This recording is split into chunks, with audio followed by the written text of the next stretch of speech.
There's a question to be asked. How do you follow up one of the greatest, most popular, well-liked games of all time? Well, the answer is you do your best. Dark Souls 2 is a game often considered an outlier, or the black sheep of the series. A fair number of people say this game is completely terrible, and that the Souls series has no chance of working without Hidetaka Miyazaki at the helm, while others consider it to be their favorite game and the peak of the series, and if you disagree, you're a fake fan. Me? Well, I like it. Well, kind of. You see, there's actually two separate versions of Dark Souls 2, the original and Scholar of the First Sin. I do not like Scholar of the First Sin.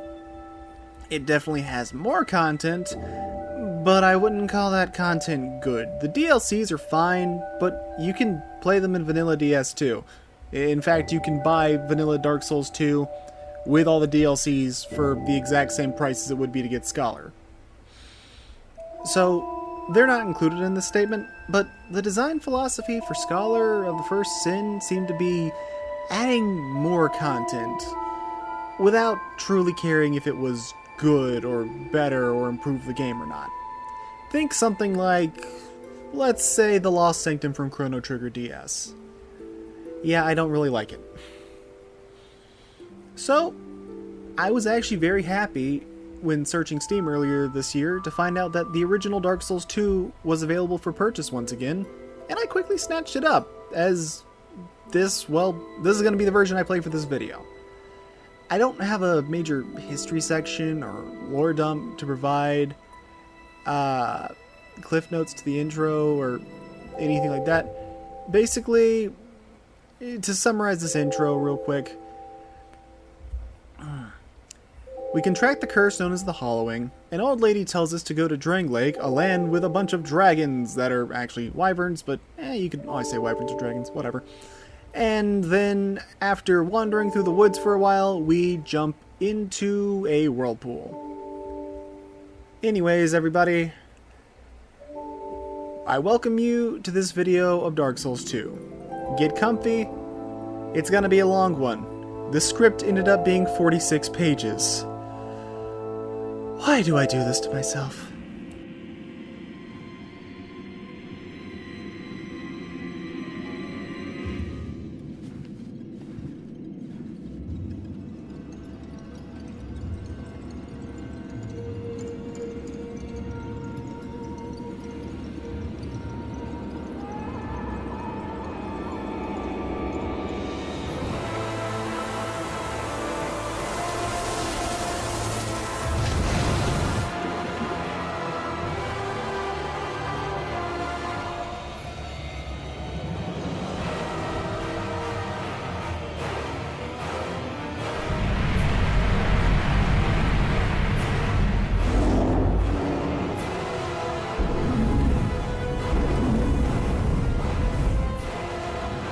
Like a moth drawn to a flame,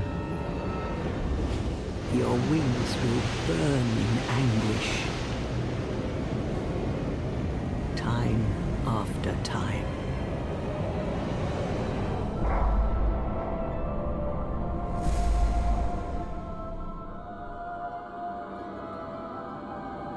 For that is your fate, the fate of the cursed.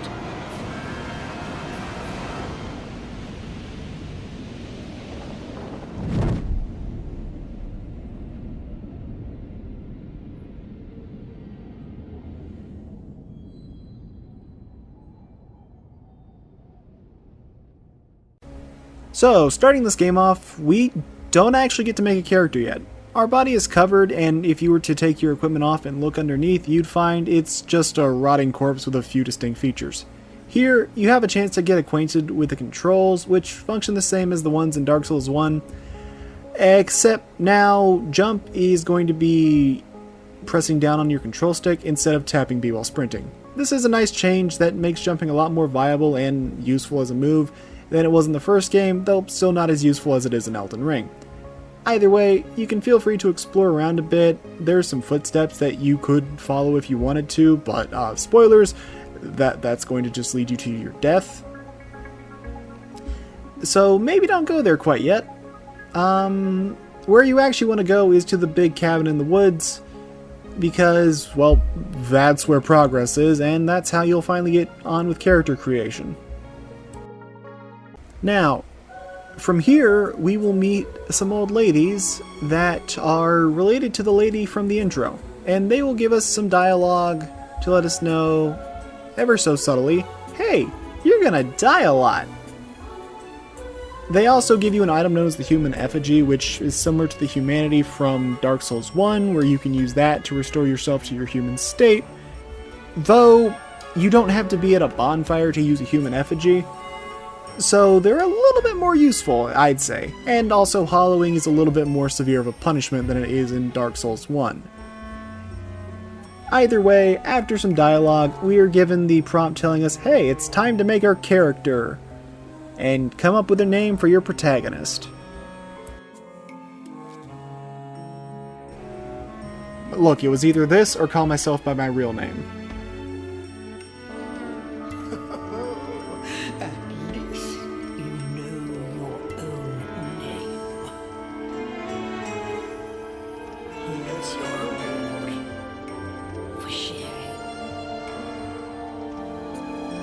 It's a human effigy. Take a closer look. Who do you think it's supposed to be?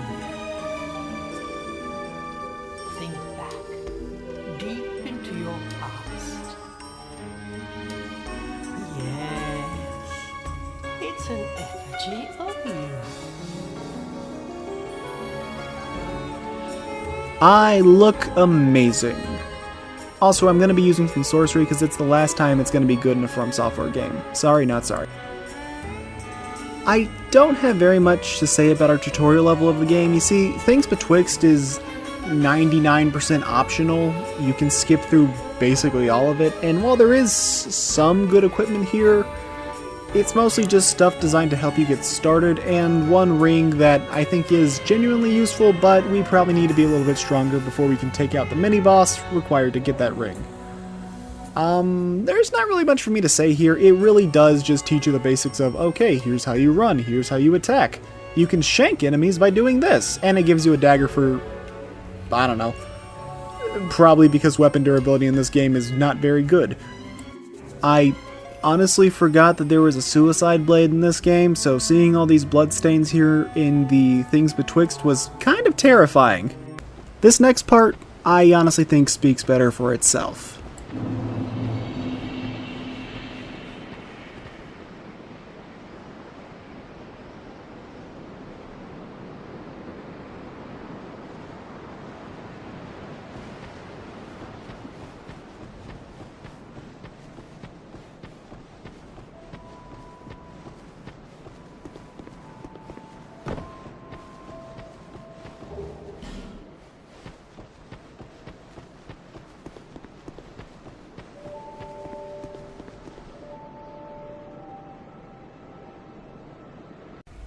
Welcome one, welcome all to Majula, my favorite hub world in the series. To this day, it has not been topped. It's just a surprisingly very warm and comfy place to return to, with also surprisingly friendly NPCs, though maybe not at first. Now, we don't have any real direction at the start, but if you talk to the NPCs, you'll figure out where to go. However, while this is mostly going to be covering some story and gameplay stuff, I do want to give some early game starting tips. So first off, knock over that rock into the well and you'll get yourself an Estus shard. What's that do? Well, you'll find out very soon. Now you can head up to the tower and speak with the crestfallen man, exhaust his dialogue before joining his covenant. Every covenant in this game comes with their own ring that you can equip, and they will give a small boost to the player in some way, shape, or form. Now, the Way of the Blue ring gives you a small boost to your HP. It's nice early game for new players, and it's something I recommend throwing on because well, let's be honest, it's not like your ring slots are exactly empty in this game, and you have 4 ring slots you can equip. This also isn't like Dark Souls 1 where there's 2 or 3 very obvious choices. No, there's a lot of variety and options you can go for.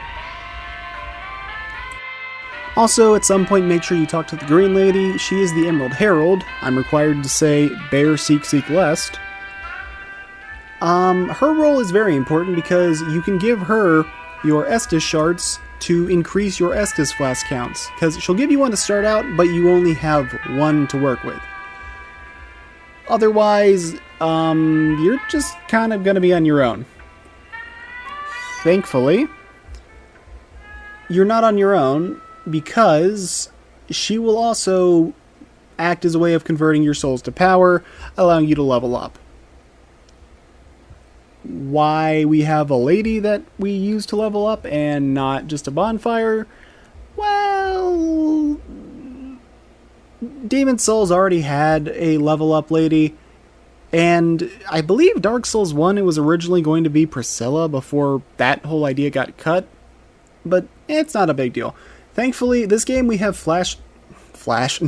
we have fast travel. Ugh, I cannot talk right now. Pretty much from the start of the game, so it's pretty easy to get around and get stuff done as you need to. Now, this was Dark Souls 1, this would be where I say it's time for us to do some death runs, but thankfully, this is Dark Souls 2, so you can actually somewhat reliably survive both main routes. What I'm going to recommend first, though, at least before you really get on with the story, is that you head down the waterway aqueduct area, as this will lead to some good items to get you set up for the early game, unless you started as like a brigand or a warrior or someone that's already armed to the teeth, in which case you probably don't need it, but there's still one thing worth picking up here. Otherwise, I recommend checking this chest, as this will get you a Parma, which is a small shield that you can use for the Dark Souls 1 parrying, and also just having a shield in general is nice. You may also notice it doesn't have 100% physical block. Yeah, for better or for worse, you're going to need to get used to that because physical block in this game is not the most common, or 100% physical block. In fact, outside of the endgame, I only reliably know of one shield you can get in every playthrough, and that requires you to defeat the Pursuer to get it, on top of it being one of the heaviest shields. Otherwise, I think the earliest you can get one is after killing Vingarl? And even then, that's a pretty far ways into this game. Yeah. Anyways, welcome to Hade's Tower of Flame. Don't get too comfy. We're not going to be here long. We're here to snag a bonfire and kill a mini-boss. The way those bloodstains fade in is kind of terrifying. Our main goal here is to kill this guy with a club. This is a unique variant of the... well, they're not Hade Knights, but Hade Soldiers, I guess? Giants? Stone Giants? Whatever. I don't know their name, I don't really care. This guy will not respawn when you kill him, and when you take him out, he will drop an item known as the Sublime Bone Dust. What does this do? Well, it permanently upgrades the healing capacity of your Estus flasks. So, yeah, it's basically like a Firekeeper soul. You really want to get one of these, especially for the early game, because, well, it's useful. And I think with sorcery, it's pretty easy to do. Otherwise, generally just roll to his right, or roll to your left, his right. Continuing with our goofy early game preparations, there's an ogre enemy near those footsteps you could encounter before you even got anything. Why would you want to come here? Well, if you can kill him, you get yourself the stone ring, which reduces the enemy's poise the more when you hit them. Essentially, it's poise damage, and this does work on bosses, though you can't repost bosses in this game. It's kind of weird, but hey, it's still something useful because more stun states on a boss is always nice. Oh, and you also pick up some gold pine resin, which is useful, but I mean, I'm using a dagger, so that's not going to help me out too much right now. And back in Hade's Tower of Flame, because I really can't make up my mind, we have ourselves the first boss of the game, the Dragon Rider. And yeah, unfortunately, the cheese strat I was going for ended up failing, because you can actually make him attack himself off the cliff. It's hilarious. I love it. However, that didn't work. So, well, I did the only sensible thing that you could do in this situation. I got out my dagger and I ended up shanking him to death. Don't worry, I'm not skipping over anything important. This guy's pretty basic and we fight him again later in the game anyways, so we'll talk more about him when we get to that fight. Also, every boss in this game, or almost every boss in this game I should specify, drops a boss soul of some sort. So I think that does give the bosses a bit more excitement than they did in, say, Dark Souls 1. Also, after you take this out, you can get yourself another bonfire, and we'll be back here later on, as this does lead to another area that we can go to later in the game. I just don't want to break the progression too much, because I wasn't really intending to kill Dragon Rider yet, and I'm just rambling at this point. Yeah. Either way, I'd say at this point, you're more than prepared enough to take on the different challenges. You don't even really need to fight Dragon Rider, so let's just get on with the story as we're supposed to. Now that the side nonsense is over with, let's finally start making some progress with our first real intended area of the game, the Forest of Fallen Giants. This is our true introduction to Dark Souls 2, and this level's actually fairly big. Enemies here look like they're wearing conquistador outfits, or at least their helmets do, and you'll notice one major thing when you kill enemies that you may or may not like. Dark Souls 1 enemies had extreme ragdolls when they died. Dark Souls 2 enemies have extreme rigor mortis. Once they are dead, that body is not moving whatsoever. It's either fading from existence or just staying there. I don't really get this change. I guess it's maybe to do with the age rating, or maybe it's just an engine thing. I'm not sure. I know that Dark Souls 2 had a lot of development trouble until its director came in basically 1 year before it was time to release and turned the game from a complete mess into an actually pretty fun, if not somewhat janky, ordeal. Oh no, I spoiled it. Dark Souls 2 is a little bit janky. Yeah, we all know that. Now, after killing all the enemies in this arena, and I do mean all, because holy crap, there's a lot of them, including one shooting arrows from above, but you can kind of ignore him. You're going to see this knight chilling up against a tree. This opponent is a foe known as the Haid Knight. He's a mini-boss, and I highly recommend throwing Honor out the window, because he's weird. And for this early in the game, you don't stand a chance against him in a one-on-one fight. His movements are awkward and janky. I wouldn't call them bad, but it's one of those guys that I've never really figured out how you're supposed to fight him. I probably could if I put in the effort.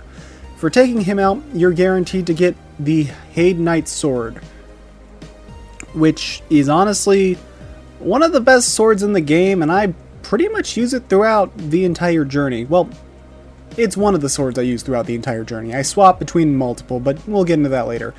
The big advantages of it are it has a good, fairly diverse moveset of slashes and thrusts, and it also has lightning damage, which lightning is good against basically everything in Dark Souls 2.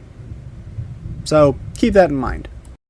Making a bit more progress, you'll come across one of the best bonfires in the game because it connects to multiple areas you'll want to go through, including some major bosses now and some major bosses in the endgame. It's a place you'll come back to a couple of times.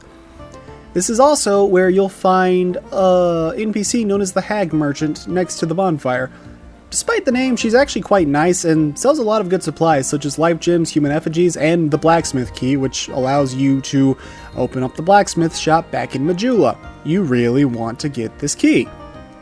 She's also got the bread and butter starting spells of Heal and Soul Arrow, and since Soul Arrow is actually good in this game, I can kind of recommend it for anyone willing to get their intelligence stat up to at least 10, or sorcerers buying a second one, because you can stack Soul Arrows, giving you double the total shots. So yeah, I now have 62 Soul Arrow cast if I ever so desire.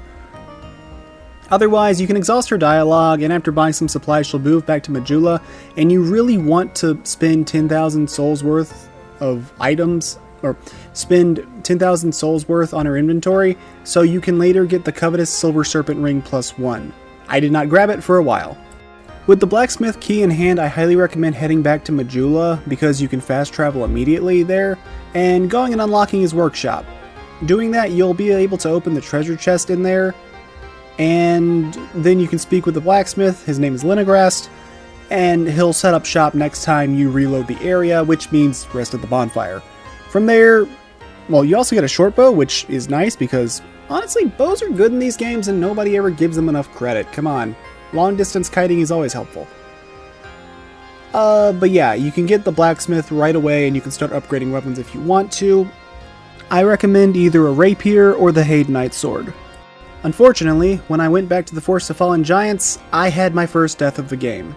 And it wasn't from an enemy. It was from gravity, of all things. Of course it would be gravity.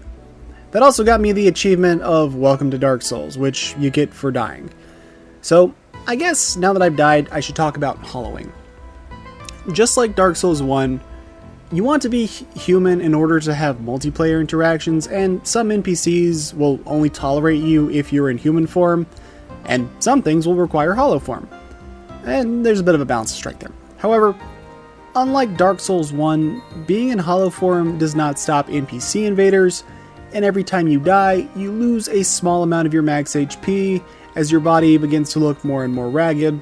This caps at, I believe, half health, unless you've committed a bunch of sins and have not gotten them forgiven, in which case I believe it can go as low as like 20% or something.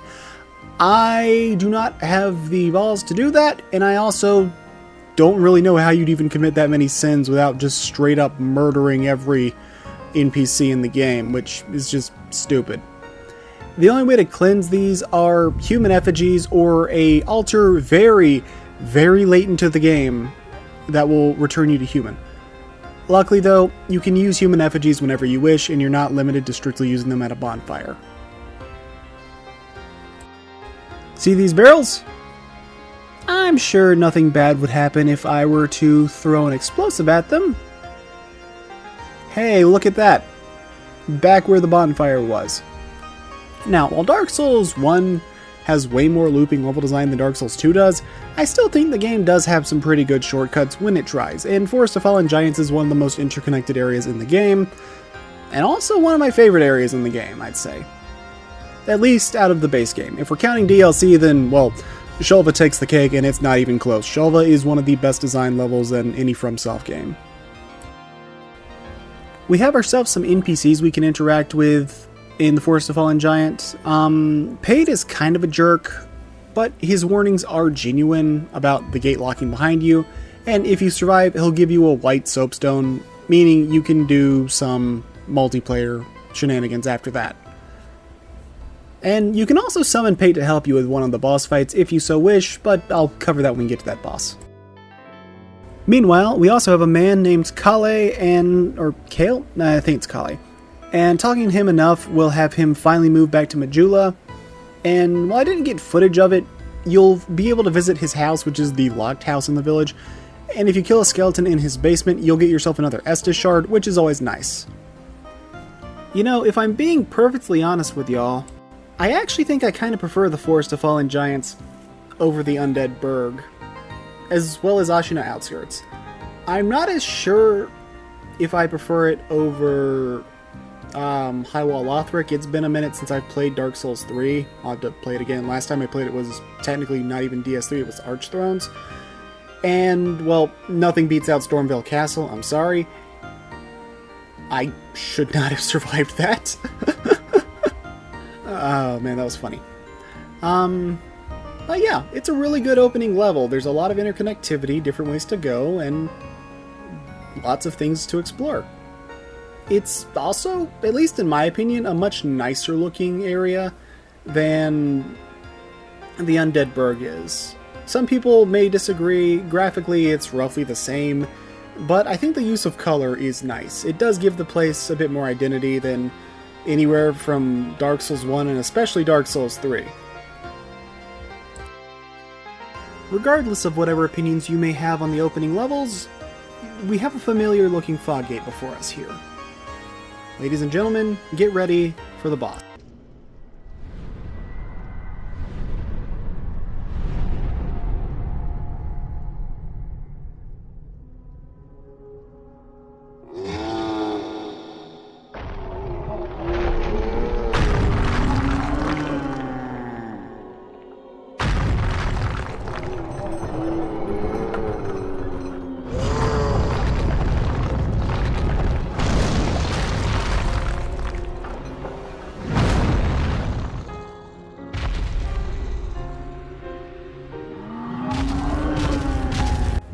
Welcome everyone to the first boss of the game. Well, first intended boss of the game anyways. I should mention, if you're in human form, you can summon Pate to help you for this fight. He's a guy who does shield poking. Yeah, it's okay. You don't really need it though, this boss isn't that hard. The last giant is overall a solid enough tutorial fight, using basic swipes and stomps as you go for his ankles. It's basic, but hey, it gets the job done, and unlike other tutorial bosses, he actually has an intro cinematic, where, for some reason, I can't say why, he's none too happy to see your face. It's like he holds a grudge against you or something. Foreshadowing is a literary device. At half HP, he'll decide, you know, this whole stomping and swiping thing isn't working, and rip off his arm. Seems a bit counterproductive to me, but it does give him more ranged attacks at the cost of losing his close-by arm swipes, so it honestly probably makes the fight easier to deal with. Still, it is cool to have a first boss with a second phase, even if it's nowhere near as dramatic as Udex Gundir's second phase from Dark Souls 3, but we'll get to that game later. Ultimately, the fight isn't hard. You just do some ankle hacking, or what else have you, and he'll go down. Though there is a weird thing with Dark Souls 2 bosses where when you kill them, the music just stops. It does not fade at all. When he goes down, you get yourself a boss soul, and you get yourself the soldier key, allowing you to open the previously locked doors in the Forest of Fallen Giants. I should also mention that yes, this guy is in fact required to beat the game. That's gonna sound weird, but I'll explain why later. This trap is absolutely diabolical. I love it. Unfortunately, the enemy AI isn't very smart in this room for some reason, so it ends up being less of a super deadly trap, and more of a, well, I guess lesson in can you kite enemies, which maybe is a good thing. Either way, we get some more shields, we get a large soul of the Lost Undead, and we get ourselves the very, very useful Great Soul Arrow. This is going to be one of the spells you'll see me using for the entire game. Otherwise, there's really not much for us to do here in the Forest of Fallen Giants. You just kind of go through the doors that were previously locked with that new key of yours, and prepare for another boss fight.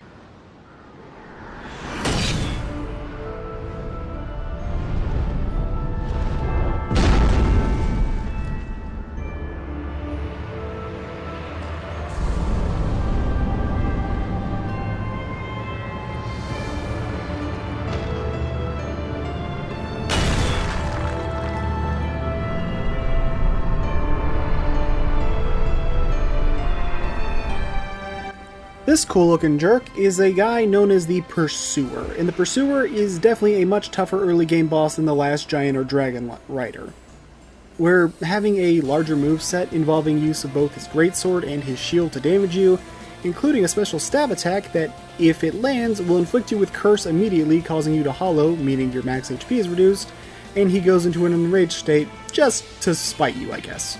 I should also mention that this is where I had my first death due to actual combat with an enemy and not gravity. However, despite how daunting it may seem, there are a few things you can do to make Pursuer easier. The ballista in the arena aren't just set dressing, as you can line them up in order to absolutely shred his health bar, as long as they are not destroyed by his various sword slashes, which is possible because he does a lot of environment damage. I should also mention that you can parry the Pursuer. As far as I know, every combo starter with his sword can be parried. Meanwhile, his shield attacks cannot. You can't riposte him like in Dark Souls 3 against their bosses, but it still leaves him stunned long enough to unleash some serious damage, and with that ring that increases poise damage, you can also knock him out and stun him early. Yeah. Your rewards for defeating the Pursuer, well, they're pretty good as well. Your rewards for defeating the Pursuer are the Ring of Blades, which increases your attack power, as well as another boss soul, and access to another giant tree that, you've seen throughout the Forest of Fallen Giants. More importantly, you get most of the Drangleic armor set, which, while heavy for now, is one of the honestly best armor sets throughout this game, and one I can highly recommend. if you're willing to put in the vitality levels for it anyways. If you're not, then maybe look for something else, because again, it is kind of heavy, and you do need to stay below 70% equip load if you want to not have your roll speed skimped. We'll talk more about roll speeds later, because oh boy, is there a lot to talk about there. Yeah, otherwise you can make like Dark Souls and take a bird to carry yourselves to the next area, the Lost Bastille. Now, as tempting as it may sound to progress through Lost Bastille right away, there's actually another way you can get there, and I want to show it off. So we're going to go back for now and go behind the area after Dragon Rider. Anyways, if you already killed Dragon Rider, you can warp there right away, and if not, well, go kill him. There's a very brief segment of exploring the underwater area of Hyde's Tower, but it'll very quickly lead to an area known as No Man's Wharf, which has a kind of pirate Viking theme location. And we also meet a lady here named Lucatiel that acts cold at first, but if you talk to her literally one more time after the initial conversation, her friendly personality quickly starts to shine through. I didn't really bother with her questline this playthrough of the game, but she's likable and she's helpful. The only issue is, for her questline, you have to summon her for boss fights, and she has to stay alive for those boss fights. And while I have nothing against that, I know that some people will say, oh, get good scrub for summoning. Okay, in all reality, it's just because I don't really think she's as useful for the bosses you can summon her for. That, or she makes the fights way too easy. Looking at the boss of this area, which we'll get to. Now, for No Man's Wharf, the main goal of this place is to find and ring the bell at the top of the wharf. Now, the idea is that you're supposed to explore the buildings in order to reach the wharf, but if you got a bow and arrow, you can actually shoot the bell with an arrow in order to call the ship to port. You're going to need probably a longer range bow, so I'm not sure if the short bow is good enough to do it. Well, it probably is. But it's an option, and it's really cool that it is. There's a lot of running around in this place, so while we're doing that, let's talk a bit more about gameplay. Just like Dark Souls 1, it's your standard R1 to light attack and L1 to heavy attack. Or sorry, no. R2 to heavy attack, L1 is to block. The changes come more from other places. In Dark Souls 1, you could only wield one weapon in your right hand, while your left hand was used for shielding. Well, you could put a weapon in your left hand, but it'd be very stupid unless it was the Gold Tracer or the Parrying Dagger. In Dark Souls 2, you can equip a weapon in your left hand and it works as intended. It's just swung from your left hand. And this can be useful because a lot of enemies won't guard their left hand, well, they won't guard from left-handed attacks very well. Furthermore, with some weapons, if your character has 1.5 times the stat requirements, or mainly the strength requirements, you can ready both weapons at the same time and dual wield them. This is a mechanic that's known as power stancing, and as far as I can tell, it's never explained to the player in-game. But hey, it's From Software. They didn't explain world tendency, or humanity, or major mechanics that actually do make up a big part of the game. So I'm not really going to harp on a minor mechanic you can go the entire game without ever knowing about. Otherwise, as far as combat goes, magic is a lot faster in this game than it was in Dark Souls 1, making it actually pretty damn good and a lot of fun. Plus, the binoculars are an item that's no longer a use item, it's now an equipable. So you can zoom in and aim your magic where you want it to go, effectively giving yourself a magic sniper rifle, which I will be showing off later in this video around Brightstone Cove. And while my personal preference, while it may be personal preference, jump attacks also feel much better to execute in this game than they did in Dark Souls 1, to the point I actually will intentionally use them as part of my moveset, not just as a random input or a desperate Hail Mary.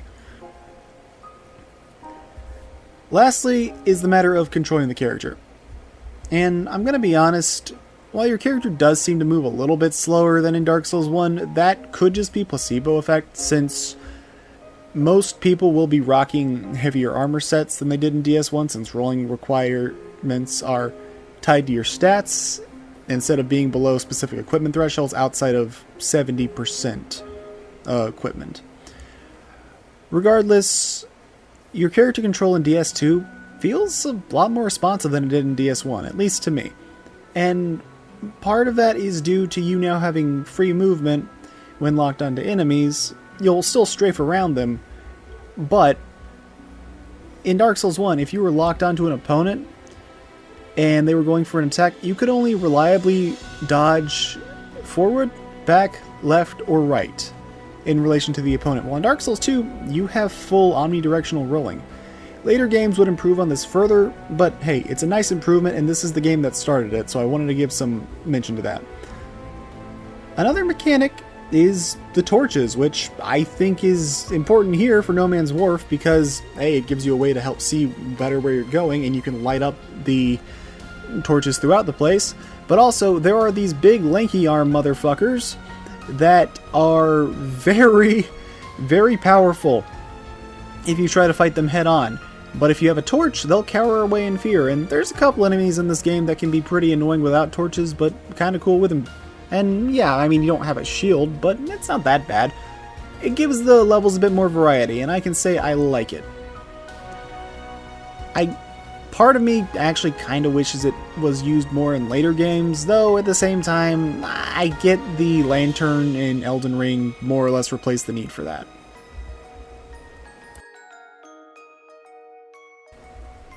Otherwise, after either shooting the bell with an arrow or making it to the top and ringing it naturally, you'll call the ship in, and the next boss is awaiting for you on that ship.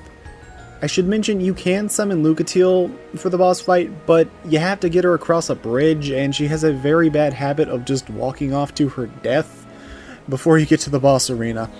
It doesn't buff the boss at all, but it's very goofy when that happens. And also down in the docks, you will find an NPC that acts as your sorcery teacher. Talk to him, exhaust his dialogue some, and he'll mysteriously go back to Majula. But almost every NPC in this game goes back to Majula once you're done talking to him. There's only really one bonfire in the entire wharf, so it might not be a bad idea to go back there and get yourself restocked, because while the boss isn't too hard, it is one that if you're not careful, you can get in trouble with. You may have noticed that the Flexile Sentry's arena is filled with water.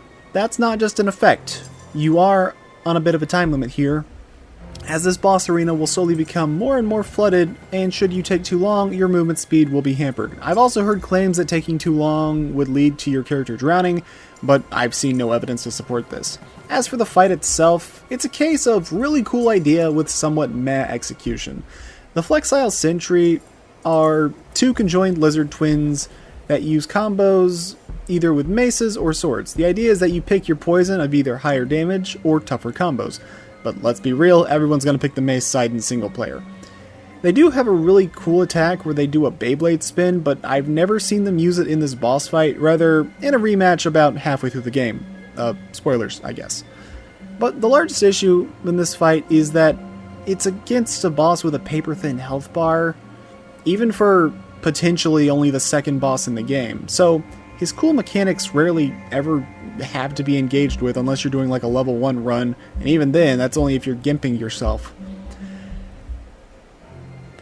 Yeah, I don't know. I want to love this boss fight, but I only kinda like this boss fight. I wish he appeared a little bit later in the game and had slightly higher HP. I think his moveset's there, and I think the mechanics are good, but it's just he doesn't have the stats to back it up, so he kinda just crumbles.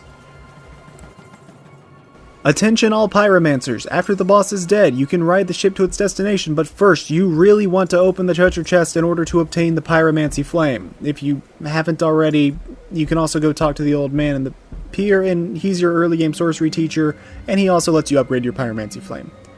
Otherwise, check the astrolabe, I think it's what it was? Maybe it's just a map, I don't know. Sea chart?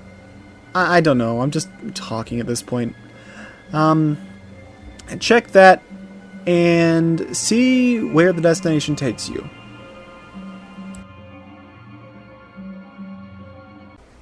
Welcome back to Lost Bastille. This is the back entrance, though both ways will eventually get you where you need to go. There are some enemies here that are the Royal Soldiers. They're a solid step up in difficulty from basic hollows that you tore through in the earlier levels, but overall this is another location that you can just take your time exploring. I should mention, however, that I did something really dumb in this run through. I did not grab the bonfire on the way to the next boss, so let's just say that makes the fight a lot more stressful for me. It also made it a lot more interesting. Yeah. Because I was running through with whatever I had at the start of No Man's Wharf. Anyways, now we're going to be here for a bit, so while exploring, I want to talk about the game's new leveling system. As mentioned earlier, the Emerald Herald is how you gain levels in this game, but the EXP requirements have a much more gradual curve than other Souls games, so you'll likely be much higher leveled by the end credits. In fact, I think I was around the 200s by the end credits, when normally I'm somewhere between 70 to 120 for most of the Souls games. And for Elden Ring, I was at 160, I think? Yeah, 160. Though I got up to like 200 for the DLC. Anyways. So, what exactly are these stats? Well, Vigor is your health boost straight up. This one is important to keep in mind because if you run out of health, you die. But this is also the most important stat for tank builds because your defense buffs come from your armor instead of levels, unlike a lot of the armor sets in DS1, which were basically worthless, while levels gave you passive defense boosts. They don't really do that too much in this game, as instead, well, endurance is your stamina. Now, having a high stamina bar can be extremely helpful, as rolling, running, and attacks all require it, but unlike Dark Souls 3, there's no way to overuse stamina, so you won't be nearly as roll heavy as you are in other Souls games. Yeah. So, I'd honestly prefer having high stamina regen from rings and other gear over super high stamina in general. I don't know, I'd say maybe get around 100, go a little higher for the end game, but that should be good enough. Boosting, well, endurance as well as any other stat in this game will also give a very slight boost to your max HP as opposed to seemingly arbitrary defensive stats. What's this mean? Well, it means you really don't have to level Vigor at all if you don't want to, but it's recommended, at least a little bit. Vitality is your equipment load. In Dark Souls 2, they split stamina and equipment load, so this is kind of a, well, yeah, this can be kind of a jerk move, but it's also kind of necessary. It was overpowered in Dark Souls 1. It also boosts some defenses, but your main focus is the 1.5 Miyazakis to your equipment load. In this game, you want to stay below 70% equip load as opposed to 25%. Attunement is your spell slots. However, it also has an impact in the game that you wouldn't think about, and it's one of the two stats that raises your agility substat, which determines your invincibility frames, meaning your dodge rolls. I don't hate the idea behind agility in theory, but hoo boy, was it a botched execution. Still, attunement is good because more spell slots means more spells, and you can stack spells in this game. I will get into agility when we get there. Strength is your basic Unga Bunga stat for heavier weapons. If you two-hand the weapon, you only need, I believe, 70% of the required strength to wield the weapon, and if you have 1.5 times the strength, you can power stance. Dexterity is the same, but for faster weapons, and unlike strength, there's no two-handing to get around it. You need to have the dex requirements to use the weapon properly. I would also recommend some dex points for mage builds due to it increasing your cast speed, and you'll want 18 strength and 18 dex for the Moonlight Greatsword if you're planning to go for that. Intelligence is for sorcery, you know what that is. Faith is for miracles, you know what that is. If you want to use hexes, aka dark magic, you need a bit of both. Then there's adaptability. This stat is infamous among the game's detractors and even the defenders. What it does is provide you resistances to different status effects in the game, but it also provides the fastest way to upgrade your agility stat, as each level of ADP gives you plus 0.75 to agility. Most people say get around 28 ADP and you're good, but to be more accurate, you want to get to preferably 105 agility for Dark Souls fast rolls. Now, I'm a nerd, So I'm going to break this down a little bit further. There are some thresholds you can reach, but I'll give you the most important numbers for this. Your starting agility is 85, giving you a total of 5 whole invincibility frames or 0.17 seconds.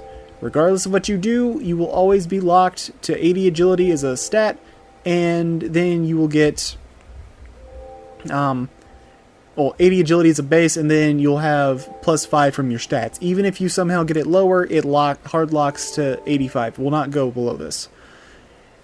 With only 0.17 seconds of invincibility, you will constantly get clipped and despise your level 1 runs. At 86 agility, it shoots up to 8 invincibility frames, or just over a quarter of a second, which is a good bit better. Not great, but hey, we're getting there. At 99 agility, you get 12 invincibility frames, or 0.4 seconds, which is comparable to Dark Souls 1 medium rolls. And at 105 agility, you get 13 invincibility frames, which is basically Dark Souls 1 quick rolls. If you decide to go all the way to 116 agility, the cap is 120, but I don't think you get any real benefits after that, you get 16 iframes, or over half a second. That's higher than anything you could get in Dark Souls 1, and I think it's actually a little bit excessive, but hey, it's kind of funny. Agility is calculated with a kind of weird equation. This equation is agility is equal to 80 plus your attunement plus 3 times the adaptability stat, all divided by 4. I'm going to put it up on screen so it's a little bit easier for y'all to understand, because I can't really word it the best here. But basically, this is explaining why adaptability gives 0.75, while attunement gives 0.25. If the final result is a decimal, it will be rounded down, and if your agility stat is below 85 somehow, then it will hard lock to 85. Again, I don't hate the idea behind agility, but it's a case where I'm glad they went back to simpler methods in later games. Yeah, that's about it for now. Lost Bastille is a cool area, but not one I have the ton to talk about, outside of the fact that it connects to a hidden area and a major area. Also, if you're playing Scholar, the Pursuer shows up here 4 times. Jesus Christ, dude, get a hobby. But yeah, that's about all to say for now, so let's get ready to talk about the boss fight, I guess. I decided to summon for this fight because, yeah, I have not found a single bonfire since, well, honestly, since the one in No Man's Wharf. Now granted, there's one that's actually fairly close to the starting location of Lost Bastille, and it's not that far to get back from here. I was not thinking about that at the time, because it'd been a hot minute since I'd played this part of the game. Anyways, say hello to the first of many Dark Souls 2 gank bosses, and honestly, one I kinda like, if I'm telling the truth. It's not perfect, but there is some thought put into the design. You see, instead of being an immediate 3v1, you'll battle a single sentinel on top of this platform, and should you take it out up here, the fight will be much easier as the remaining 2 sentinels will arrive at a staggered rate, and it's possible to fight the second one with some time to spare before the third even arrives to battle you. Now, I did summon, as I said, and that did make the fight easier. But not to worry, I had my own level of scares going on in this fight, because I ended up getting the message to tell me my weapon was about to break, and I did not keep an eye on my weapon durability, which kind of started to, bite me in the ass here. It added a lot more stress to this fight than I was expecting it to. I also feel I should mention that this boss arena is special because there are a ton of hidden walls inside this place. After that, I just made my way to the bonfire and managed to not get blown up by the suicide bomber, though I will admit that did scare the crap out of me the first time, because I forgot he was there. See these guys bandaged up over here? Yeah, they have basically no HP, but they are going to run at you before going for a kamikaze attack. In short, they run and they explode. Now, Sinner's Rise is this area that's connected right by that bonfire near the servants' quarters. It's about a 50-second jog. Main reason for coming here right now is because if you come up here, you'll see a gargoyle fly off into the distance to another part of the Lost Bastille. You can go to that main area right now, and you know what? Let's do it. Let's do something different. From the Servants' Quarters bonfire, you just want to go down go down this ladder here, and be warned, in Scholar, you're going to get attacked by the Pursuer. In Vanilla, you're just going to be attacked by a dog.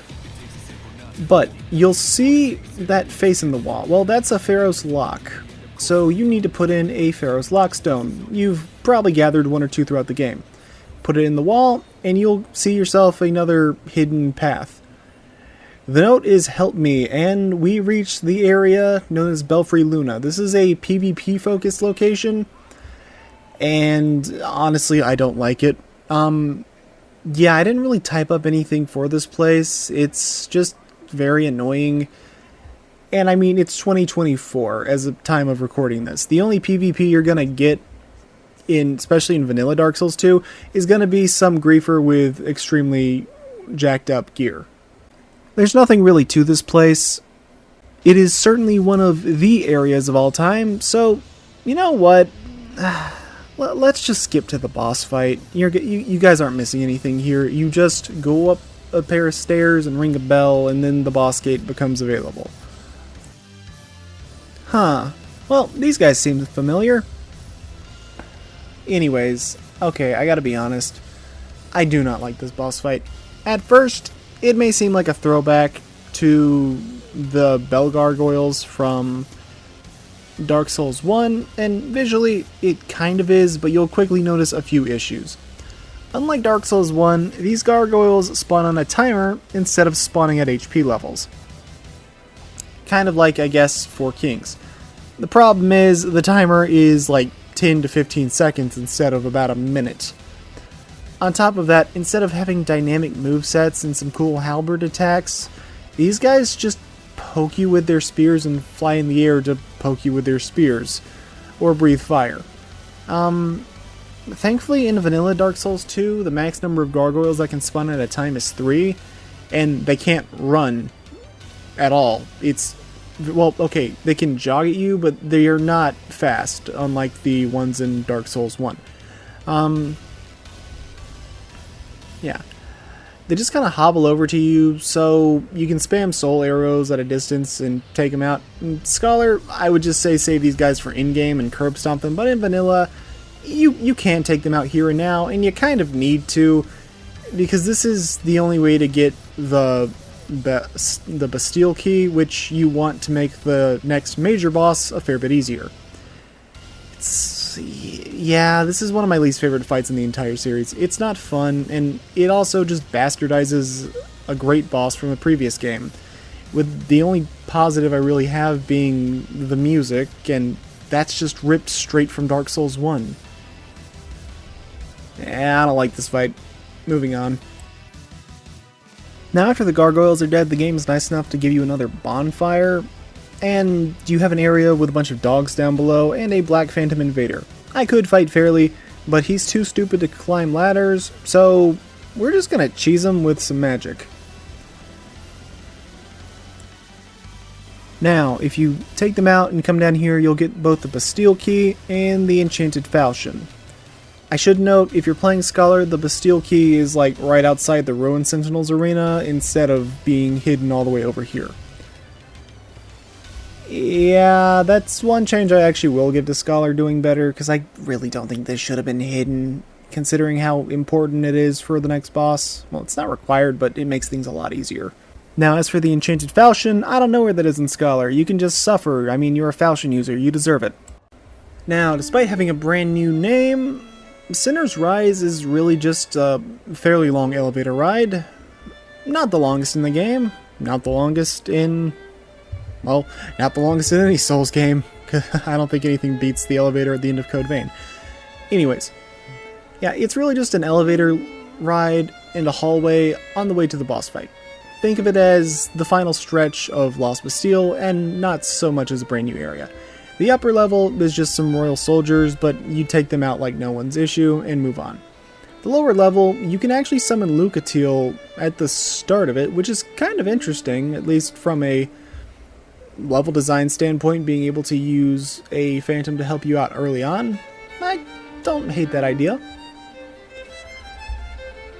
Anyways, there are unfortunately some major differences here depending on the version of the game you're playing. Regardless of what version you're playing, there will be suicide bombers hiding down below and underneath the water.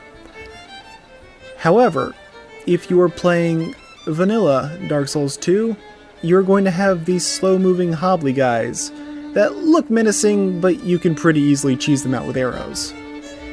If you're playing Scholar, you have the Flexile Sentry down here as a regular enemy. Yeah, remember that boss you just fought one area ago? Now it's a respawning enemy because potatoes, I guess. I should mention, yes, there is a rematch with Flexile Sentry in vanilla, but it's treated as a mini-boss that's about halfway through the game with an extra attack thrown in. At least that I know of an extra attack. And yeah, that's a reuse I'm okay with, and showing up here is terrible. It's one of the many reasons I chose not to play Scholar. You can also drop these guys in the pits, which is really funny. Now, the Bastille Key comes with two major advantages. You'll be able to open these upper doors here, allowing you to avoid the Kamikaze Pit altogether, and avoid the pain and suffering that comes with it.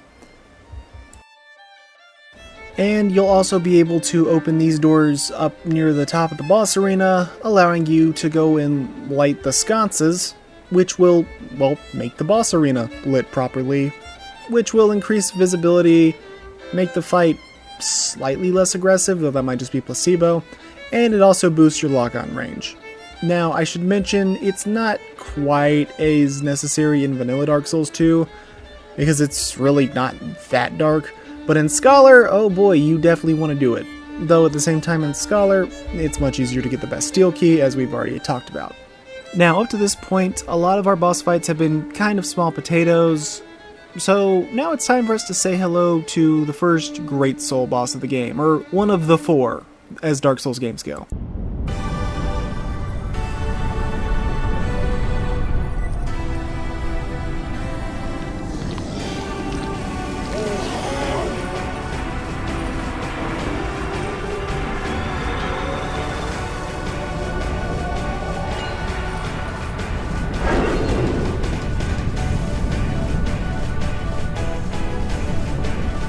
Say hello to our first major serious boss of the game, the Lost Sinner.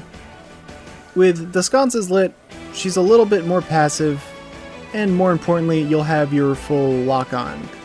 Even without the sconces lit, you can still see the Sinner fine enough, but lock-on breaks a lot, especially whenever she goes to jump. Now that is actually one change I will praise in Scholar, as it's dark enough for the light to make a difference in this fight.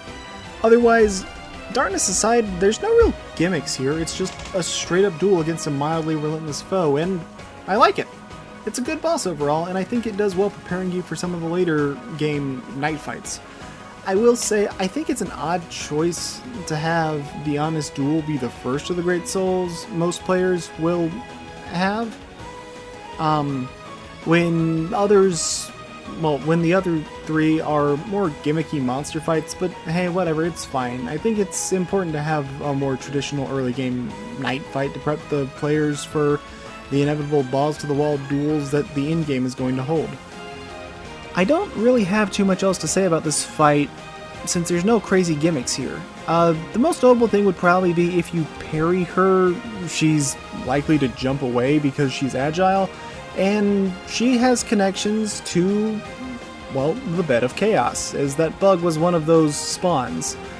It's also one of the only actual demons in this game, but I'll talk more about that a bit later when that becomes more of a important subject.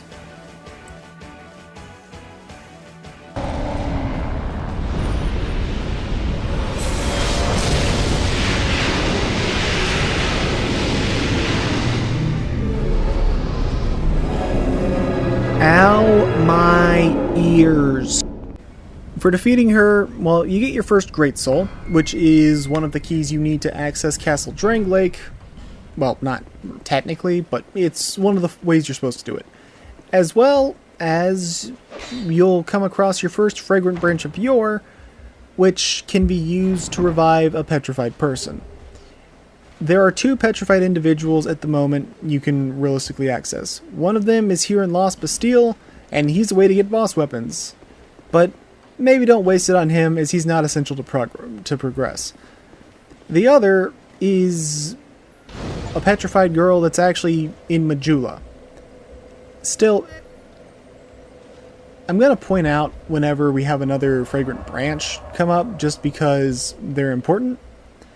And yeah, you won't run out, but they're good to get.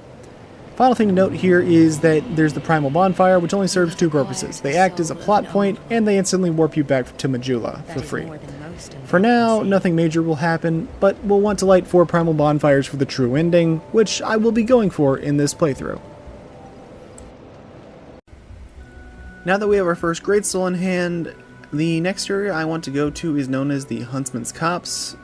But the way we access that requires us to defeat the Dragon Rider and then create an alternate path in Majula. Instead of going to the Tower of Flame, it will take us there.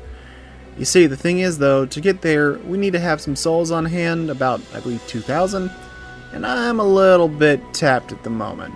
Thankfully, there's a boss still alive here in the Tower of Flame, so let's go take him out, and yeah. I didn't mention it on our first time through here, but the Tower of Flame is another area that's very different in Scholar, because in Scholar, it's absolutely spammed with Haid Knights, which, while probably fitting the namesake, I'm not gonna pretend like I was a big fan of it, especially because after you killed Dragon Slayer, they became a hit squad after you. Also, on the way to this next boss, there's a dragon that's just chilling out outside the arena. Which is especially bad when this boss is called the Old Dragon Slayer and it's revealed to be Ornstein, or somebody using his likeness at least. Now, I'm sure you're expecting me to say that this boss is a joke, but surprisingly, no, he's not. This was the first boss since Pursuer to actually kill me, and in vanilla, his strength is comparable to Lost Sinner. In Scholar, he's got the defenses of a wet paper bag, but you know what, we're not playing Scholar, so... Otherwise, this fight is Ornstein, but with a few extra moves, as he's kind of using his Phase 2 moveset from Dark Souls 1. Also, he's changed from being just Lightning Elemental to having Dark Elemental attacks, and instead of the worst charge attack known to man, he's replaced it with an Air Slash, and I like this change quite a bit. For the most part, he's fairly straightforward, but I don't think this is a shameless... I don't think it's a shameless rehash. They've redesigned his moveset while keeping his old model, and that's a change I'm okay with. If you want to reuse a model for a boss fight, that's fine, just don't make it the exact same boss. Plus, it kind of set him up as a bit of a rival boss, but I don't mean with our character, but more with the player, since we'll encounter the likeness of the Dragon Slayer again in Dark Souls 3. Twice, in fact. Though, I do wish this fight took place later in the game, because being one of the game's 3 potential first bosses that players will stumble into is a bit silly. Okay, technically it's 5 potential first bosses, but no one's going to stumble their way into the Rotten or the Grave of Saints on accident. You're going there on purpose. Welcome to our next major area and our path to the next Great Soul, though we're not going to be going all the way to the Great Soul on this one, because it's, well, the final dungeon at the end of this place is kind of hard. Anyways, I don't have as much to say about the Dark Forest area.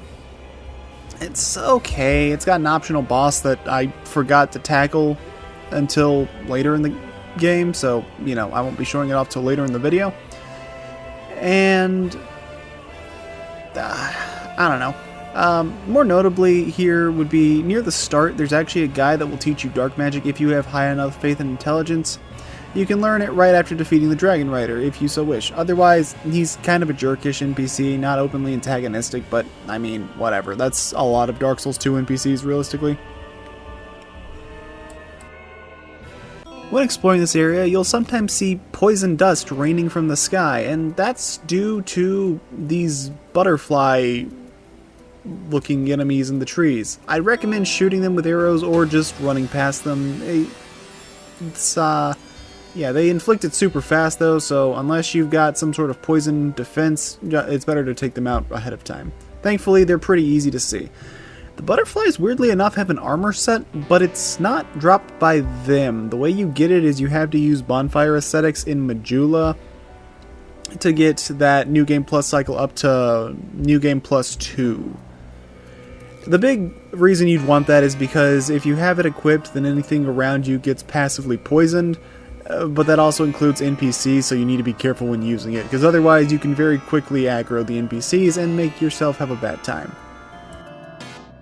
While we're exploring, I guess I can mention that the definition of a copse is a small group of trees, and that's kind of accurate because there's really not much to this place. There's a locked off bonfire and a cave hidden with skeletons, but it's overall very short, and once you remember where to go, you can run through it in about a minute. Yeah. Be warned though, by opening the gate to that locked off bonfire, you're gonna free a man named Crichton. He's an asshat, but he means no ill will towards us. He's just a jerk by nature, which I kinda respect. And he warns us of a man named Pate. That's awfully concerning, but I'll admit, outside of Forest of Fallen Giants, I doubt you'll run into Pate again if you aren't actively seeking him out. So I'm just gonna ignore this quest line. And it's time for the next boss already. Yeah, this place is not large when you know where to go. Here we have our fight against the Bony Boys, and this is one of the easiest bosses in the series, but I honestly like the fight as a whole. Kinda reminds me of an MMO boss fight, if that makes any sense whatsoever. Each lord has their own combat style. One uses a scythe for melee, one is more of a pyromancer, and the one of them that has a crown gets murdered extremely quickly. But the fight isn't over when they go down, as upon death, the lords will summon different types of skeleton mobs, with the crown lord summoning bone wheels. By the way, you can backstab bone wheels in Dark Souls 2. While the spear or pyromancer guy summons a bunch of skeleton grunts, and last but not least, the aggressive scythe wielder summons skeleton soldiers, more heavily armored enemies. The fight is super easy, but the way it's structured shows a decent level of thought put into an otherwise basic boss, and I'm surprised that the Bony Boys never reappear as a mob or anything else later on in the game. Welcome to the legally required by law poison area of Dark Souls 2. I hope you enjoy your stay, and the gift shop is located at the front entrance.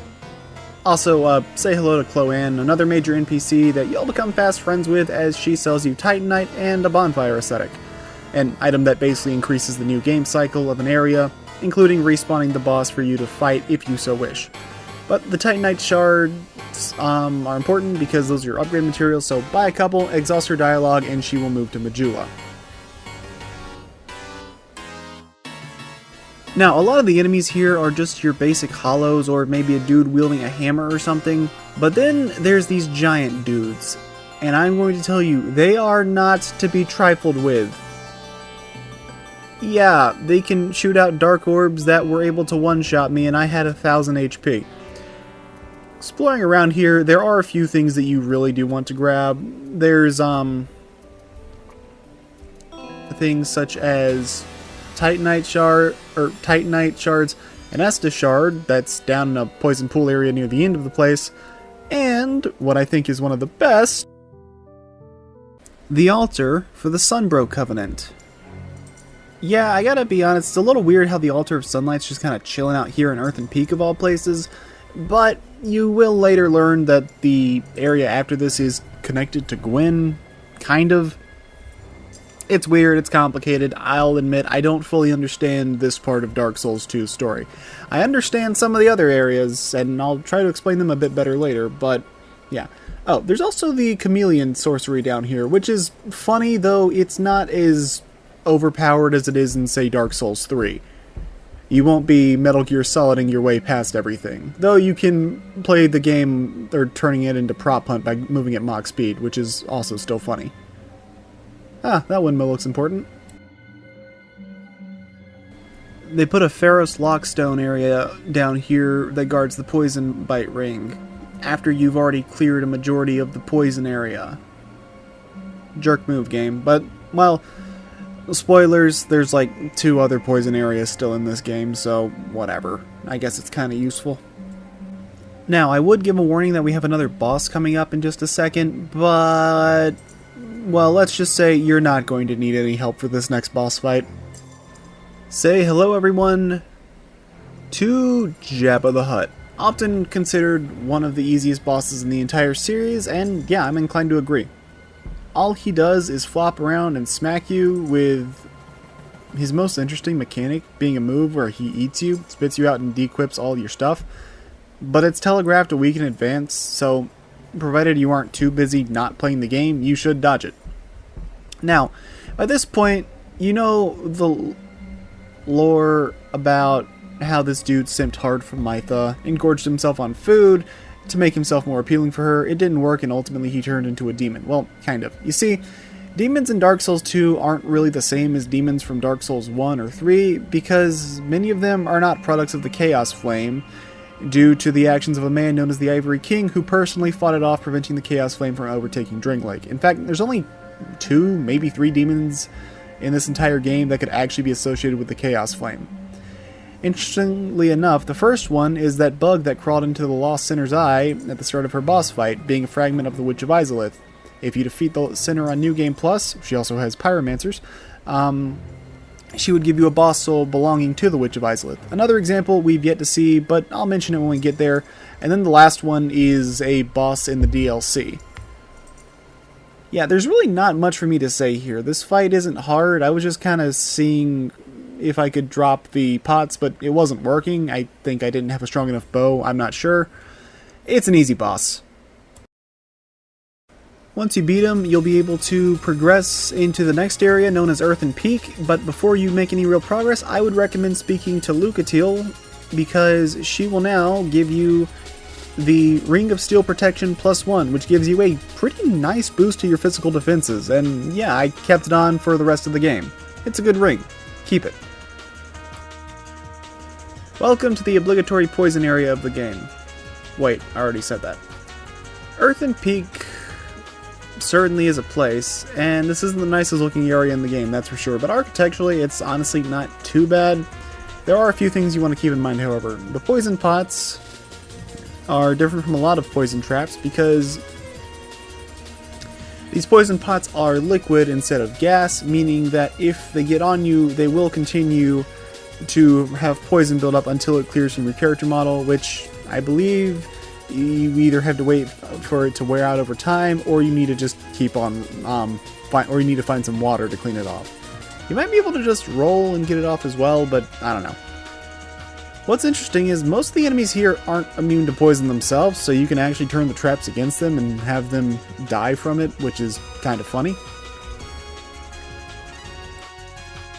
When exploring, you'll come across your second bonfire of the place, as well as a metal windmill, which you need to light with a torch. So, yeah, I really have to ask, why make the windmill metal? Why not, or at the very least give it like a wooden frame or something to show that the fire would have a major effect? I don't get it.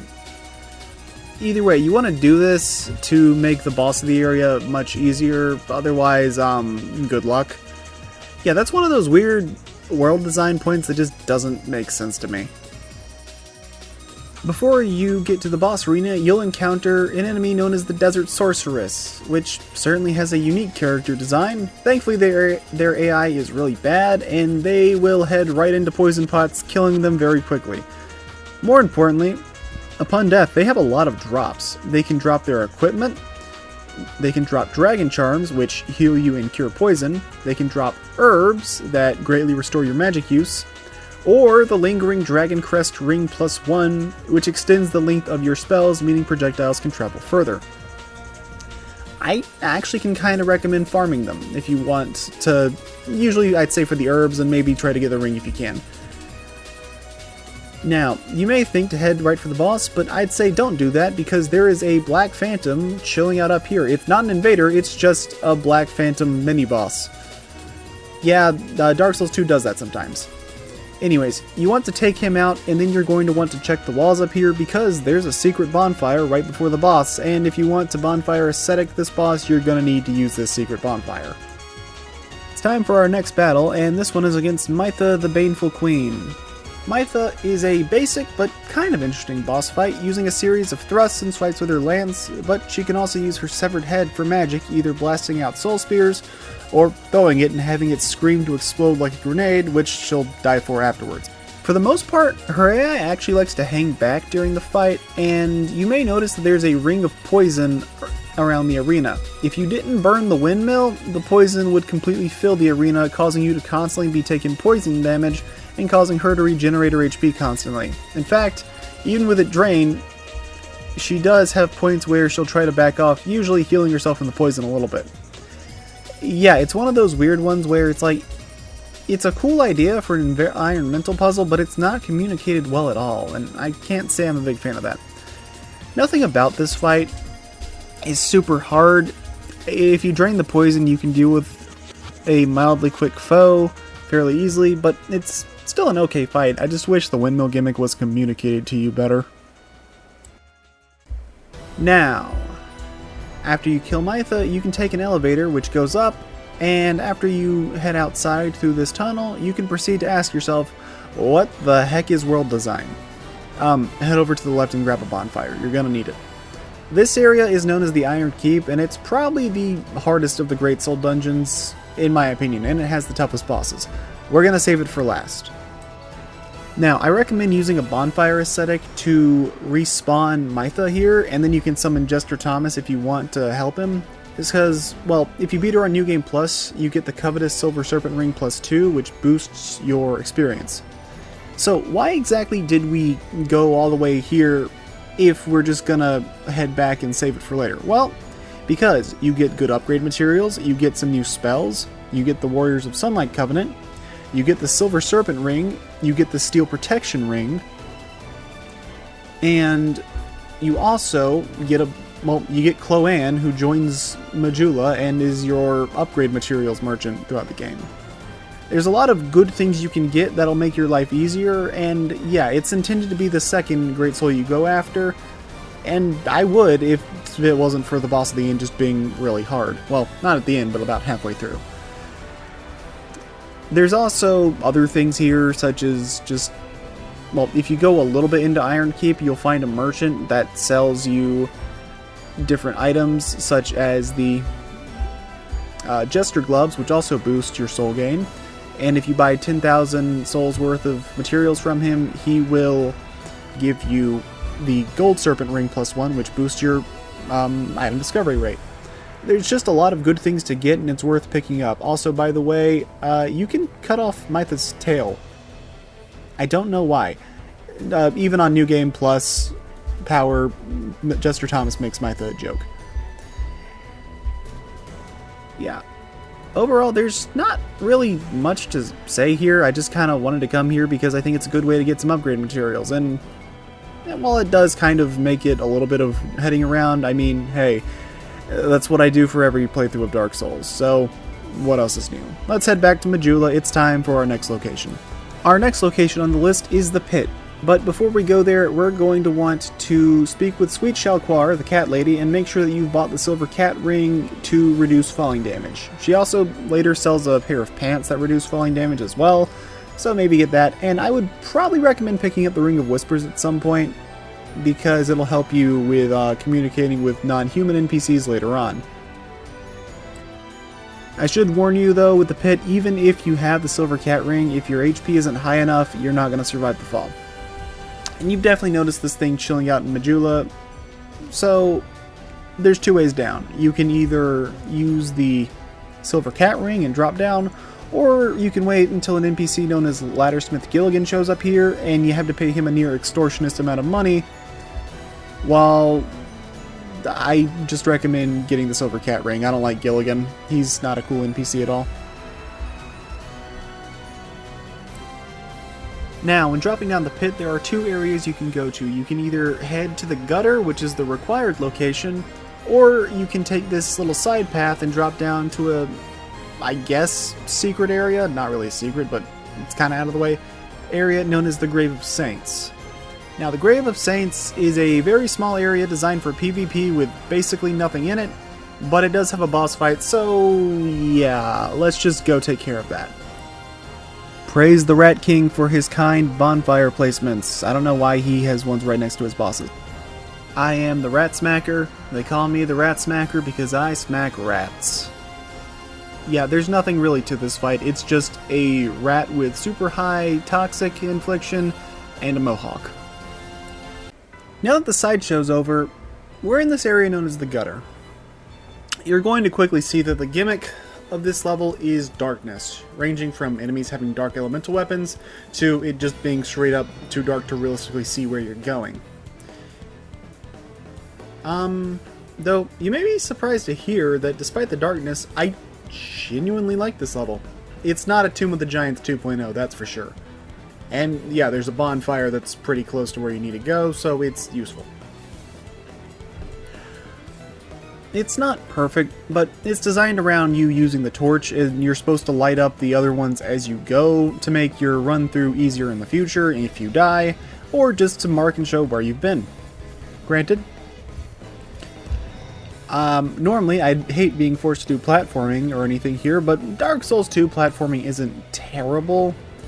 It's not as responsive as Elden Ring's, but I mean, it's not the worst thing in the world. At the very least, the jumps are made a bit more with thought in mind, I guess you could say. Like, see, that jump, that you can make pretty easily. I didn't really have to worry about, oh man, am I gonna slip and go plummet to my death? No, you can reliably make that. Sadly, I can't really be as nice to the enemies as I can to the level design, because the enemies here are just more annoying versions of foes we've already faced, with them basically just being basic hollows with dark weapons, so they do a lot of damage. The most notable thing is, somewhere in this area there is a queen ant that is completely passive and actually heals you of your status afflictions, and there's these weird dog, rat, steroid dog things. I don't know, I'm just gonna call them pit bulls. Yeah, they have some of the worst hitboxes known to man. It's whatever. They're thankfully not dangerous enough to realistically kill you, but they are dangerous enough that you need to be careful.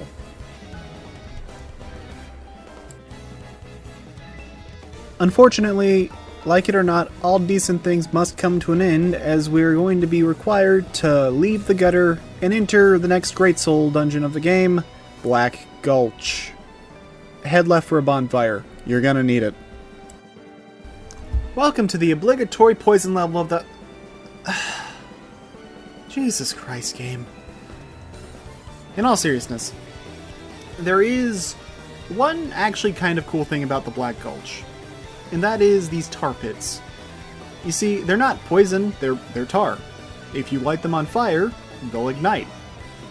Why on earth would you want to light them on fire? Well, there are some enemies that are lurking beneath the tar that will try and attack you. But should you choose to set them on fire while the enemies are lurking in the tar, they'll pretty much die instantly. Unfortunately, these poison statues are a pain in the butt because, well, they poison you, and poison deals a lot of damage in this game. But on top of that, for some reason, these poison bullets have some of the highest hit stun out of honestly, any attack in the game. Like, your character can shrug off getting attacked by heavy monsters and their clubs, no issue. But nah, a little glob of poison randomly touching you, and that's too much for you to handle. Also, yeah, these tar monsters are kind of terrifying. Black Gulch is thankfully more or less a straight line, but you're really going to want to pick up this secret bonfire right before the boss because, well, two reasons. One, because it gives you a checkpoint right before the boss, and two, this is going to be the most lucrative grinding spot in the game if you so wish. Now, I should also mention that in Scholar, it's blocked off by a petrified statue, so you have to use a fragrant branch of yore because the game hates you. Now, as tempting as it is to go for the boss right away, I'm going to recommend you drop down to this ledge just so you don't forget about it. There is a door here that's sealed off. Don't worry about it. We'll be back here shortly. The real reason is because you want to drop down the ledge again, because there is another hidden area below this. And what's down here? Well, you'll see. As it turns out, the last giant's name was a complete lie, as there are 2 more giants down here that are still alive and in the modern world. Why are they here? How did they survive? I'm not entirely sure. But you're going to want to kill them. You're really going to want to kill them. When you kill those giants, you'll get yourself the Forgotten Key, which allows you to open up that locked door right above us. That'll be important for one of the super bosses later on. And that one I will be covering in this video. And you also get yourself the Soul of a Giant. I'm going to warn you, do not under any circumstances use that soul or sell it. You're going to want to keep it in your inventory for the entire game for a reason we will see near the very end of the game. Also, that's like gravity death number 12. Yeah, I cut out a lot of them.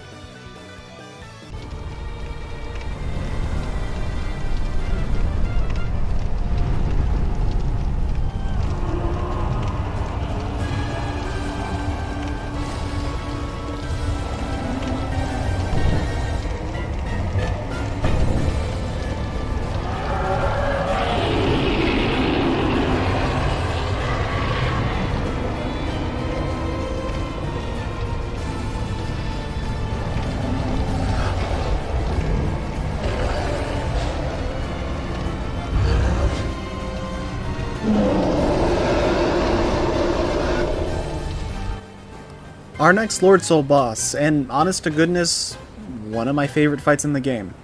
I'm not kidding. The Burning Arena requires you to be mindful of your positioning, but all of his attacks are clearly and well telegraphed, either using his cleaver with single attacks or combos, or going for some brutal grabs, or maybe a slam. He can also unleash dark magic either via explosion or a wave. On top of that, while I can't say the song is a masterpiece, I think it does a perfect job setting the unsettling nature of this boss battle, and it is definitely one of the more memorable songs in the game. On top of that, you can actually see a corpse, maybe it's not dead, I'm not entirely sure, dangling off the side that will motion to signal what attack the Rotten will perform before he does so. And then you can even cut off his limbs and if you hit them extra hard enough, which will give you Pharos Lockstones. So there's some theories that the guy on the arm is actually Pharos himself. Now, I would also tell you that this is the best boss in the game if you want to farm, because he has a very high soul yield. He's not that hard to learn, the run back is non-existent, and if you kill him on New Game Plus cycles, you'll obtain the Soul of the Grave Lord, aka Nito's Soul. So yeah, this is definitely the primo grinding spot of the game once you get it, and most speedruns go and kill this guy like 4 times to get the 1 million soul memory, so you can just skip right to Castle Drangleic instead of having to do the whole Great Soul location finding stuff.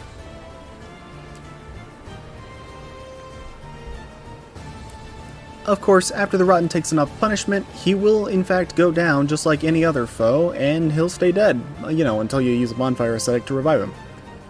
And after that, you will find yourself another primal bonfire that lets you access, well, it takes you back to Majula, but there's also a shrine there that allows you to access a DLC area for the DLC Crown of the Sunken King.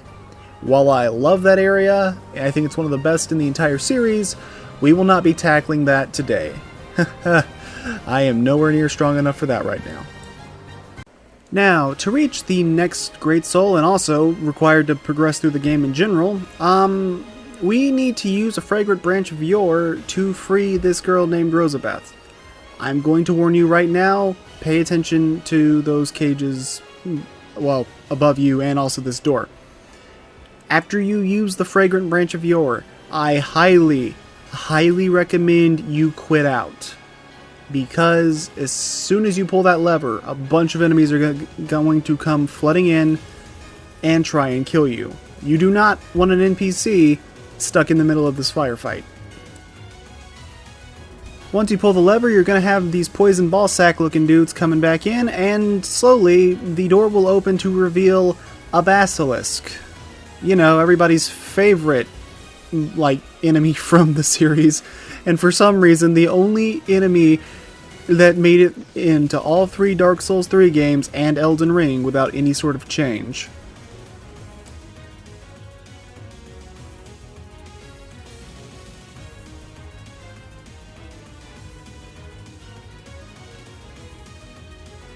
This isn't anything important, I just thought it was pretty funny.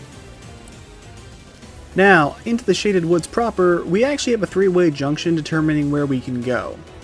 The required path is going to be ahead into this misty forest area, but, well, let's just show what happens if you go the other directions first. If you take the central path, you're not going to be able to get very far, but you will come across the red tearstone ring, which, hey, if you're looking for a glass cannon build, that might be for you, though it's considerably nerfed from the red tearstone ring in Dark Souls 1. You can head up and you'll see this grand door, but once you reach it, it's just going to tell you to produce the symbol of the king. Yeah, we're not going to be back here for a long time. I'm talking, this is one of the last areas in the main story. So, keep it in mind, but don't try anything stupid. Now, heading to the left will actually bring you to a rematch against the Flexile Sentry, now serving as a mini-boss. And you know what? I actually like this fight. It's still pretty cool. I don't think it takes away from his... I don't think this appearance takes away from his boss encounter because it's far enough in the game, unlike the one in Scholar, where he just shows up as a regular enemy in Sinner's Rise. Now, he's not hard to take down, but the wider arena does mean you're more likely to see his moveset, and, I mean, it still does provide some challenge because his damage seems to be a little bit higher. On the other hand, you will still need to get past this guy eventually because this does lead to the required path to an area known as the Shrine of Winter, and said Shrine of Winter is where you need to go in order to progress the game and reach Drangleic Castle after you've either collected the 4 Lord Souls or after you've gotten your soul memory up to 1,000,000. Now, for the Foggy Forest area, I really don't have any advice here at all. I just kind of wander until I make it here. Yeah. Biggest advice I can offer is you're going to want to hang left for a while until you come across this man known as Vendrick. He will act as a merchant, and also later he can be a summon to help you out if you so wish, but he warns you that while his head is immortal and cannot die, his body is still somewhere on the loose and is very dangerous. And he's not kidding, it is pretty dangerous when you do come across it, but we won't be coming across it for a little while. Otherwise, I don't have a lot of advice for this place, sadly. It's a low visibility area, and the camera even zooms in so you can't really see where you're going. I just kind of stumbled my way through this place. The big thing is you want to just kind of make sure you're heading uphill until you finally get clear of the fog, and yeah, there will be a bonfire very close by. So you're going to want to make sure you turn around and get it so you don't have to run through this place all over again. And also, this bonfire connects to one of the Dark Diver locations, so I'm going to cut ahead to a bit further in my playthrough and show you how to get there. Before we get to exploring this part of the woods proper, let's jump cut to my character from a little bit further in the future. Not too far, this is around mid-Castle Drangleic, basically. So, you're going to want to run up here, ignore the curses, I'll explain this a bit later. Go to your right, and now, it's kind of hidden. Run past these Lion Warrior dudes, they are assholes and they do not stagger for the life of them. You're going to see this patches of grass. Well, there's a bit of a plank that hides a hole that really can't support your weight, so you'll fall through it. You'll be able to speak with Dark Diver Grandel here, and after you found all 3 locations, you'll finally be able to access the Dark Diver locations for that quest. Alright, now we're back to the main file progress part, whatever. Okay, the second half of Shaded Woods is interesting, and it holds quite a few secrets behind all the giggling curse pots that cause your character to progress through further stages of hollowing should the meter build up. If you have the Ring of Whispers on, you'll be able to hear the different enemies, and you will want to have the Ring of Whispers for a friendly, non-human NPC here. With the Ring of Whispers equipped, we can go and interact with this spooky looking mini-boss dude, Man Scorpion Tharr. Thankfully, even if you don't have the Ring of Whispers equipped, he won't try to attack you. However, he won't really be able to understand what he's saying. Now, despite the fact that he looks spooky, he's actually a pretty nice guy all in all, even if you're not wearing the Ring of Whispers. So he'll be non-hostile, but with it equipped you can learn about how he has a wife, he's one of the creations of Seath, and he also wants you to kill his wife because she's gone crazy. Also, I gotta say it, I think the lion enemies look really out of place in this game compared to pretty much every other enemy in the Souls series. These guys look like they came out of a completely different game, and I don't know, maybe they did. It'd be interesting to find out, but yeah. It's just weird having dreadlock lions show up here.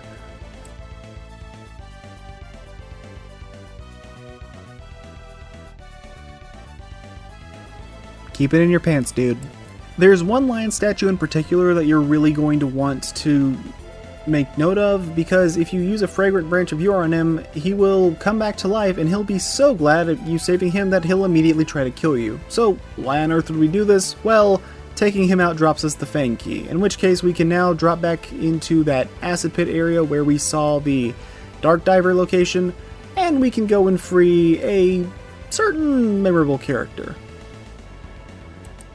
With our handy dandy Fang Key in hand, we can now free one of the birds from Ariamis from Dark Souls 1. Well, weird design aside, this is Ornifex. Also, you get an Estus Flash shard, which is nice. But this is Ornifex, a friendly NPC that will actually make us boss weapons. But first, they need to get home before they can do anything with that. But they said, hey, don't worry, just come to my house and I'll be able to give you boss weapons. Now, where exactly is their house? Right down the road. Can't miss it. Right down the road. Right down the road. Guess we'll see you there. Yep. I love Happy Souls. Anyways, let's go fight the boss of this area.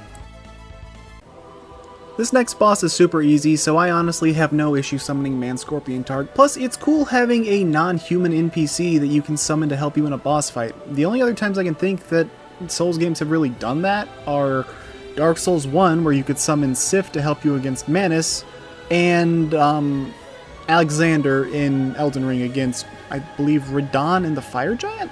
I think that was the only two you could summon for. Anyways, this boss is Scorpionist Najka. The inspiration is very, very obvious.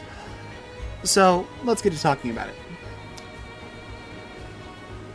Honestly, this fight is kind of a joke, and not super interesting. It's the standard half-woman, half-monster boss, but worse than Quelaag in every way, and now that Romina exists, there's really no reason to bother with this fight other than the fact that it's required. The most interesting part of the battle is you can summon her husband to assist you in battle, and he helps quite a bit. Otherwise, her most interesting attack would be whenever she burrows under the ground, and that could be a threatening attack where you have to keep on the move to not get, attacked by her from emerging from below, but you can just sort of stand on top of the rubble and be completely immune to it. And if you get onto her back, which is surprisingly easy to do, her AI completely breaks. Yeah, just smack her with a blunt instrument or a heavy sword, or honestly just beat her up with anything and move on. Now, we're able to enter this optional area. Well, not optional, but basically an area you can just run through if you want to. But it does have content in it, however good or bad it may be. This location is known as the Doors of Pharos, and the first thing you should do is run through the water and go underneath that small bridge to find a bonfire. My first playthrough, I did not find this bonfire and had to run through this and the first half of Seldora, which includes a boss fight, by the way, making everything way more stressful. I gotta be honest, Doors of Pharos kinda sucks. There's a bunch of doors here that require Pharos lockstones, but almost none of them are worthwhile. There's not much for me to say, and the enemies here are these weird rat dog things that inflict you with toxic, so I guess you could say, oh look, another poison area. I'm not really going to put this one to the counter. That's just a poison enemy. It's not a poison level. Anyways, I would skip this place entirely, but unfortunately we have a boss to fight here. And it might just be the worst boss in the series. Yes, even worse than Bed of Chaos in my opinion. As the message I read right outside this boss arena said, try pure luck. Now, it's no secret that I love some pretty off-the-wall bosses, like the Rotten or Gaping Dragon, going so far as to say Gaping Dragon is my favorite main game Dark Souls 1 boss. So you may think I have something positive to say about this boss, right? Possibly? No, it's absolute trash. This boss and his mooks love to try and inflict toxic on you, which in this game is basically a death sentence if it lands, and you have all of 7 seconds to take out the rat dogs before the large asshat comes down to play. With his body so high off the ground, you're basically forced to go for his legs to do any real damage, unlike Sif, who was low enough you could pretty much attack the whole body. And he has a head charge that can close pretty much the entire arena's distance. You might think this boss isn't so bad once his mooks are gone, but you'd be wrong, because once he gets low on health, he'll start vomiting, which is acidic, and will proceed to start breaking your gear. And what do you get for defeating this boss? A rat tail and 14,000 souls. Potentially not even enough to repair your broken equipment. That acid vomit is what brings this from a really annoying luck-based fight to a terrible ordeal with one last middle finger thrown to the player right at the end of the battle. Because you know, it couldn't just be a bad boss that you get over and done with. No, it has to just make you go back to Majula and repair your gear again, just to spite you. I hate this fight. Oh, and by the way, the acid vomit also does a lot of damage and almost killed me at the last second. This fight's awful. And for some reason, you're supposed to fight this guy before the Royal Rat Vanguard, according to the boss order that shows here. It's like, the boss order for the Great Souls goes Lost Sinner, Old Iron King, which is the one in Iron Keep. We haven't gotten to him yet. The boss of this area, and then lastly, the Rotten. And I don't know if I agree with that at all. But whatever, that's enough rambling. It's over, let's move on with our life. Now, taking the required path out of the Doors of Pharos, you'll realize the level is only about 45 seconds long while holding a crystal lizard on the way. And then you very quickly end up in this area that looks like a small village. Yeah. Once you're through it, you'll find some Resident Evil 4 villager-type enemies, and you'll find yourself a treasure chest, and I completely fell for that trap, so I had to include it in the footage. Yeah, I'd be more annoyed, but it's honestly really funny.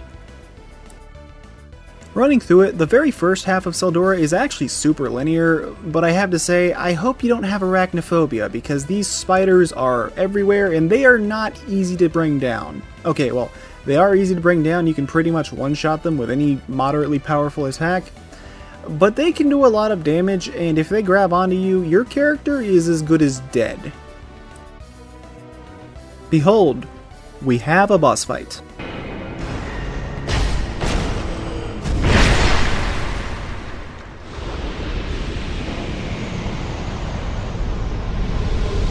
We had a boss fight. Welcome to the Brightstone Cove Seldora proper. The mining town, so to speak, with a bunch of magic-happy enemies and a couple bonfires to pick up along the way. And we finally are able to find Ornifex's house, which was, in fact, right down the road. From here, if you have a major boss soul, such as, say, the Lost Sinner, the Rotten, one of those, or maybe some New Game Plus soul, like Nito's soul, you can make a major boss weapon. The way to get small boss weapons is by speaking with Strayed, who is in Lost Bastille. He's the guy that sounds like Fran from Dark Souls 1. Ultimately, I do end up getting a boss weapon, but I actually didn't take Ornifex up on their offer right now, because you'll get one for free, and while it is cool, I'll save it for later. There's a very special weapon I want to get. Now, I actually kind of like the visual theming that Sildora has going on, as it goes from being a village area to the more mining part of this mining town, until you descend deeper and you start to see this weird spider temple, where everything is slowly overtaken, including some of the villagers that have now had spiders more or less using their bodies as puppets to move around. Otherwise, they just kind of lie in ambush for you, and this is where the binocular magic combo can be really good, especially with that lingering dragon crest ring.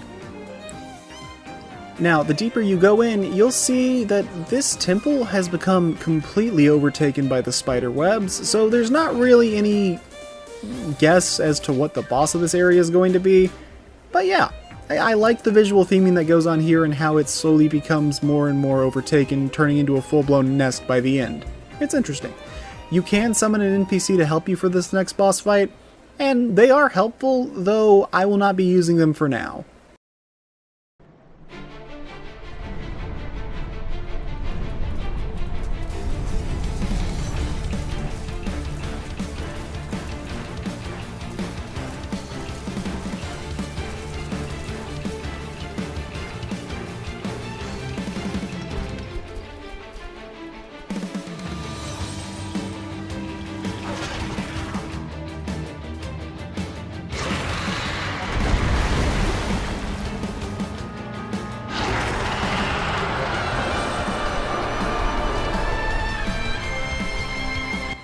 Overall, I think that the Duke's Deer Freya is actually a pretty darn fun boss fight to tackle, being, well, a being that was indirectly corrupted by Seath. She has a surprising amount of control over magic, and 2 heads on her body, which are also the only places that take any actual damage.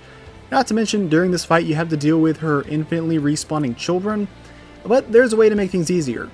Use a torch. I should warn you, don't use a torch before you enter the fog gate, because that disables it for some reason, or at the very least it does the first time. I did not know that and ended up wasting a flame butterfly and was a little bit annoyed, but not too big of a deal. Thankfully you can buy them from Ornifex, so it's not that bad. Anyways, if you have a torch in your offhand, then the spiders, or the baby spiders anyways, will become far more passive, only attacking you if you get too close. But you now don't really have a way to defend yourself from Freya's otherwise fairly strong attacks, so you're left with a bit of a choice. Do you bring out a torch and risk leaving yourself open to a heavy hit from Freya, confident in your abilities to dodge and, just not get completely destroyed? Or do you full balls the fight, dealing with, well, being able to have your full arsenal or two-hand your weapon, while Freya is also more or less full ballsing the fight with her magic and stomping attacks, while the baby spiders are constantly coming in and trying to murder you? There is one big issue with this fight, however, and that's her music. You're not going to hear it here because, I'm using a lot of different music from different games over this video, mainly because it's what I have in my computer. But Freya's boss theme is just the Dragon Rider theme. Despite being one of the 4 Great Soul bosses, she doesn't hold a Great Soul herself, so okay, that's fine, but still, she's one of the major bosses. Why does she not have a unique theme? Every other major boss in this game has a unique theme. She's just stuck with Dragon Rider's generic sounding mini-boss theme, and it really does lessen the impact. I don't know. It's something that I'm not the biggest fan of. Now, I do still like this fight, and if you fight her on New Game Plus, you'll get an item known as the Pale Drake Soul.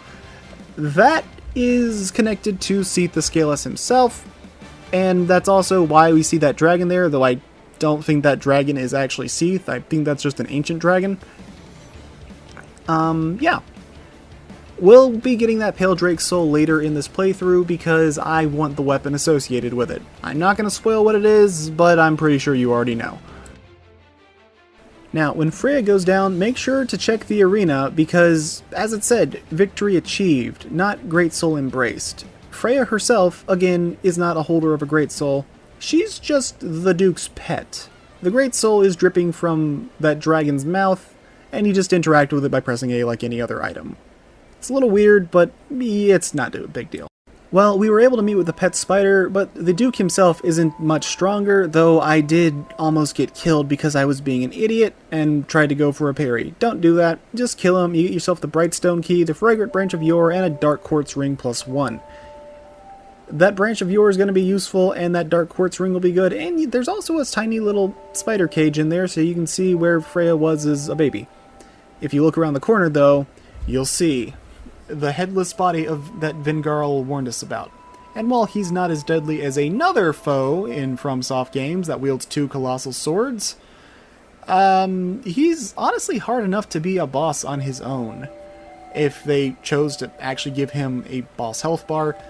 So what I say is, don't fight honorably, just cheese him out with magic or something, and light the primal bonfire, because we really cannot afford to die now after running through pretty much half of Seldora and a boss fight. Oh, you also get his armor set, which is really good, except for the helmet, but that's okay. Remember how I said there was a boss on Huntsman's Copse I never fought? Yeah, I guess it's time we go take care of that now. Oh, by the way, for those who have issues with this run-up, here's how you make it easier. You run across the bridge, you're gonna have all these enemies chasing your butt, and then at the end you want to make the jump right here, because they will not be able to follow you over.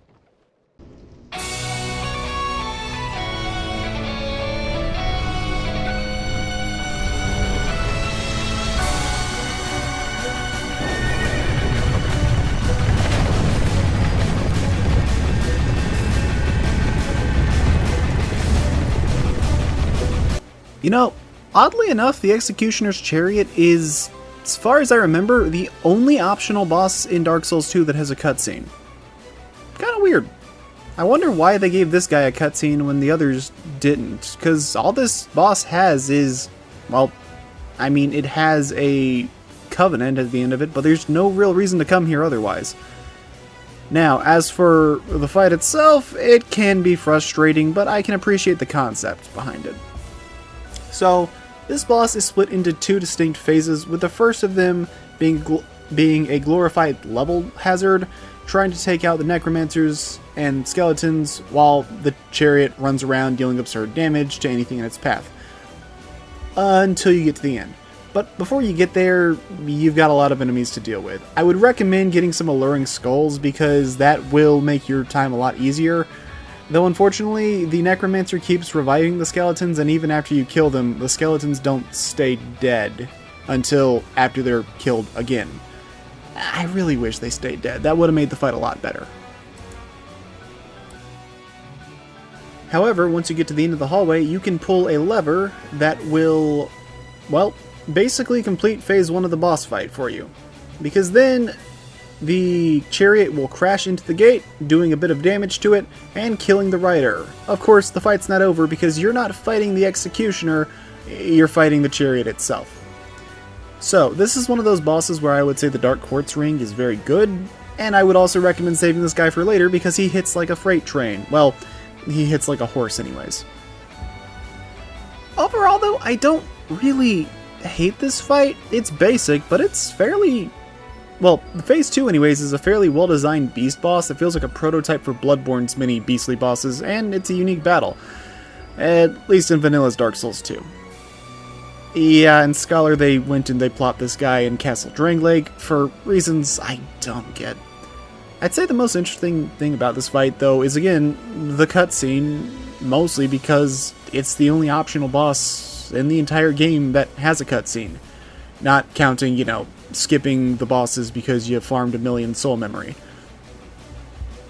It's an odd choice, and it makes me wonder if this guy was originally meant to be, like, a major battle, or if maybe at some point there were supposed to be a lot more optional bosses with cutscenes, and it just had to get cut due to development time. I'm not sure what the answer is, but whatever. Alright, we're back at Iron Keep, and my recording got foobarred. Unfortunately, I lost the footage I had. Well, it got corrupted. So I can't really show running through this area proper, but basically, the idea here is that there's going to be a lot of knights coming at you 2 at a time, and, well, you just kind of want to take them out as you go. It's not as bad as it may sound, because in Dark Souls 2 Vanilla, they were fairly well placed out in ways where you'd be able to fairly reliably deal with them. In Scholar of the First Sin, they added more Elan Knights, including a bridge area that originally had one, now holding 3 of them. And they also, doubled their aggro range. There is a pretty cool trap you can do where you unleash a ballista on the back of an archer, but it only does, 160 damage or so. It's barely more than a soul arrow. You'll have an elevated bridge that you need to at least lower on this side. You only have to lower it on one side, technically, but if you lower it on both sides, you'll have more options. And when you lower it, you'll be able to get across and, go fight the boss of the area. There's also a Dull Ember around here, which can be used for weapon infusion, but I'm just going to be honest with you guys, you don't need it, at all. It's not worth it. Basically, if you want an elemental weapon, use a boss weapon. If you want elemental damage, use a buff. They're not exactly hard to come across resources in this game, and it's easier to spec for 1 or 2 stats than try to go for 3 or 4. Unless you're specifically going for the Majestic Greatsword, but that's pretty far into the second DLC. And that requires 25 of every stat, so while I love that weapon, you're not realistically going to be using that till the ass end of your journey, DLC included. Also, Elan captains are pretty damn cool, having their electric katanas. Now, boys and girls, are you ready for the big boss of this game and the reason why I put this area off until later? Equip your fire and physical resist rings and prepare yourself for one of the best and one of the toughest challenges this game has to offer. Well, maybe not, but he is top 3 hardest bosses in the base game, at least in my opinion. And if we include the DLC, he's still in the top 10, and when it's a game that has over 40 bosses, that's pretty commendable for a guy in the first half of the game. Smelter Demon doesn't screw around. He has a fair number of combos and even some alternate finishers to those combos spread across 3 different phases. Yeah, this is the first 3-phase boss fight in the series. Now, it doesn't really get super complex with the differences, but it's still there. Phase 1 is just him using his basic melee attacks, just there to get you acquainted with the moveset. Phase 2 has him ignite his stomach with flame so hot that anything nearby will take damage. This sounds cheap and annoying, but the slow heal properties of life gems can more than offset this, so I actually kind of like the gimmick encouraging you to make use of your life gems. It's a little weird, but I mean, it's using a game mechanic, so that's fine by me. And then there is the last phase, where he will plunge the sword into his chest in order to ignite his blade. And now everything he does has fire after effects, and they will be added to all his attacks, being able to cause small explosions, as well as waves of fire. And those waves of fire aren't just for show, they're scorching the arena as the fight goes on, and those scorch marks will stay even after the boss dies. Now, as far as story goes, this is one of the few demons in Dark Souls 2 that I would say is more in line with the Dark Souls 1 and Dark Souls 3 demon enemies. Although, Smelter Demon isn't truly a demon, well, kind of, it's weird. You see, he's a golem that's powered by the spirit of a demon of the Chaos Flame. It's a bit complicated, but basically, this guy, if you were to put him under the "Are you an actual Dark Souls demon" list, yeah, you could give him a pass, I would say. At least the demon fire's for real. Anyways, this is also the first boss that I think most people generally tend to like, universally, as he's more in line with the game's later bosses, which I do believe to be a little bit higher quality, and less gimmicky as well. And honestly, with the way his moveset works, it kind of feels like a prototype for some of the Elden Ring bosses with their various combo finishers, delayed timings, and, well, requiring you to actually learn the fight. You can't just tank and spank through things like you could with a lot of Dark Souls 1 and even a lot of this game's bosses. Honestly, I'm gonna say it. The second half of Iron Keep is amazing, and no one ever talks about it. I don't know why. This place is full of various tricks and traps for you to go through, the ability to dunk enemies into the lava, instantly killing them.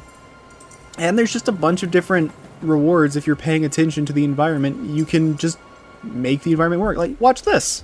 I'm luring these guys onto the platform. Hit the pressure plate. Bye. Oh. Yep, there we go. I guess I should mention that this place also connects to an area known as Belfry Sol, which is like Belfry Luna, but, yeah, while I went there, there's nothing to talk about with that location. It doesn't even have a boss fight. So, I don't think it's worth really wasting time on. It's also not even a pretty looking area, it's ugly. Moving on. We've had a fair number of mining areas in the Souls series, but this was kind of the first factory area in the series. And we wouldn't really see another one until Elden Ring with those ruined forges and Shadow of the Erdtree. And overall, yeah, I enjoyed this level a lot. I think it's very unique. I think it's one of the more fun locations in the game. Again, in vanilla Dark Souls 2, because in Scholar they really go overboard with the enemy spam here. Though I will admit the second half is nowhere near as bad as the first half is. After you get past those knights to Smelter Demon, the worst of it's behind you.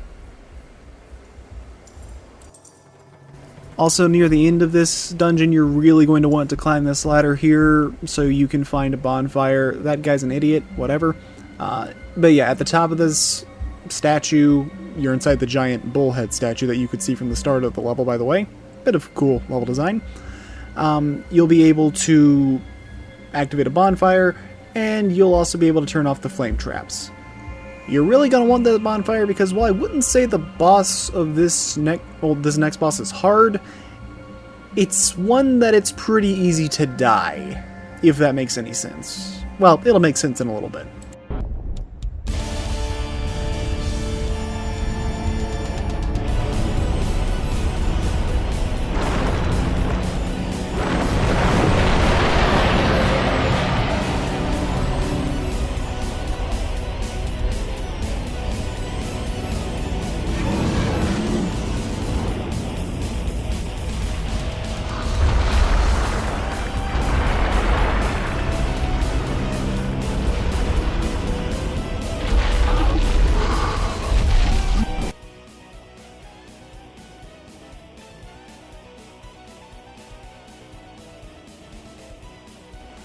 And here we are at the Old Iron King, aka the Balrog.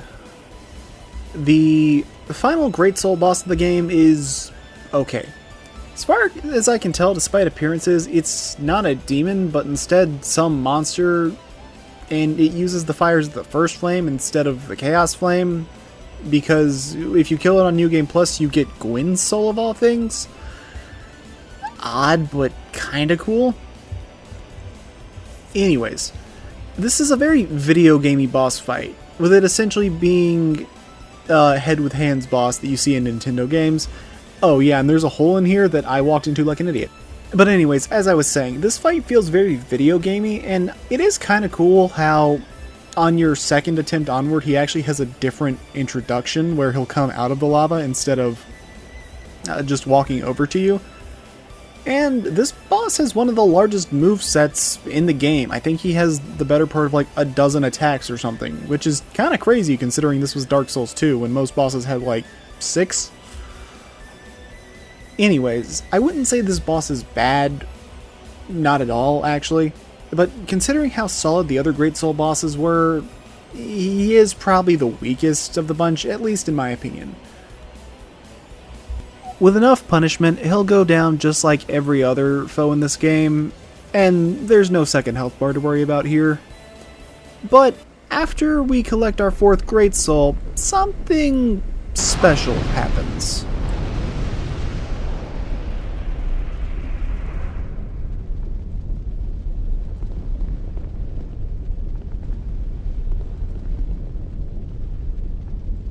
No one has come this far. For a very long while. Young Oliver, do you wish to share this curse? Then accept the fate of your ilk and face the trials that await you. And yes, you have already joined the Crestfallen.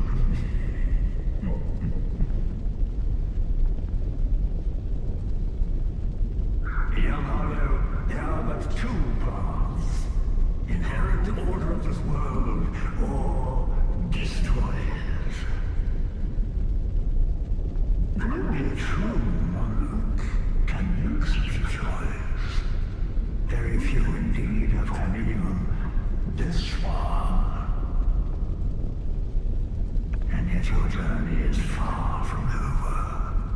Half-grown hollow, have you what it takes? Truly?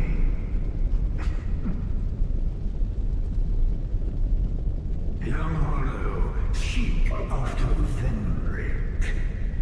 He who almost became a true monk. The Vendrick is certain to guide your way. Fledgling hollow, may we meet again?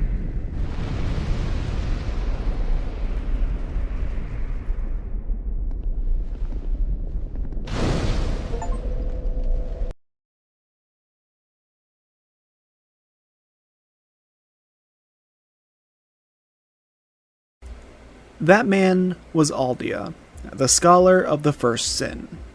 This man is hinted throughout the game originally, but was ultimately an absent figure, until Scholar of the First Sin came out, and he was made... well, they made him a component of accessing the game's new true ending.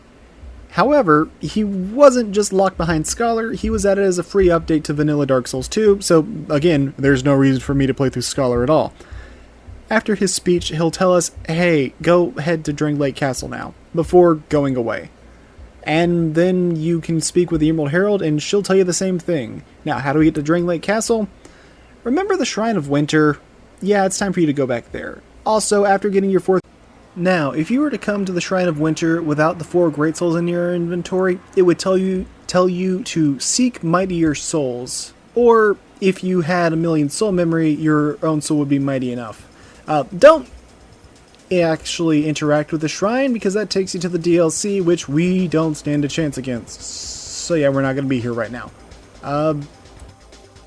Anyways, after you get back on the actual progression path, you'll see Castle Drangleic ahead of you, but the Emerald Herald will always be here your first time, regardless of if you had the soul memory or all the Great Souls.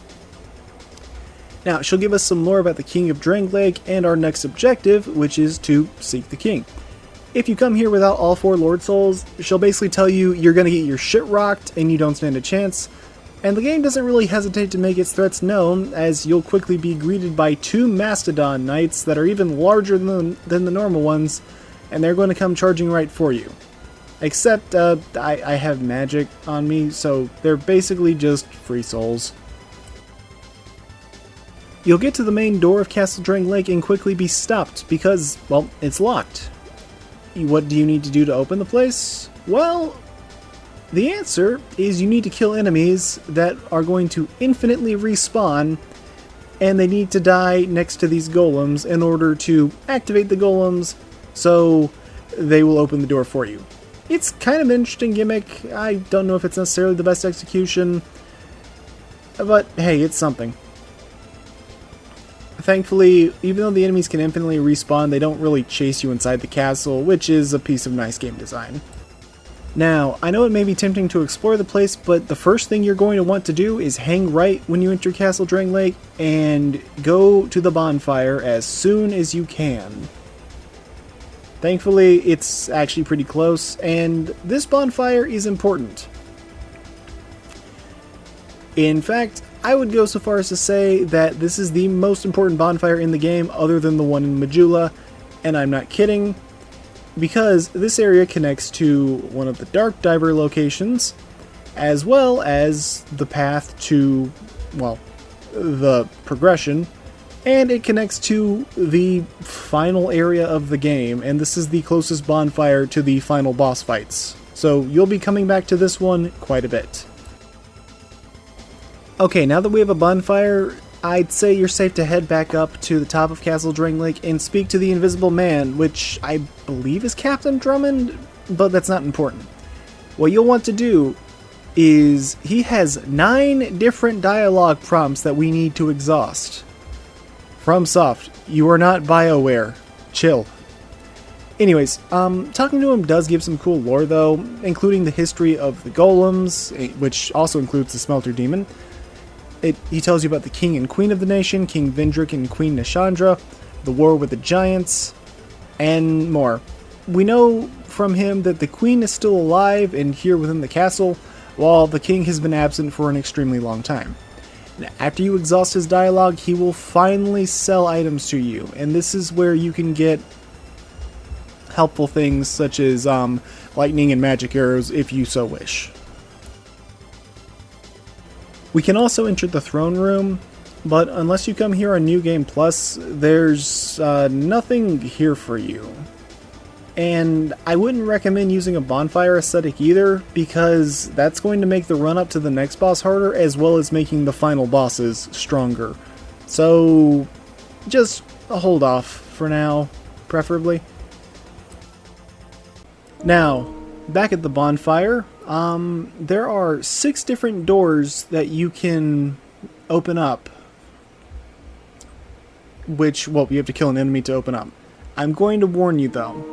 The only ones you're going to want to open, or at the very least the ones you want to open first and foremost, are the front right bonfire, as that leads to progression, and the back left bonfire, as that leads to one of the Dark Diver locations.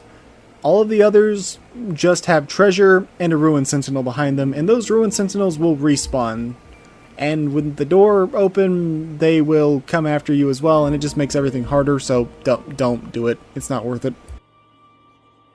One of the overall strangest locations in Castle Drangleic, at least in my opinion, is the Room of Masks. These masks fire poison darts at you if you try to come in here, and I never really got why it's only in this one room. It's definitely an interesting and memorable visual, but yeah, it's just weird. If you want to get through it quickly, you just kind of do a little zigzag motion, then you should be able to dodge most of them. On your way to the next area, there's actually a portrait of Queen Nashandra, but if you get too close of it, it starts to curse you. That's suspicious. Also, you will get invaded by an NPC known as the Nameless Usurper here. If you're wondering who it is, it's just the lady that sells you the miracles. Yeah, it's her. Right before we get to the boss fight of the area, we actually have a chance to meet with and converse with Queen Nashandra herself, and all I have to say is, tall lady. You have fought admirably on your journey, cursed undead. I am Nashandra, Queen of Drangleic. A true monarch carries the weight of their souls. The last king of this land, King Vendrick, as he was called. He found the strength to rule his people, and when the undead were born, cursed, he found more strength to face them. But in the end, he never took the true throne. Visit Vendrick. We have no need for 2 rulers.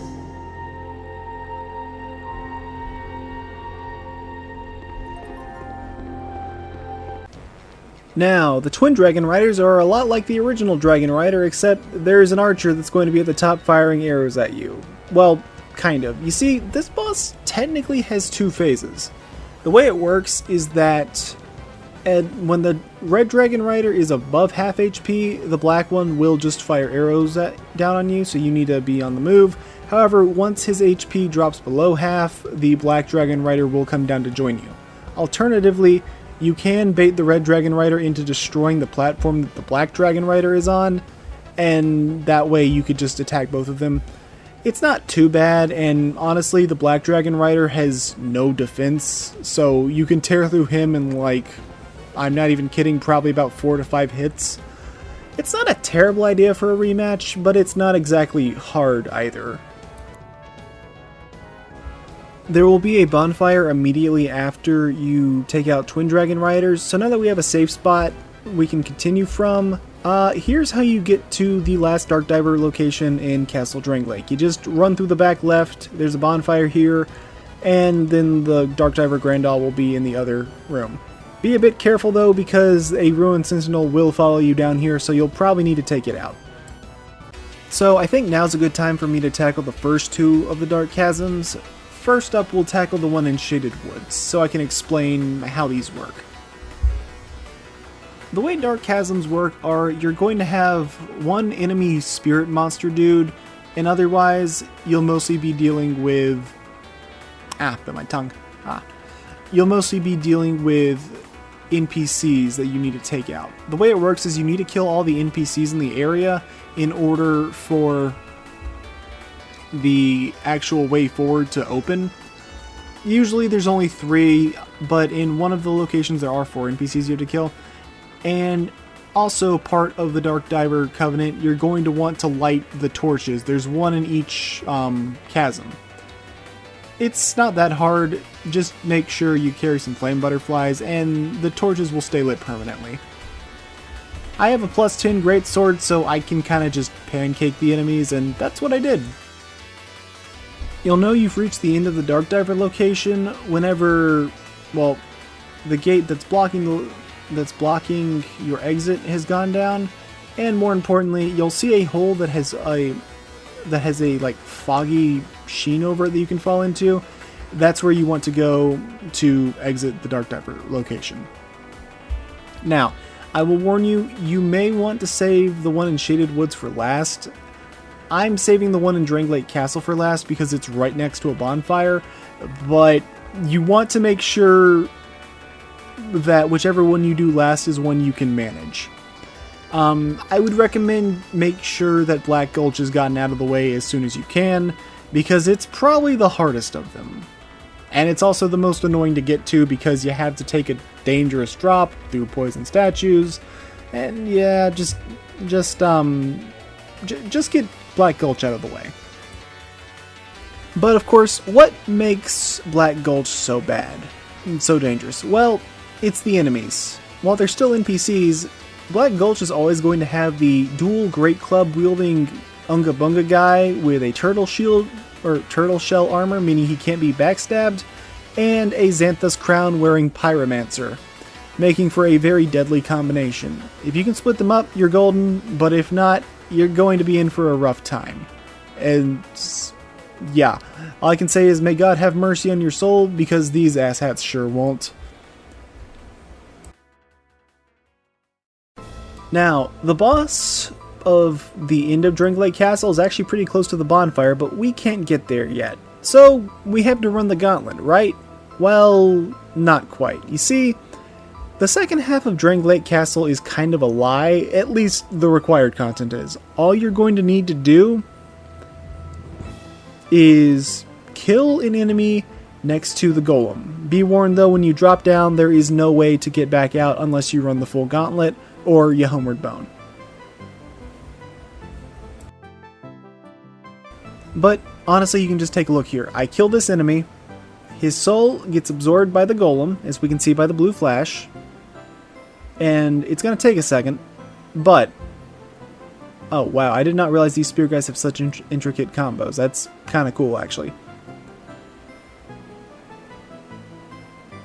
Wow, I really did fight this guy for a while. Anyways, after about a minute, well, probably 45 seconds, that pillar is going to start moving. That elevator takes you where you need to go, because that is where you will find the key to open the door to the King's Passage, which is where the next boss lies. So why on earth would you even bother running the rest of the gauntlet? Well, honestly, the rest of this gauntlet pretty much solely exists for you to get an Estus Shard. There's a bunch of cool different enemies here, such as the Scion Knights, Alon Knight Captains, and the Mastodon Knights, and I enjoy it. Again, in vanilla Dark Souls 2. In Scholar, we have the Executioner's Chariot chilling out here, as well as Belfry Gargoyles, because those guys weren't annoying enough as is.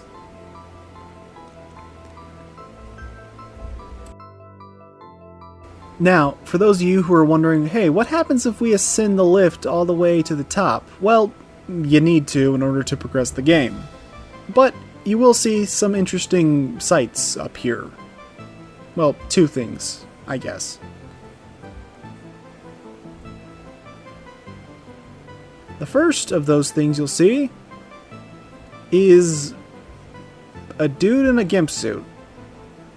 Okay, not exactly. It's a embedded, and you'll also see a girl who's locked up in a cage. That is someone known as a Milfinito. We will interact more with them a bit later, but basically what you need to know is that the key is up here in the cage, and this is how you get to the King's Passage, as well as get a few extra pieces of equipment. Just remember this place. We may come back here in the future if you want to do a side quest. I don't know why I decided to come back here, but for some reason this is when I remembered, oh yeah, I forgot to report to Vingarl that I took out his body. Once you do that, he'll be thankful, and you'll now be able to summon him in the future. This is also where I bought a ring that was basically a ring of sacrifice, but you could repair it after it broke, as well as buying pretty much your first 100% physical block shield outside of the Drangleic shield that you got at the start of the game, and this one's a lot less heavy, so it's kind of worth getting. Now, I'm going to be honest, you might actually want to play online for this boss. Well, okay, it won't make the fight easier, but it does make the gimmick a bit cooler. It's time for us to battle the Looking Glass Knight. Although, to be honest, I kept calling this guy the Mirror Knight by mistake, and now I'm going to do it on purpose. Mirror Knight is widely considered one of the best bosses in the game, and you know what? I'm inclined to agree. The setting is the best looking boss arena in the base game, and the music is one of the more memorable and also kind of downright menacing tracks. At first, his battle is just a knight with a big shield that is slightly more relentless than other foes you've faced thus far. Also, I guess I should mention that unlike a lot of humanoid bosses, you actually can't parry him. I'm saying this because there is another boss even later in the game that, despite carrying a larger weapon, you can parry, and it looks really goofy when you do. Either way, you'll quickly learn that there's more to the Mirror Knight than it initially seems, as he'll use his sword as a lightning rod to electrically charge his attacks, either shooting out straight bolts of lightning or shooting out electrical balls in more of a wave pattern. However, that isn't his main gimmick. Throughout the fight, he'll have points where he sets his shield down in an attempt to summon a phantom to battle.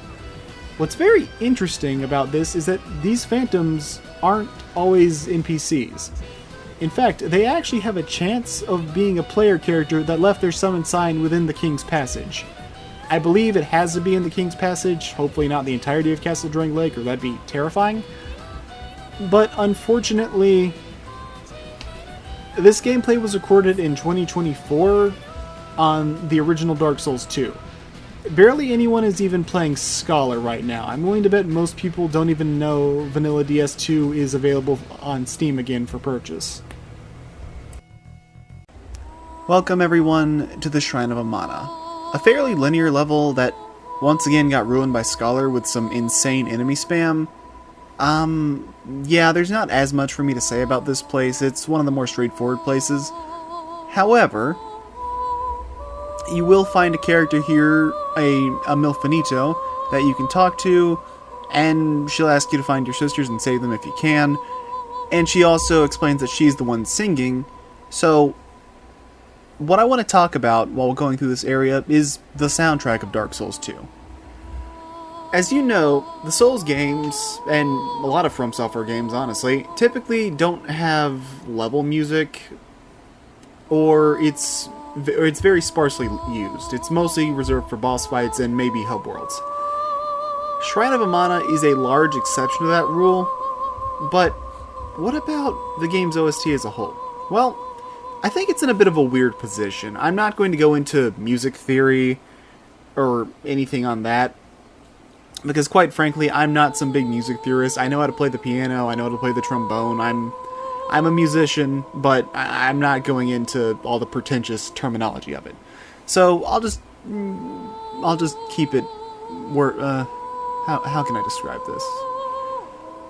Well, I think that the best songs in Dark Souls 2 far exceed anything in Dark Souls 1. Yes, even including Gwyn's theme.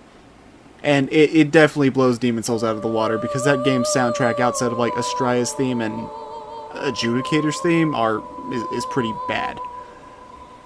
And I'd say some of the best songs in this game even rival the musical masterpieces from Dark Souls 3, Elden Ring, and Bloodborne. But, well, a lot of the boss themes in this game just end up feeling kind of okay. Some are decent background noise, like Dragon Rider's theme, but others are not memorable in the slightest. Like, I can't even really tell you the Prowling Magus' boss theme. I mean, I probably would recognize it if it was to play in front of me, but only like 1 or 2 measures of the entire song.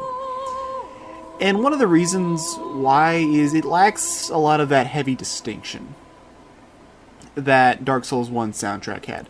See, Dark Souls 1 soundtrack, basically every single song had vocals in it. Granted, it was Sakurappa's fake vocals, but they were those, it was a choir. And you could remember parts of the song, like, say if I was to say Asylum Demon's theme, you instantly know what's playing. If I was to say, well, Bed of Chaos, you probably remember More So Falling Into the Pits, but you'll remember her theme as well.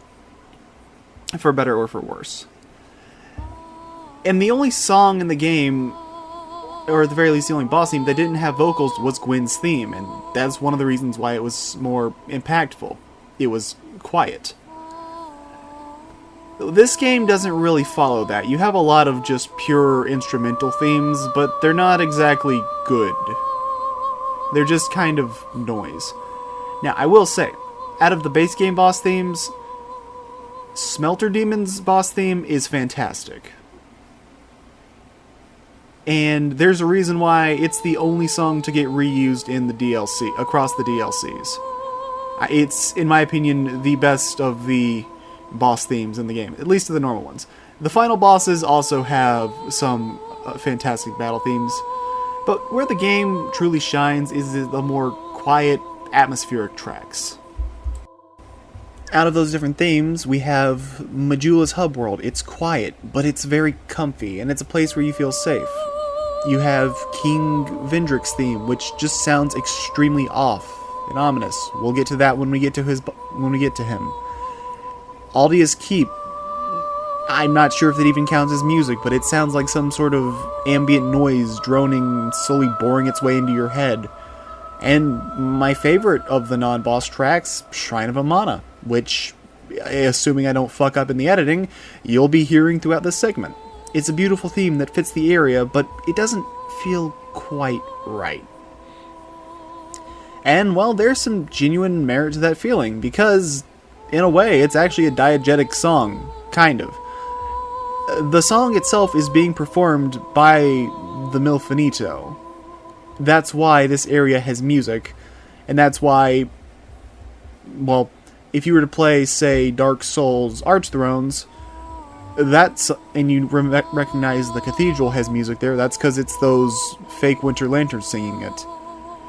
Their music doesn't just come from nowhere, it comes from creatures living in the world. Now, there's an exception to this. There's Ash Lake from Dark Souls 1, but that area is special, and you could almost think of that as the Everlasting Dragon's theme.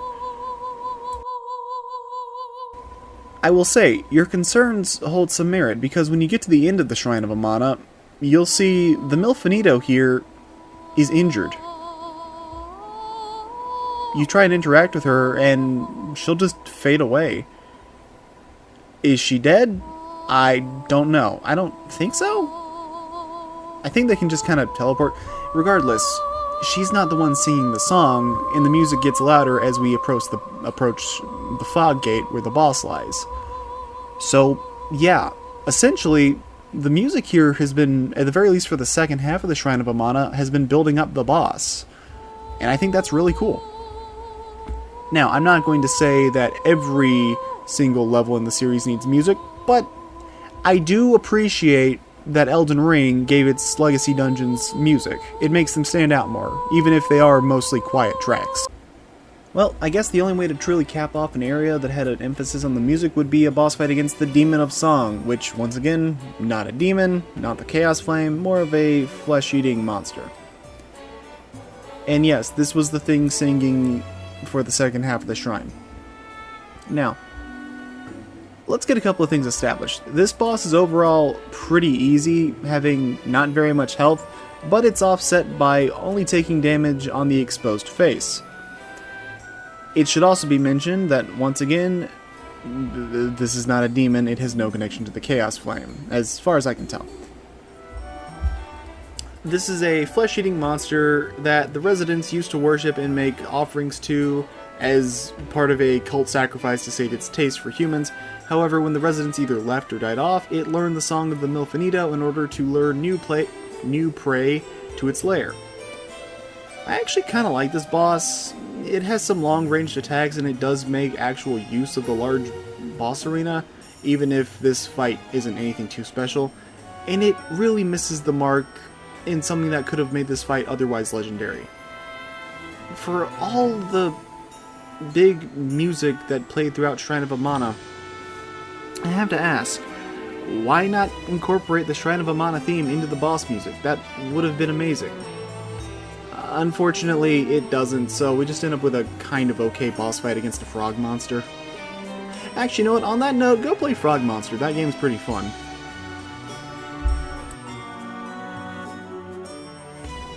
Once the Demon of Song goes down, you can save the Milfanito in the tower because you get the imbued key.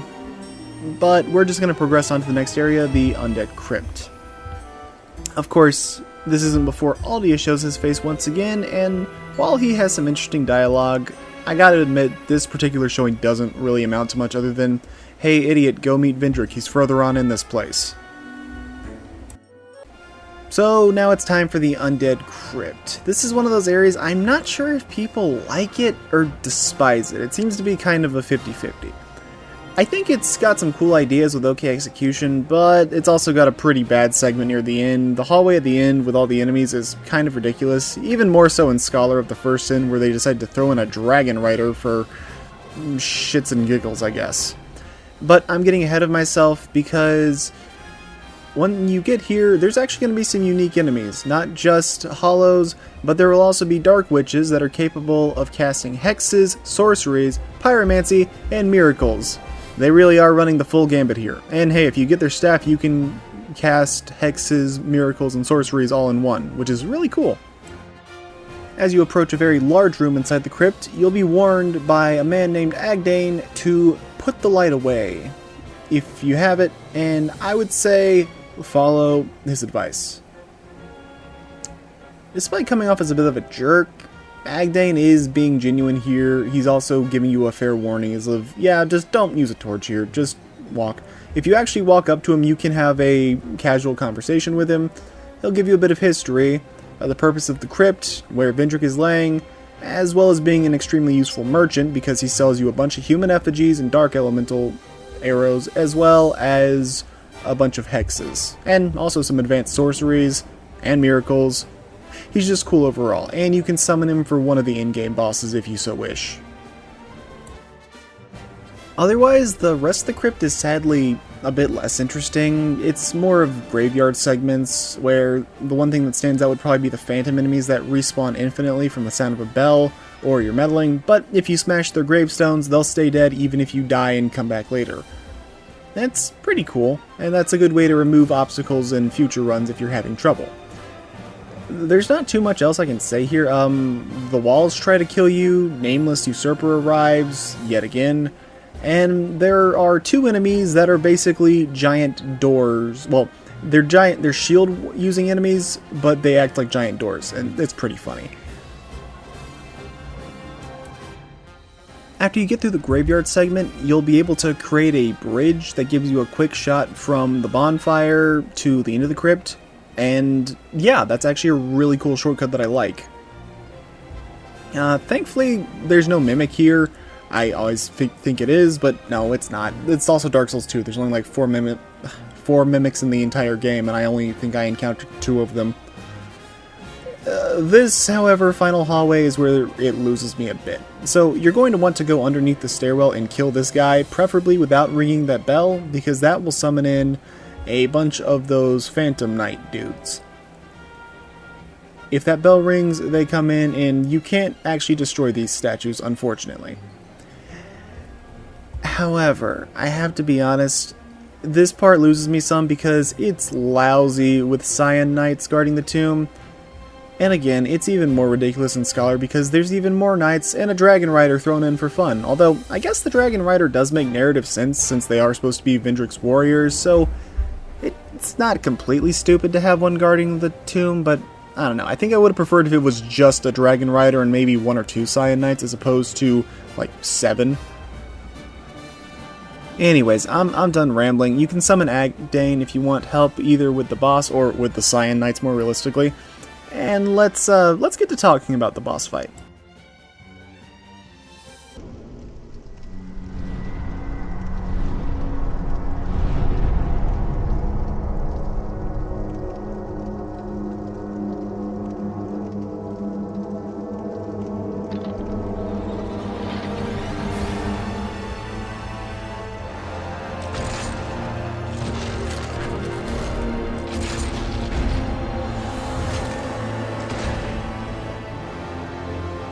Now, I want to start out by saying that this fight against Velstadt is actually pretty dang cool in my opinion. It acts as a good test to kick off the endgame, but out of all the duel bosses, I wish this one was just a wee bit later into the game, because this is the last required boss in the game that's just a straight up one-on-one duel.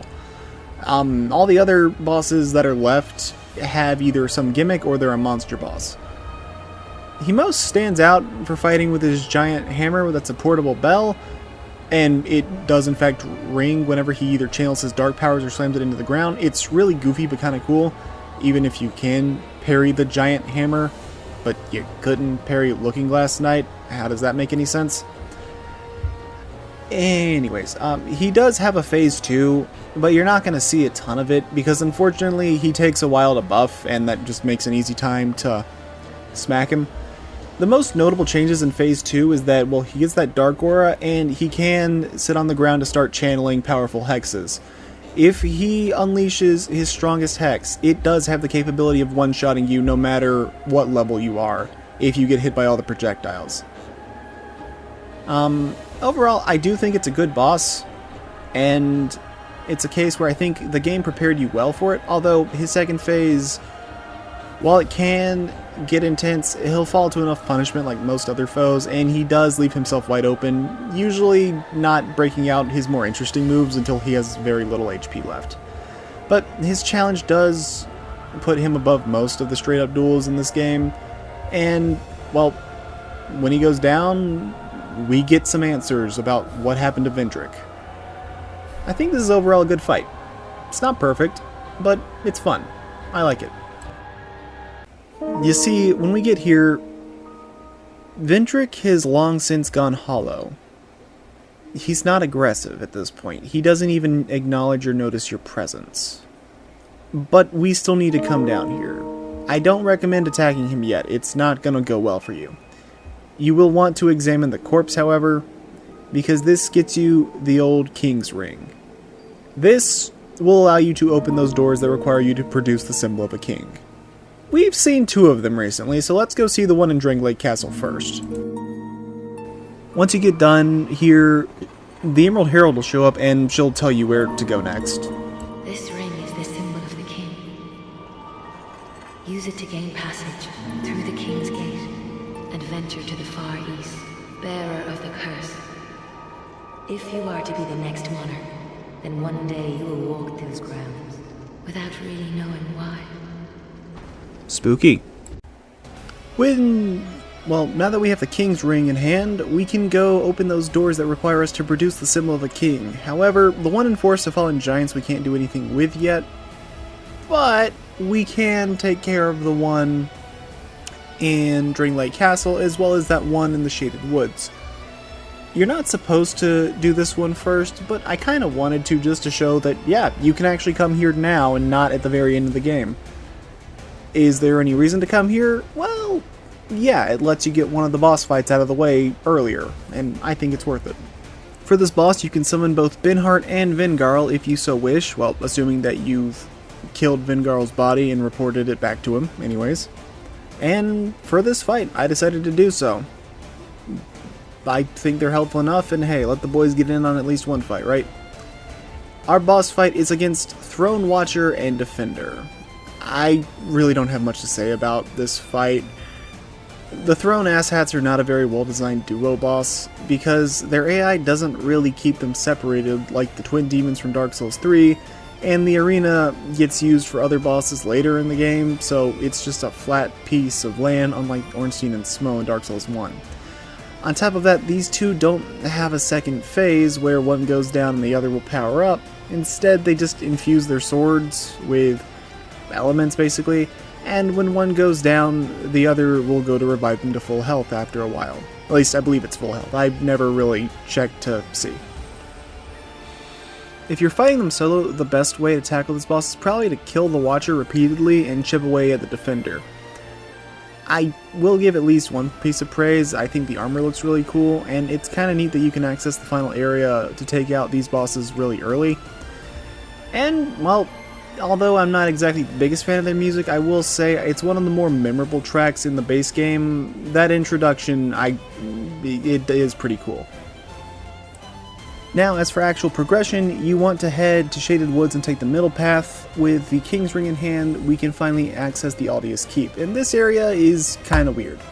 Now, what's behind this door? Well, there's a monkey that wields the Black Knight halberd, and when you kill it, it drops the halberd for you. That's, odd. We also have ourselves another mimic here, and I have to warn you, Dark Souls 2 mimics have really janky hitboxes on their opening attack, so don't stand in front of it whenever it's about to lunge, or you will die. Either way, taking it out, you will get the final piece of the Dark Wraith armor, assuming you've killed all of them, and you get the Sunset Staff, which is kinda cool. It's good if you're going for hexes. While running through the place, you'll be invaded by an NPC called Ascletil of Mira, who I believe is supposed to be Lucatil's older brother? I'm not 100% sure. And it kind of makes sense because this is also where Lucatil's questline would come to an end, if you were following it. I did not, so we won't be seeing it here. We entered this place and it looks like the boss has already been taken care of for me. Though, you know, maybe I should do something about that shaking, carriage. I'm sure it'll be fine. Oh. Well, that's not good.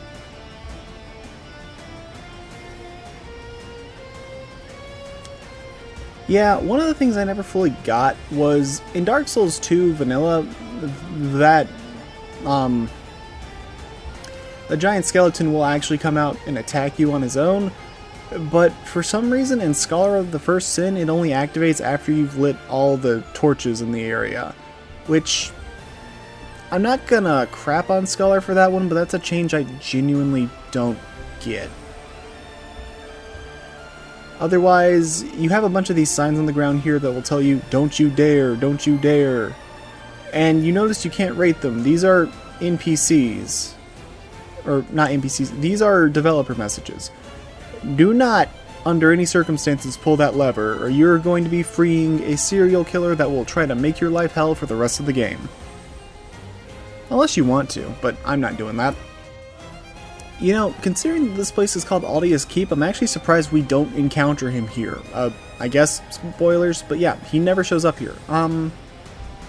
It's kind of interesting, though, getting to look and see his laboratory and figure out more what he's worked on.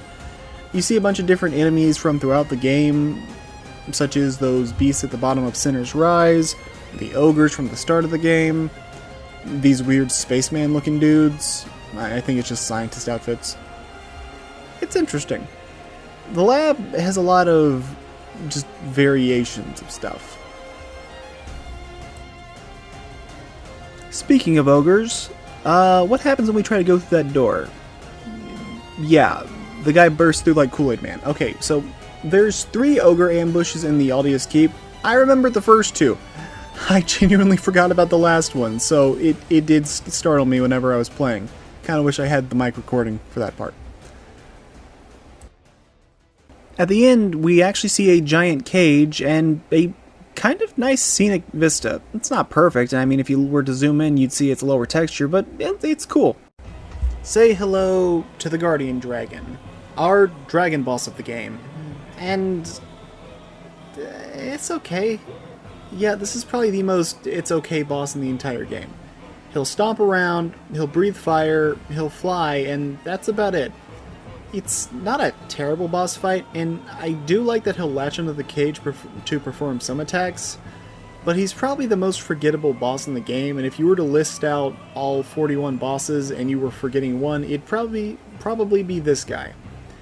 It's definitely not helped in Scholar, where they slap this dude inside Hade's Tower of Flame right before the old Dragon Slayer boss fight.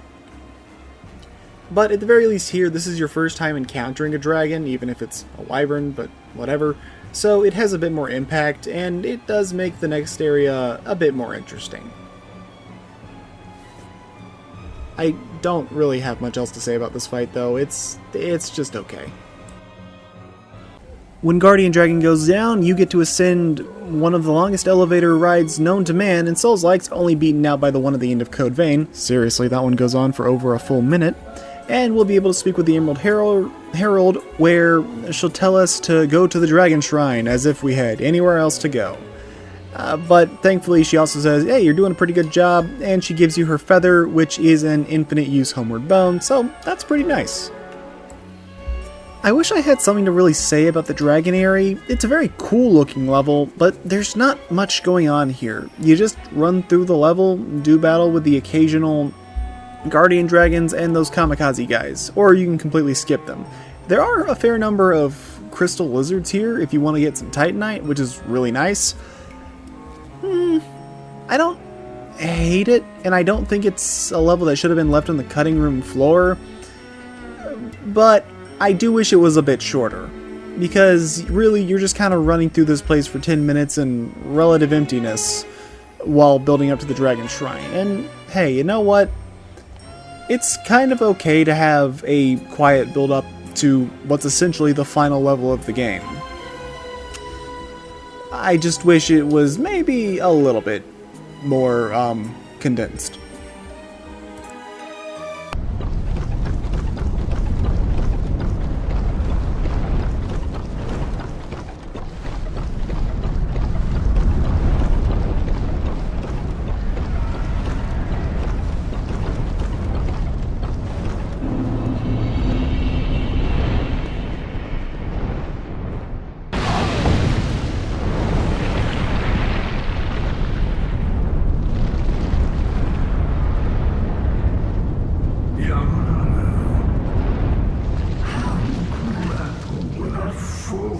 This dreadfully twisted world.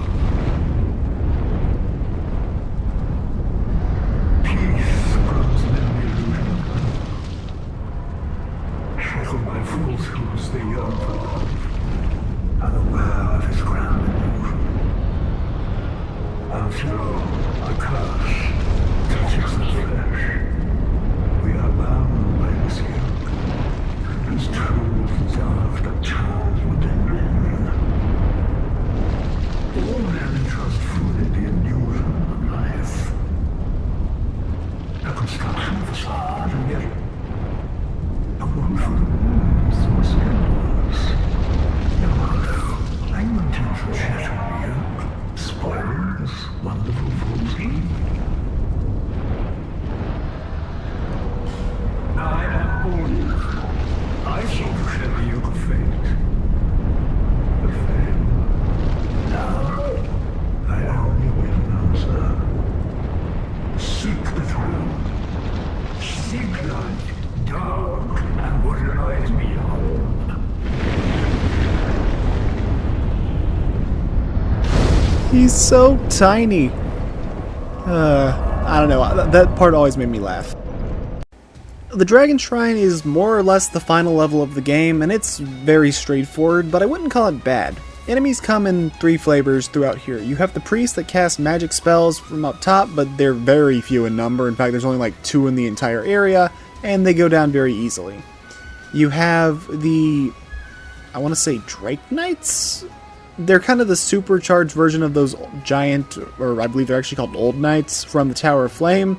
And now with a couple new variants, such as the Great Shield Wielder that also has a giant hammer. And lastly, there's a few of these dragon warrior NPCs that will attack you here. And they can be tough to bring down if you're not prepared, but I mean, it's also Dark Souls 2, so if you kill everything here, I believe it's usually 7 times, sometimes it's 14, it seems to differ depending on the enemy, then they will stay dead. Now, there are more enemies here in Scholar, but I'll actually give it a bit of praise. I think it's handled a bit better in Scholar, because the Dragon Knights will not attack you unprovoked. Instead, they will simply stand on the sidelines and watch you battle the large Drake Keepers. And if you win, they'll salute you. But if you try and run past them or run away like a coward, they're going to hunt your ass to the end of the earth. And you know what? It's a pretty cool change. One major point I'll give to Scholar. At least on the initial run-up to the Ancient Dragon. If you're trying to do a bunch of run-backs, then I could see it getting super frustrating. At the end of the Dragon Shrine, in this long journey, we come face to face with the Ancient Dragon. And there are few options here, but, well, I'd say the smart choice is to just talk. I don't know if you have to equip the Ring of Whispers. I do, but maybe it's just placebo. You can kind of hear what he's saying, and he'll explain stuff to you. Alternatively, you can try to fight him, as he is one of the game's 2 super bosses, to obtain a giant's soul, of all things. I'll explain later. I'm not going to be doing that. I'm just talking to him to get the Ashen Mist Heart so we can progress.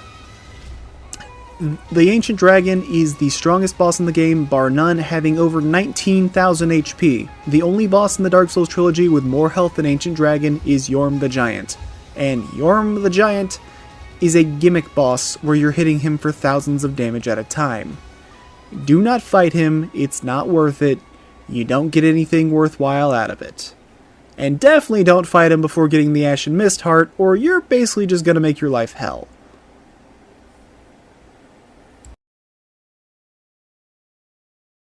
Now, with the Ashen Mist Heart, there's actually only one place we need to go, and that is behind the... Well, it's in the Forest of Fallen Giants, but it's behind that door that requires you to produce a symbol of the king. However, if you're going for the true ending, then we're going to want to be collecting ourselves some giant souls. So to do that, start from the main bonfire in Forest of Fallen Giants, and go to around the area where you met with Pate. If you go and interact with this giant tree, you will be taken to a location known as the Memory of Vamar. This is one of the 3 giant memories you can enter, and out of the 5 memory levels, there's like 5 memory levels in total, 6 if we count the DLC.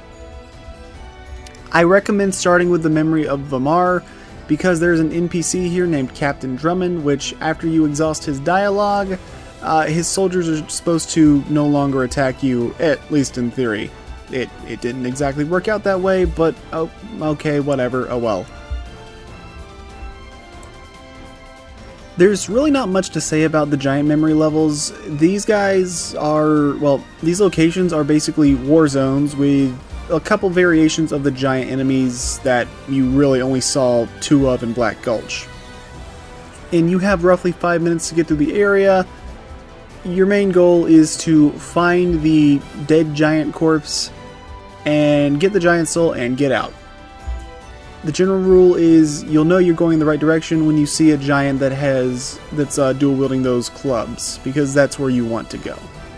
It is cool getting to actually see the War of the Giants take place in person, so that's neat, but you can also die very easily. Near the end of the Memory of Vamar, I had this shitbox happen. I thought it was kind of funny, mainly because it didn't kill me. I'd imagine being a lot more annoyed if it did.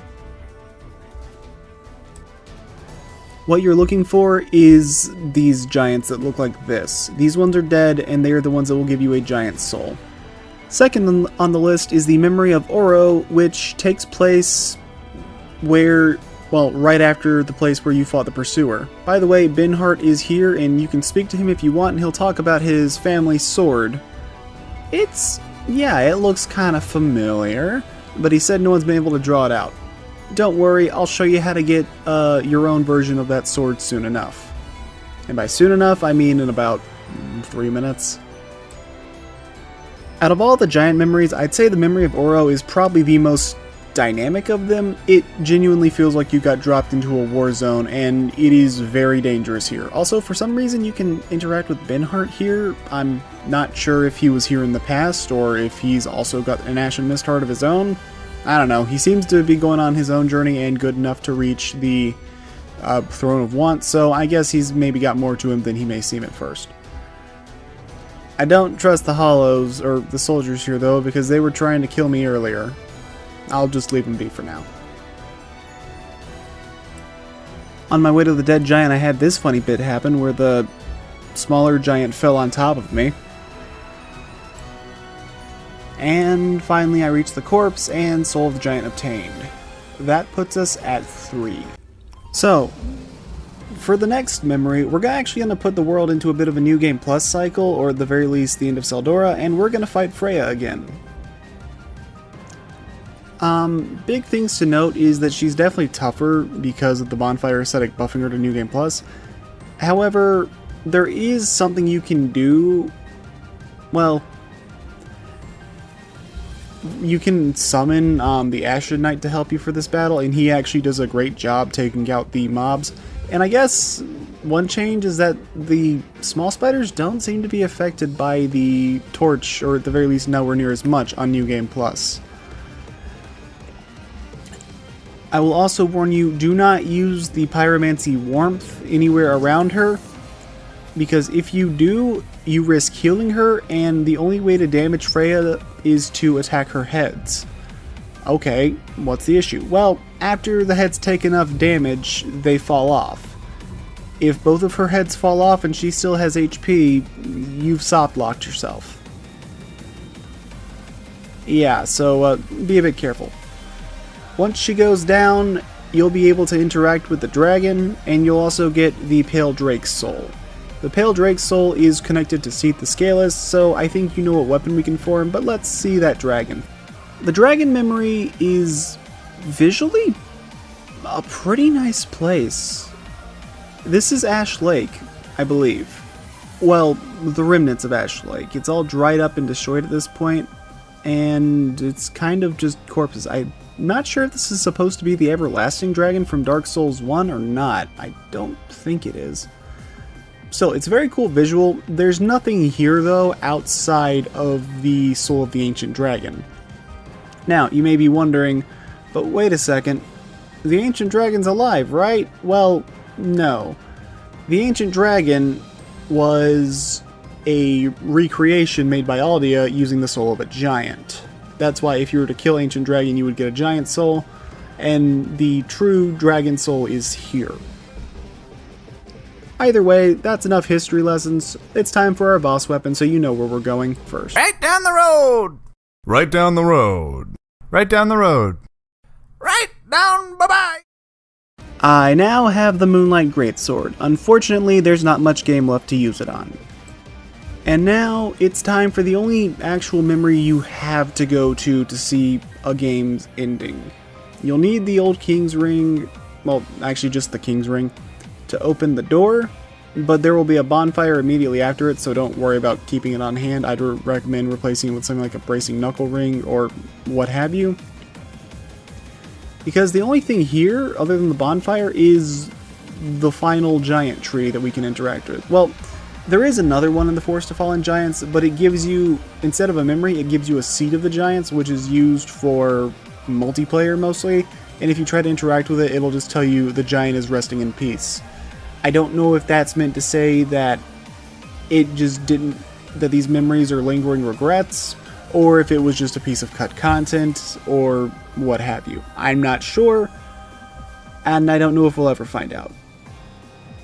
But here you can choose to summon either Benhart or Captain Drummond. However, if you summon one, you can't summon the other for some reason.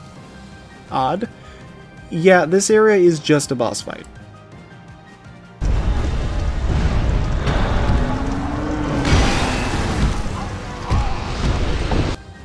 Yeah, I just thought that death was funny enough to leave in. So, unlike the other bosses, I think this is one case where the run-up should actually be considered a part of the boss fight.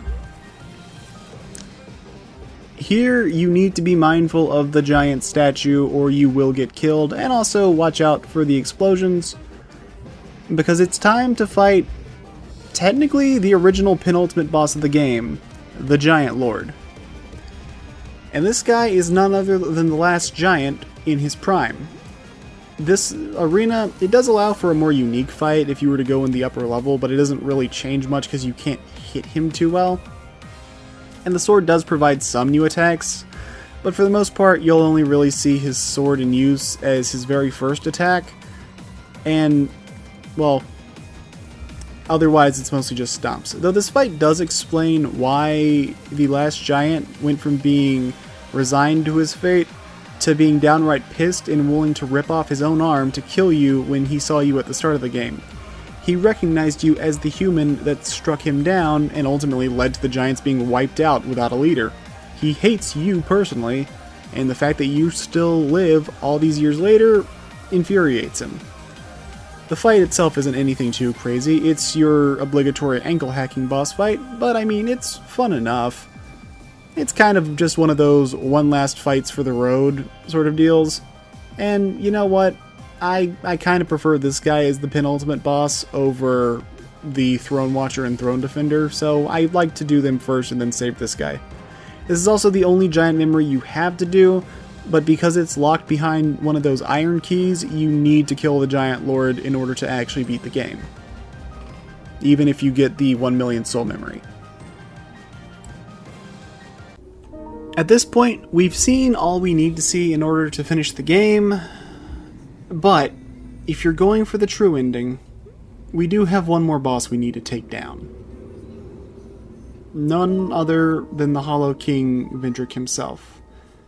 And there's a reason why we gathered all those giant souls in order to face, well, Vendrick himself. Also, Dark Fog is worthless. I learned that one the hard way. Well, it's not worthless, but it's not good.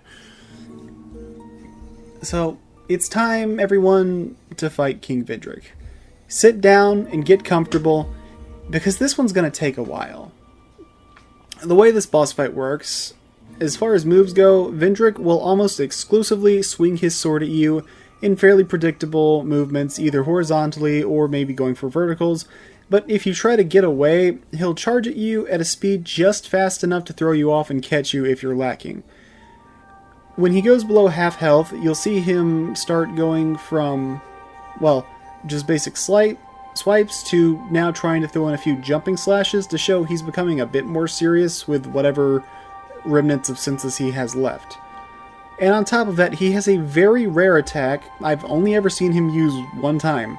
He'll gather dark power in his hand and scream at you before firing a curse orb that does absurd damage and can instantly inflict curse on you, lowering your max HP if you didn't already die. Thankfully, this attack seems to be extremely rare, so you probably won't see it. Not to say everything will be hunky-dory when you try to defeat him, however, because this boss is very tanky. So, I'm going off memory here because I don't feel like looking it up right now, especially because I think as I'm recording this, we're getting hit by a hurricane. But King Vendrick has 8,000 HP. In comparison, Manus, the strongest boss from Dark Souls 1, only had 6,665 HP. On top of that, when you first encounter Vendrick, his defense will be multiplied by 32. And no, that's not a typo. You did not hear that wrong. It is 32 times higher.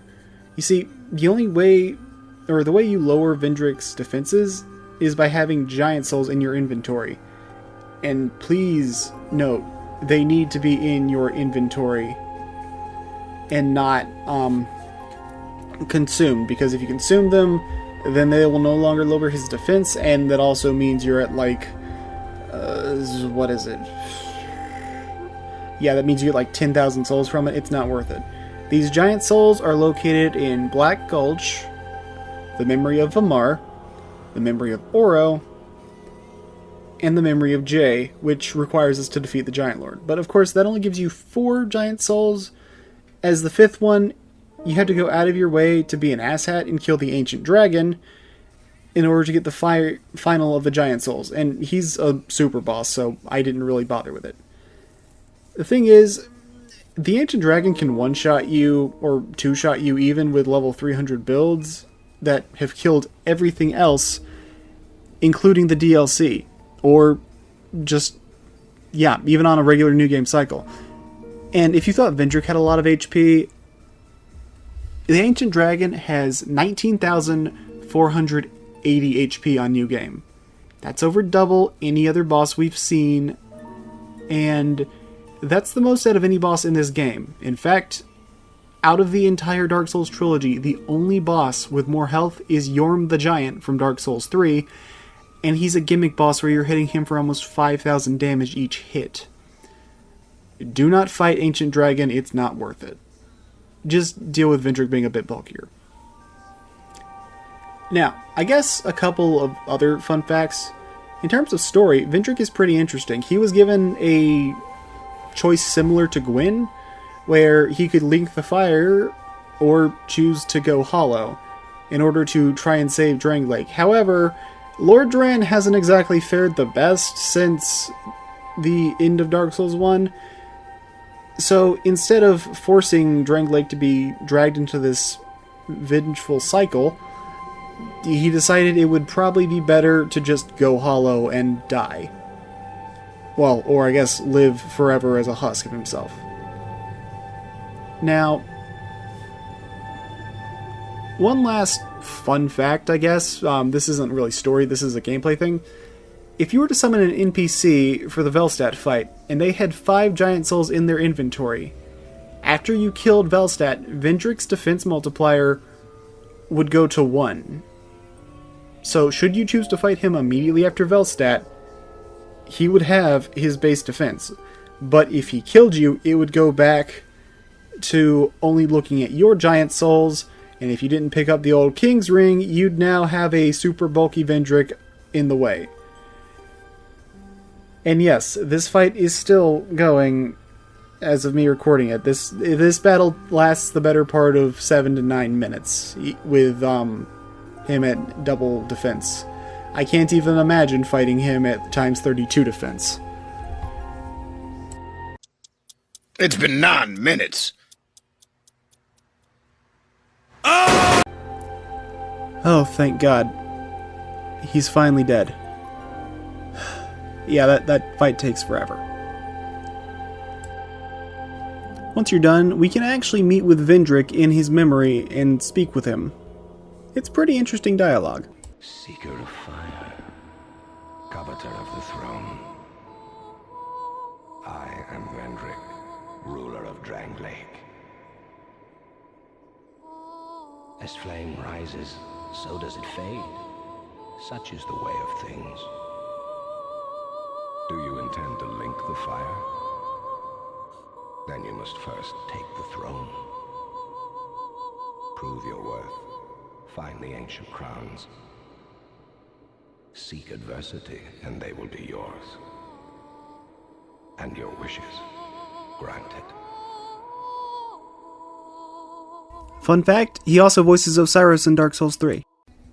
At this point, there's really not much left for us to do in Castle Drangleic, but we still have a few more optional bosses to bring down, 2 in particular, though the first should look familiar. Yep. Hello, Pursuer, glad to see you again. Pursuer makes his reappearance in the Iron Keep after you've slain the Smelter Demon. Why you'd come back here, I'm not 100% sure, but hey, it's a fight, so let's kick his ass.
Well, that was fun. Anyways, the final Dark Chasm is going to be the one in Castle Drangleic. I recommend saving this one for last because it's right next to a bonfire instead of having to run through either a field of enemies or having to do some death-defying platforming in the Black Gulch. Now, just like the other Dark Chasms, it's a case of kill the NPC enemies to move on, though the thing that stands out a little bit here is that Havel's here. So yes, the Slam Jam does in fact make its return in Dark Souls 2's base game, and not just in the DLC. Say hello to Dark Lurker, one of the game's super bosses.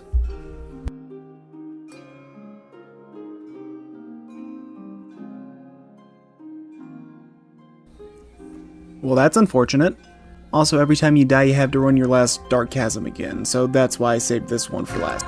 As mentioned, the Dark Lurker is the other super boss of Dark Souls 2 alongside the Ancient Dragon, but this one is actually pretty good in my opinion. And it's also kind of hard. You see, Dark Lurker primarily sticks to being a caster, either straight up whipping out spells or creating small portals to unleash fireballs or send a small explosion through them, and if you get too close, he can turn one of his arms into an ethereal blade, and that's his only real melee attack.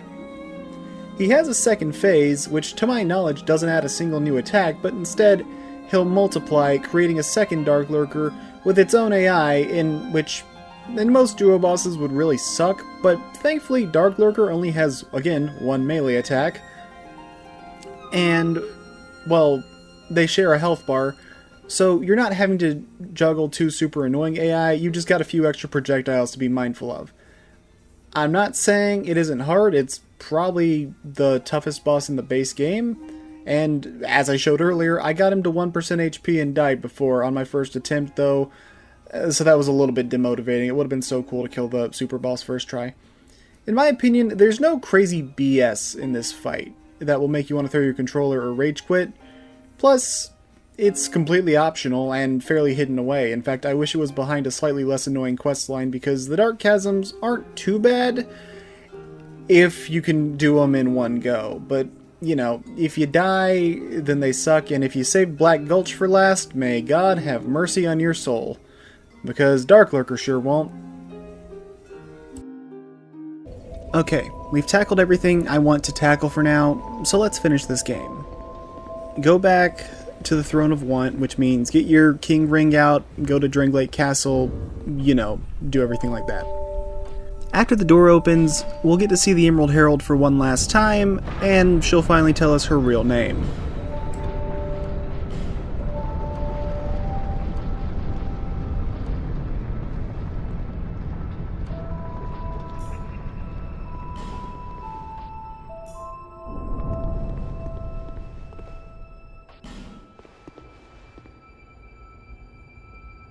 My journey is already complete. My name is Shanalot. The dragon gave me this name, for I was born with none. I was born of dragons, contrived by men, by ones who would cozen fate herself. They are the ones who created me. But they failed. I did not come out as intended. Fate would not be bested, and men were cursed once again. If you proceed, Nashandra will come after you, knowing that you will take the throne and link the fire. She covets the first flame and the great soul. Put Nashandra to rest. So, for the most part, I'm going to save my thoughts on this game for after once we get to the credits, but I just want to say, I enjoyed Dark Souls 2, and it was fun getting to play this game again. I think there's some good creativity in the levels, though maybe it doesn't always pan out quite as expected. It's, well, you'll see some stuff that it's like, I guess the best way you can describe a lot of Dark Souls 2 is great ideas, mixed bags for execution. One thing I'm kind of mixed on is this final, run up to the final boss, because it's just a straight line. As you can see, there's no enemies on the way there. And, I mean, it's not that long or that annoying, but it's just kind of a, like, why? Why not just put a bonfire right outside the boss fog at that point if there's no hazards? I don't know. I enjoyed the game, and I think I'll save the rest of my thoughts for after we kill the final bosses. So let's go put the Mad Queen down, why don't we? Oh, right, Nishandra's the villain, in case you weren't following.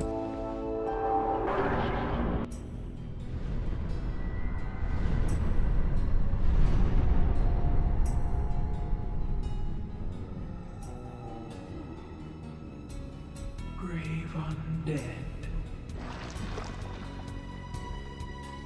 You have proven yourself to me.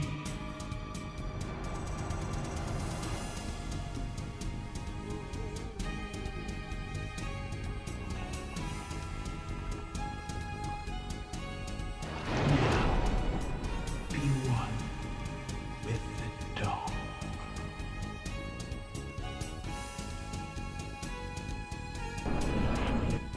Here we are at the final boss of Dark Souls 2, and it's really freaking easy. If I'm being honest, Nishandra just doesn't have a lot of attacks up her sleeve.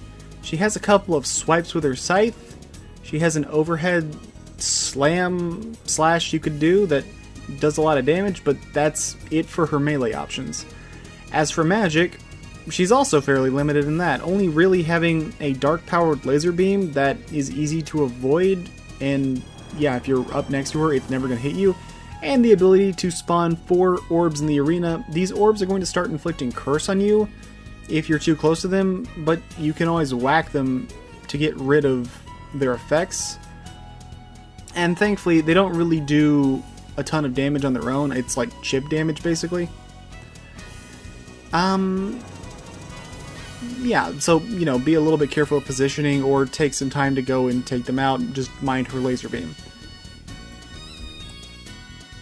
At half HP, she's going to charge up and unleash a very powerful AoE attack that does a ton of damage, and if it hits you, you can very realistically be one-shot. But here's the thing. She only does it once, never does it again, and you have enough time to run once you see her charging up.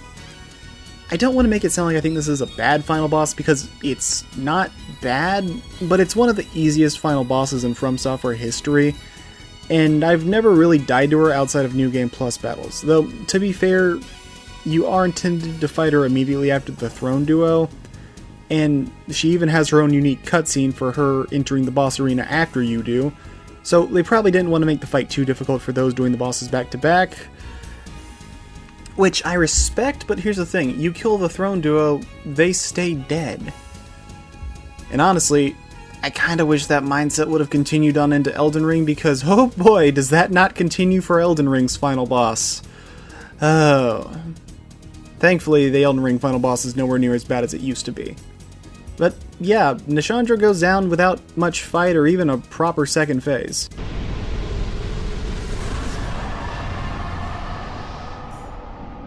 Many monarchs have come and gone.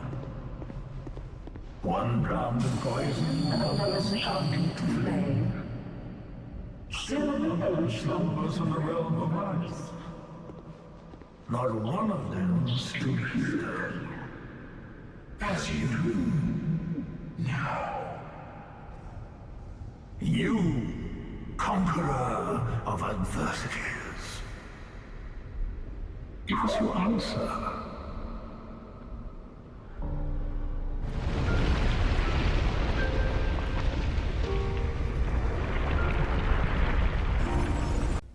I was really tempted for this video to just have raw gameplay for the final battle against Audia, but this fight is a lot longer than Gwyn, and I actually do have more to talk about here.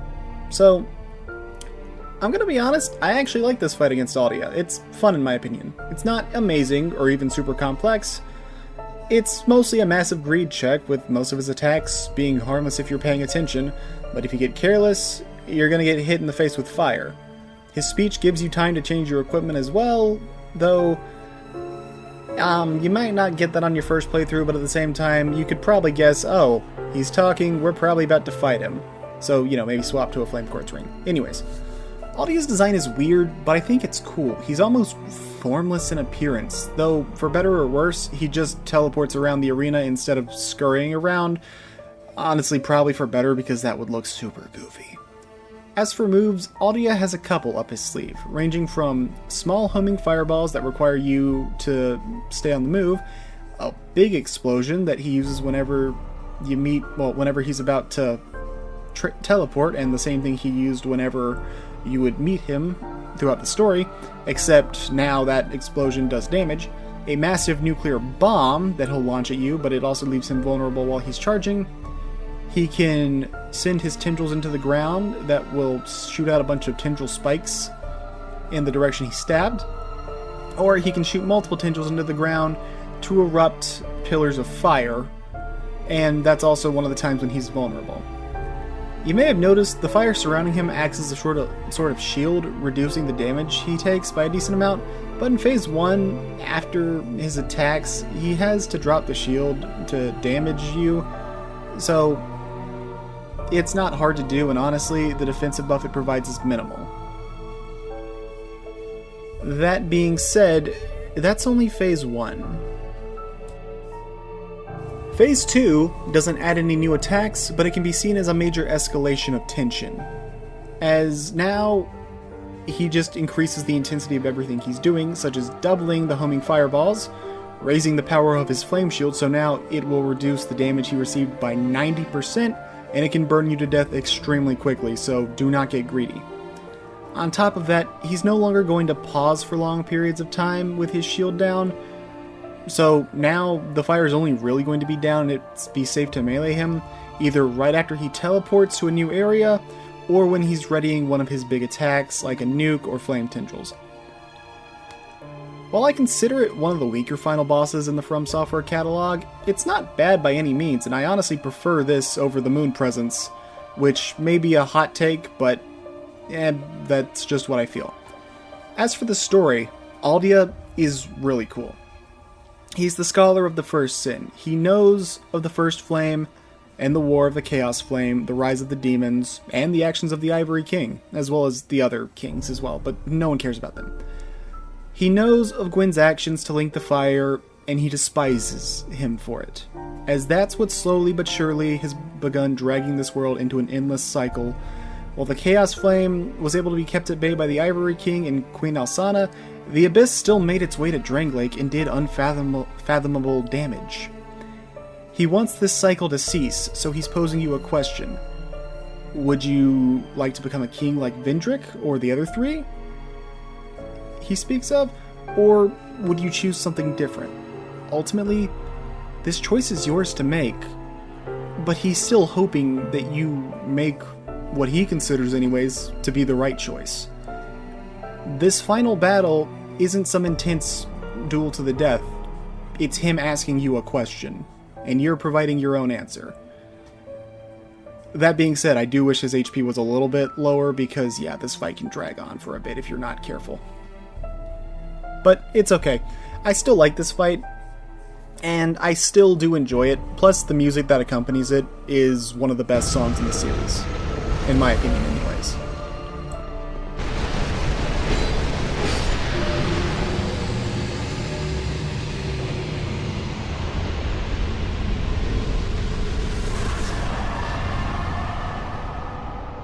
I watch everything and remain here patiently.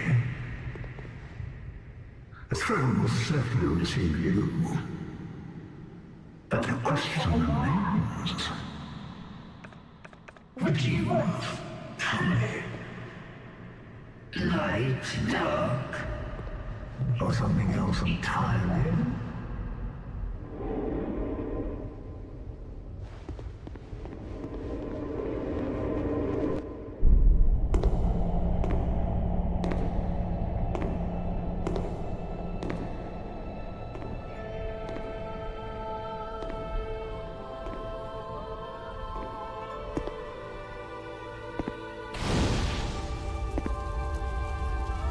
There is no path.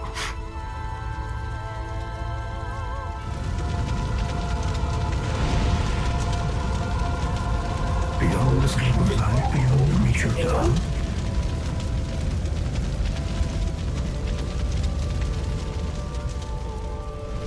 could possibly await us?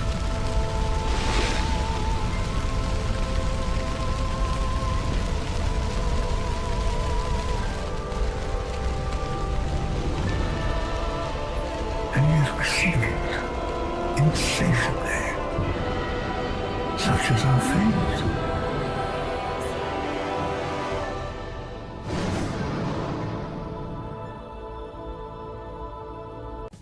And that is it for Dark Souls 2. So this game asks the question, how do you follow up one of the greatest games ever made? And to be honest, I think they did a commendable job. It's not the best game in the series, and not having Miyazaki in charge definitely was a misfire, but Tanimura did a pretty good job to salvage the mess that they were apparently left with.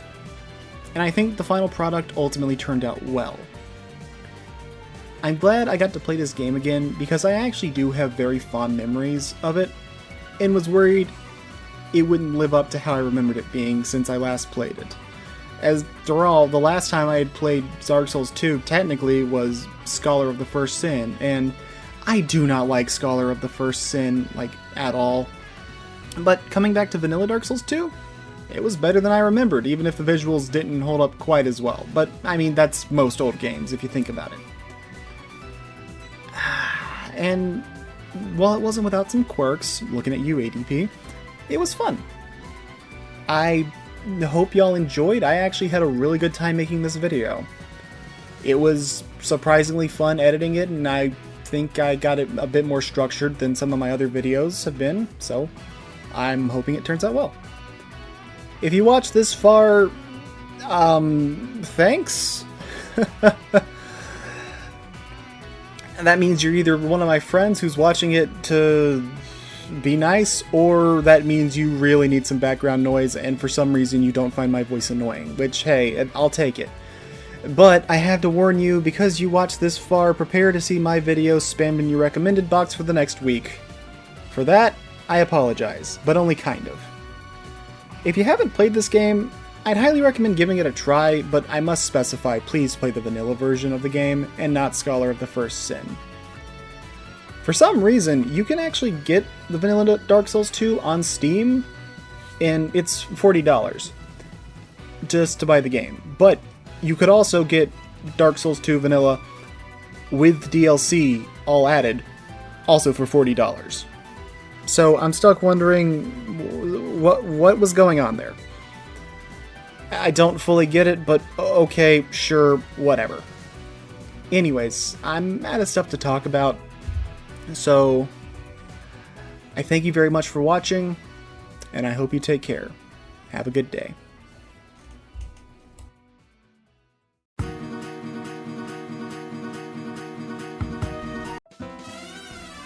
This video is sponsored by water. Have you ever been going about your day and your throat feels dry? Ever have it burn when you use the restroom? Ever spontaneously combust? Ever have a cooking incident? Sounds to me like you need a nice bottle of water to solve your issues. I've been using water since 1957 to keep myself hydrated and ready to take on the day. You can get yourself some water today by going to most vending machines, sinks, or facilities in a first world nation. Be careful consuming water if you're on dialysis. Do not consume water if it's been filled with salt or any other forms of contaminants. It's quite bad for you. Avoid consumption of stagnant water. Do not try to breathe in water, you will choke on it. Don't go out like a moron. It's not Dasani, it's the real deal. Water. Drink it! Or die. Now, while there is definitely a set order the DLCs were released in, and one that I guess you're technically intended to go in, I'm going to be jumping around, just kind of playing it by ear, as I haven't really touched the Dark Souls 2 DLCs in years, and I also wanted to get the Frigid Outskirts out of the way first and foremost, which means we gotta play through at least some of Eleum Loyce. Now, when you're heading to the Shrine of Winter in Shaded Woods, you'll be able to find the DLC level, assuming you actually own the DLC. And if you don't, it'll simply be closed off by a blizzard and you can't see anything. I sadly don't have any footage to show this. As you approach the entrance, you'll be kindly told to piss the hell off and not come here, as it holds a deep secret, spoilers, the secret is the Chaos Flame, that completely screwed over Lordran, and it's being kept just barely at bay. If you're crazy enough to go in, you can fight the boss right now, but given they're invisible and have about 9,000 HP, it's not an advised strategy for your longevity. But hey, you can do it, so give it a shot if you're crazy enough. Exploring the other content in Eleum Loyce, we're going to see these soldier enemies that are kind of the common foes across all 3 DLCs, each with their own variants. Remember this elevator with this pile of coffins? It'll be important to keep in mind later on. Anyways, other than those soldiers, you'll also see some weird cryomancer ice golem looking dudes that are actually really cool looking, and this blizzard area is, well, currently racked with blizzards, so a lot of things are frozen off in progress until we find a way to dispel the blizzard, and there's some cloaked enemies that do nothing for now, but once the blizzard ends, you are going to learn to despise them. So feel free to kill them for some easy souls. I'd say one of the hardest areas when the blizzard is still up is this little courtyard, because there are enemies that are going to be hiding behind the icicles. So if you're paying attention, it's not too bad, but considering that they can all use magic and they like to ambush you, it can be a bit dangerous. Keep this location in mind for the second part of Eleum Loyce. You're going to want to come back here later on. Well, you'll also want to come here now and get the bonfire set up, but it's the shortest path back to a key we need to get later in the DLC. Although, to be honest, you might not want to do it because it holds the worst content in the game. As you explore, you'll come across your first big gate that you need to open up, and this leads you to the outer wall of Eleum Loyce to see that part of the world is not racked with, well, not racked by the blizzard, and there's a locked door with iron bars that we can peek through. It's got a bonfire behind it, but it's just going to lead to pain and suffering, so we'll be seeing it very soon. The other thing of note is that this is kind of to show the blizzard itself was designed more as a seal and not so much as a part of the world. At least, that's supposed to be the story reason, though it is kind of weird how it's like, you go inside, blizzard, you go outside, no blizzard. You know, I can't put my finger on why, but I think one of these chests might have a trap inside them. I don't know, just a hunch of mine. The area with the ballista is an evil place that has a greatsword wielding enemy that is invisible. Don't explore it, just kill this one knight dude and then hang left and keep running. Of course, in true Dark Souls fashion, I died right before reaching a bonfire. Great. After a bit more exploring, you'll come across this crank with an elevator that, well, you can't fall down there because it'll lead to your death due to how far the drop is, but once you pull it up, you'll see it has all those coffins we saw earlier. That'll act as something important to us later on. We can't break it or anything, so really we're just moving it to remove a barrier in the future.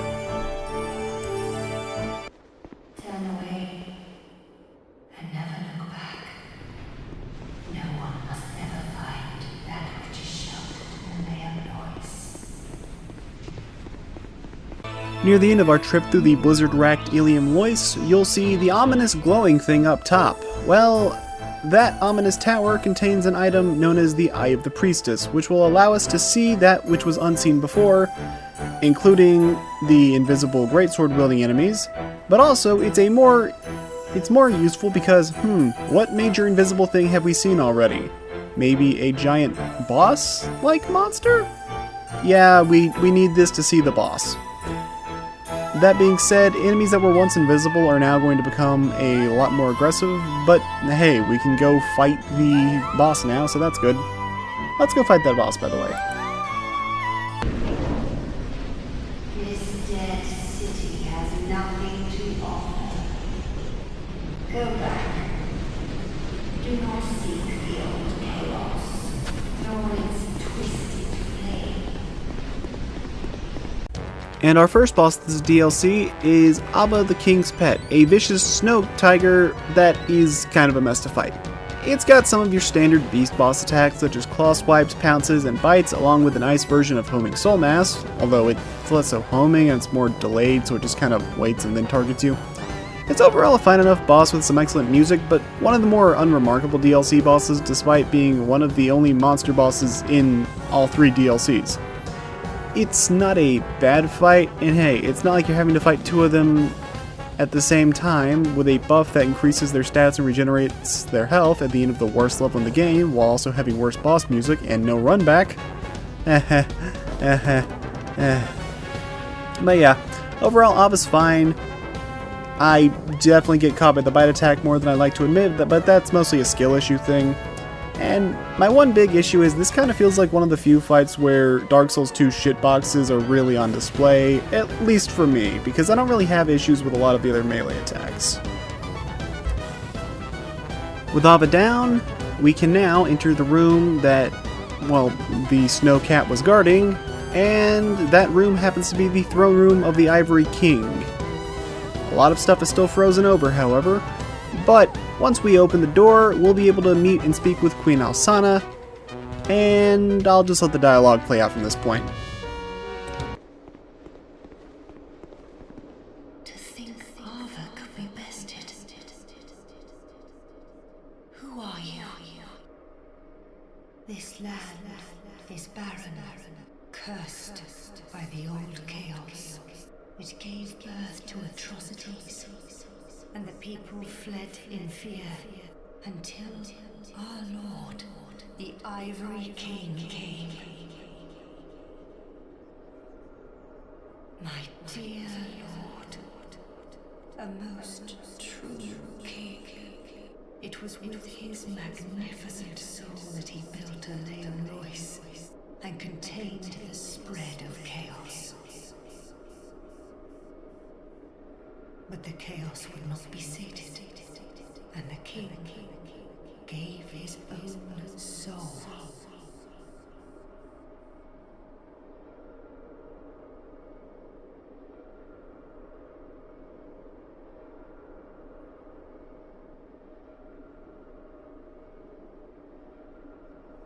Inevitably, the king was drained of vigor and plunged into the chaos's heart. Eleum Loyce was frozen in time, its leader lost. I remain here to contain the chaos, honoring my lord's wishes. Perhaps one day he will return. There is nothing here save that accursed flame.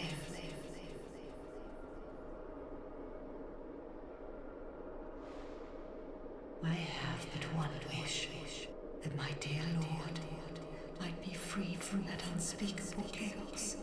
I haven't the strength to help him myself. But perhaps one such as you, though I am yet to know your name, stranger. Will you lend me your strength? Kind visitor, I thank you. Let me open the path to chaos. And please, do all you can.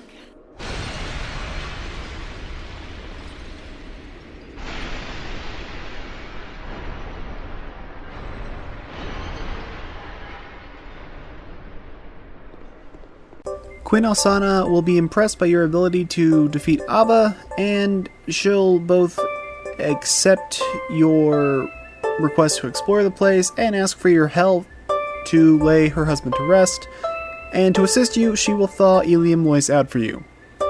I should also mention at this point that Alsana is a daughter of the Abyss, just like Nashandra was, and likely had similar intentions as her sister at the beginning. However, the Ivory King was such an absolute Chad, he managed to woo her so much she genuinely fell in love with him, and now honors his wishes, keeping the old chaos sealed off from the rest of Drangleic. If you remember where the second bonfire was, we're gonna just run that route for a little bit until we see this path that was once frozen over, and now it, well, no longer is. I hope you have a butterfly with you, or you brought a torch already lit, because you're going to need to light the 4 torches here in order to open up the door that is sealed off. There's an absolute clown car of enemies down here, including not 1 but 2 different flexile sentries that will try to kill you, but if you run, you can pretty easily get the garrison ward key and you can get out alive. Unfortunately, the place this is taking you, you might be better off dead. With the garrison ward key in hand, we can open this iron barred door, gaining access to the 5th and final bonfire of the DLC, even though we're still missing the 3rd and 4th. Don't worry about it too much. And you can gain access to a special kind of hell once you jump inside that coffin. Welcome everyone to the secret area of this DLC. You see, each DLC contains an optional challenge level designed for co-op, and basically none of them are really any fun, but this is the worst of them. To quickly explain the frigid outskirts, you have to navigate this massive snowfield area to find the boss at the end, and to get through it you want to head from building to building, so it's best to wait for the blizzard to clear to see what direction you need to run in and then just go for it. The real challenge comes from the fact that these flying electric reindeer enemies come in to make your life difficult for you. And while they're technically limited, there's like 70 of them, and this map has not a single checkpoint, so if you die anywhere here, it's a start over, including at the boss fight, which is very likely considering the boss is terrible, but it's also one of the hardest in the game. Now, to make things a little bit easier, I was in a Discord call with my friends doing this area, and I don't really have a lot interesting to say about it, so I'm just going to give some of the funny uncut moments from, well, my run through the frigid outskirts. Enjoy. We pushed everyone back. They came back. Did So, they? like, clearly they weren't bad guys. Well, then how do they come Child back? innocence, I guess? I didn't know they Child came innocence. back. Well, remember when Majin Buu kills everybody? And then Cell in Super, Juniors they're gets back? killed? Yeah, he has the Cell Juniors on the island. I don't remember You that at are all. And I've Dragon Ball. Hold on, let me look this up. I don't remember that. I'm seeing conspiracy theories that they're the guys who fight Kid Gotenks and Trunks in Dragon Ball Super. Maybe it's only in the manga, but this is a thing. Is that they're clearly not evil enough. I'm guessing because childhood innocence or something? I don't know. And they are Vikings. juniors. Oh, okay. Well, Android 17 explain. Oh, hold on. I need to read this panel. I don't think I read like any of Dragon Ball Super before the Moro arc because I just like watched the anime for it. Yeah, so this might be it's new. the anime. It's because there's not really much reason to. It's about 1-to-1. Yeah. Well, for most of it. Outside of Jiren, of all things, being a little bit more interesting in the manga. Roshi! Let me stream this here. This is interesting. Oh, I like. It went full fanfic and it was like Gohan Blanco versus like Cell Rojo or something, and they have like Fanfiction like a big thing Saying in Dragon three Ball blue community. cell. yeah, they get Damon Clark back and I'm like, why hello, it's been some time, Gohan, you're all grown, or whatever, and then he like the fucking fan animation where he kills Pan. And then Gohan goes absolutely berserk. Actually, I don't even know what happens after. It's just him so pissed off. Dude, it would be so awesome if, for whatever reason, Toyotaro, who I know is aware of fan happenings, because he was picked for his Super Saiyan 5 fan design. That's how they like scouted him. Wait, Yeah, really? like, he's the ambassador of Mexico. Yeah, he knows. He used to like make fan art of Cooler or something before getting hired. So that means that they could And why eventually is he make still El no cooler Hermano in canon. Super? Yeah, I need to make the Grand Priest like the final boss, and then have and then have Jiren's brother El Hermano come to like. I think what they should have is that he's been like erased from every universe for being too powerful, like some Dragon Ball Heroes shit, where he's in some like prison beyond. He breaks out or whatever. What if he was betrayed and imprisoned in the hyperbolic time chamber? Yeah, he was Would that betrayed. be a Betrayed. reasonable explanation? Because what happened is Jiren strongest, but he could never surpass his brother. So El instead Hermano. of getting stronger than him, he cheated by tricking El Hermano into the chamber and then destroying the gateway. I really hate having to earnestly say El Hermano as a character name. Well, yeah, just El Hermano. El You had to trick Hermano? El Hermano. Yeah, El Hermano is the official fan-decided term for Jiren's fictional green brother. Was this thought he was created by a blue. Mexican guy? He had a retarded Is he alien blue? head. He had a blue outfit, but I think I'm his actually thing confusing him is with green. Luigi in my head. I can't look Yeah, it was up he- right was he now. created by some Through Mexican rigid guy? outskirts still. Yeah, he's blue. He His had a head is also, retarded like, alien head, and he had a blue Isn't his Pride head Trooper like outfit. pointy or something for some reason? Like Kiadi Mundi Yeah, he ass looks head? like Kiadi Mundi. He looks like Kiadi. There's a mod He has of him in that Dragon brilliant Ball Fighter Z. Let me put this on. I He haven't looks like seen it. Jiren. Well, yeah, because it's his brother. Yeah, the Hermano. But why is his name like Hispanic though? Oh, there he is. Because the fans are all Because fucking Mexico. No, And of no, course his he's name fighting quite literally Shaggy. translates to just the brother. Yes. Yeah, no, I don't know. Some Mexican guy thought that was cool. I don't know. This is the coolest thing ever. No, it's heavy. Went to the other side. Yeah, I just hate fighting El Hermano so much. Yeah, he's a real pain in the ass. El Hermano, Yeah, the he's strongest really character in Dokkan. I can't take that name seriously. El I legitimately Hermano, can't take the You it. shouldn't strongest. take the name seriously.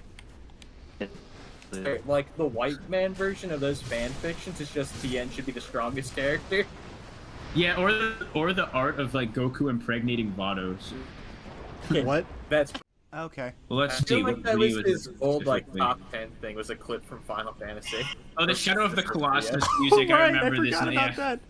Man, I love this intro. we need to got bring the back Avion music. dramatic intros that are too long for 2-minute videos.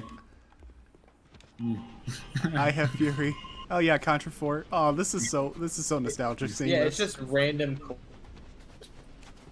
But you Yeah, know what? This is You good know old what though? movie maker This scroll. stuff was cool as hell when I was a kid.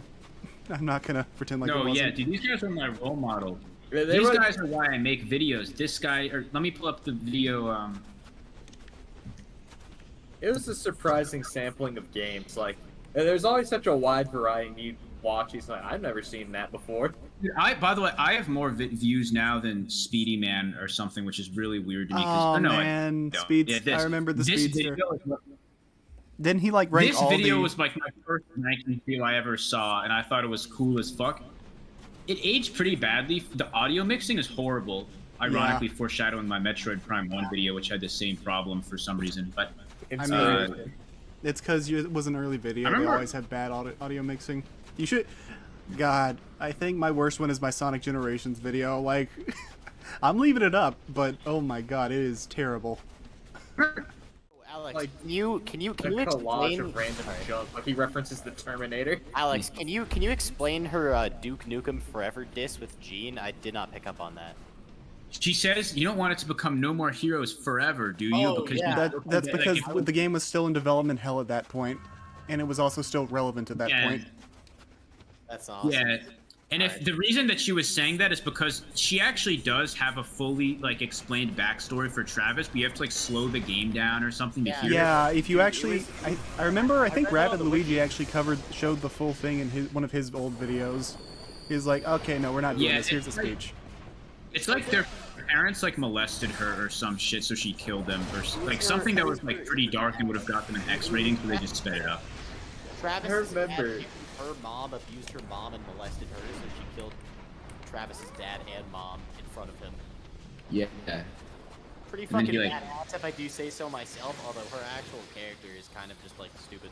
I mean, Well, they also vaguely retcon this in 3, because 3 has this other weird backstory for Henry and Travis, and I think Henry was Sylvia's husband who you're fucking.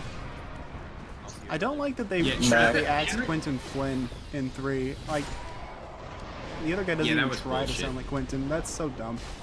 Especially because it Yeah, later they got- removed his accent. They had a retarded explanation, and oh, he was a sleeper agent and lost his accent when they snapped him out of it or whatever. Wait, David, who was the YouTuber you said covered Travis's full backstory? Wait, could you repeat that? I think he Oh, was Rabid Luigi. Rabbit It was back when he Luigi, I still- also watched a lot when I was younger, by the way. It was back when he He still did talked Let's Plays and back when his No More videos were Fear as still... well.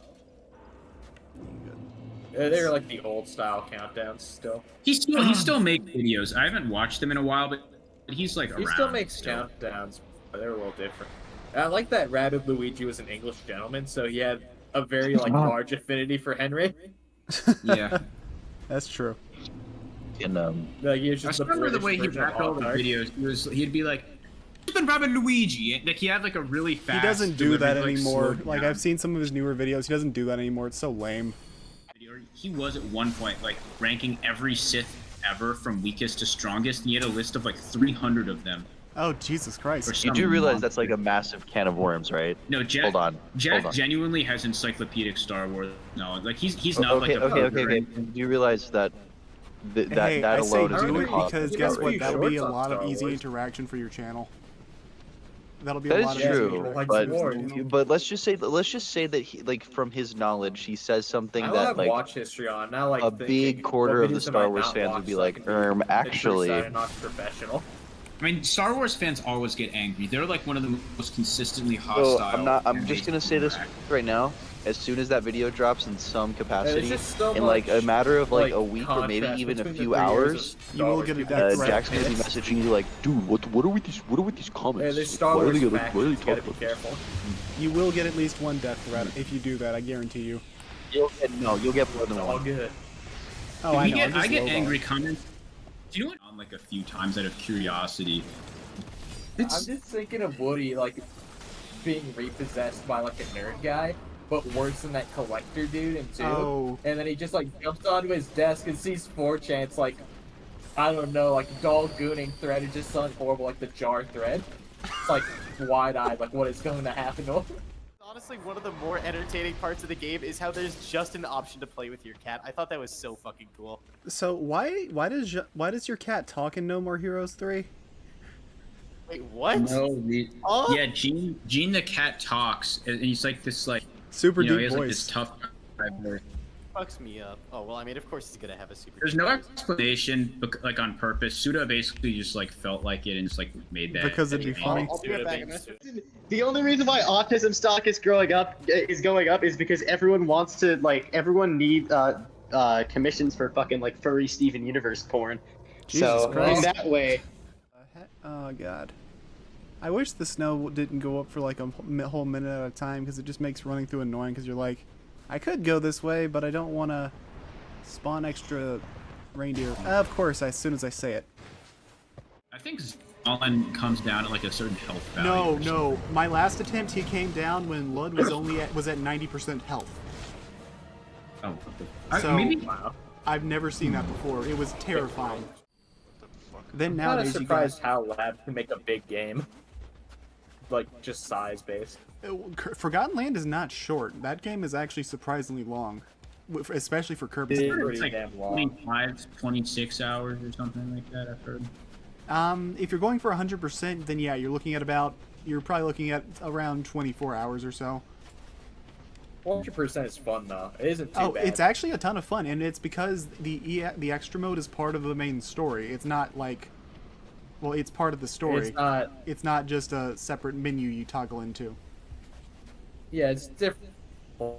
They designed it as its own thing. And at least the gotcha thing that they've been doing every single time on Kirby. Well, the gotcha in this one you can it's rig. never as bad. Yeah, you can rig. It will never be as bad as it was in Triple Deluxe. Oh, Triple Jesus Deluxe was Christ, terrible. Smoking. Also, does Alec know that he's deafened?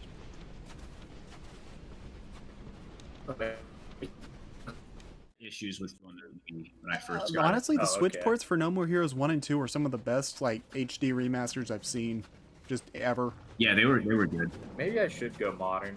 I'll just play the Wii version of 1 and then I'll think about it. Wii for 1 is totally fine, but for 2, I would definitely recommend the Switch because 2 Yes. has an annoying issue in the very first fight where it won't let you recharge the sword. Like it won't. Let Oh, you mean like, trigger Skelter? the shake. Or Yeah, the fight with Knockoff Cloud Skelter Dude? helped. There's a bug I got where it just wouldn't let me recharge, and it was like game breaking. Oh yeah, knockoff Cloud.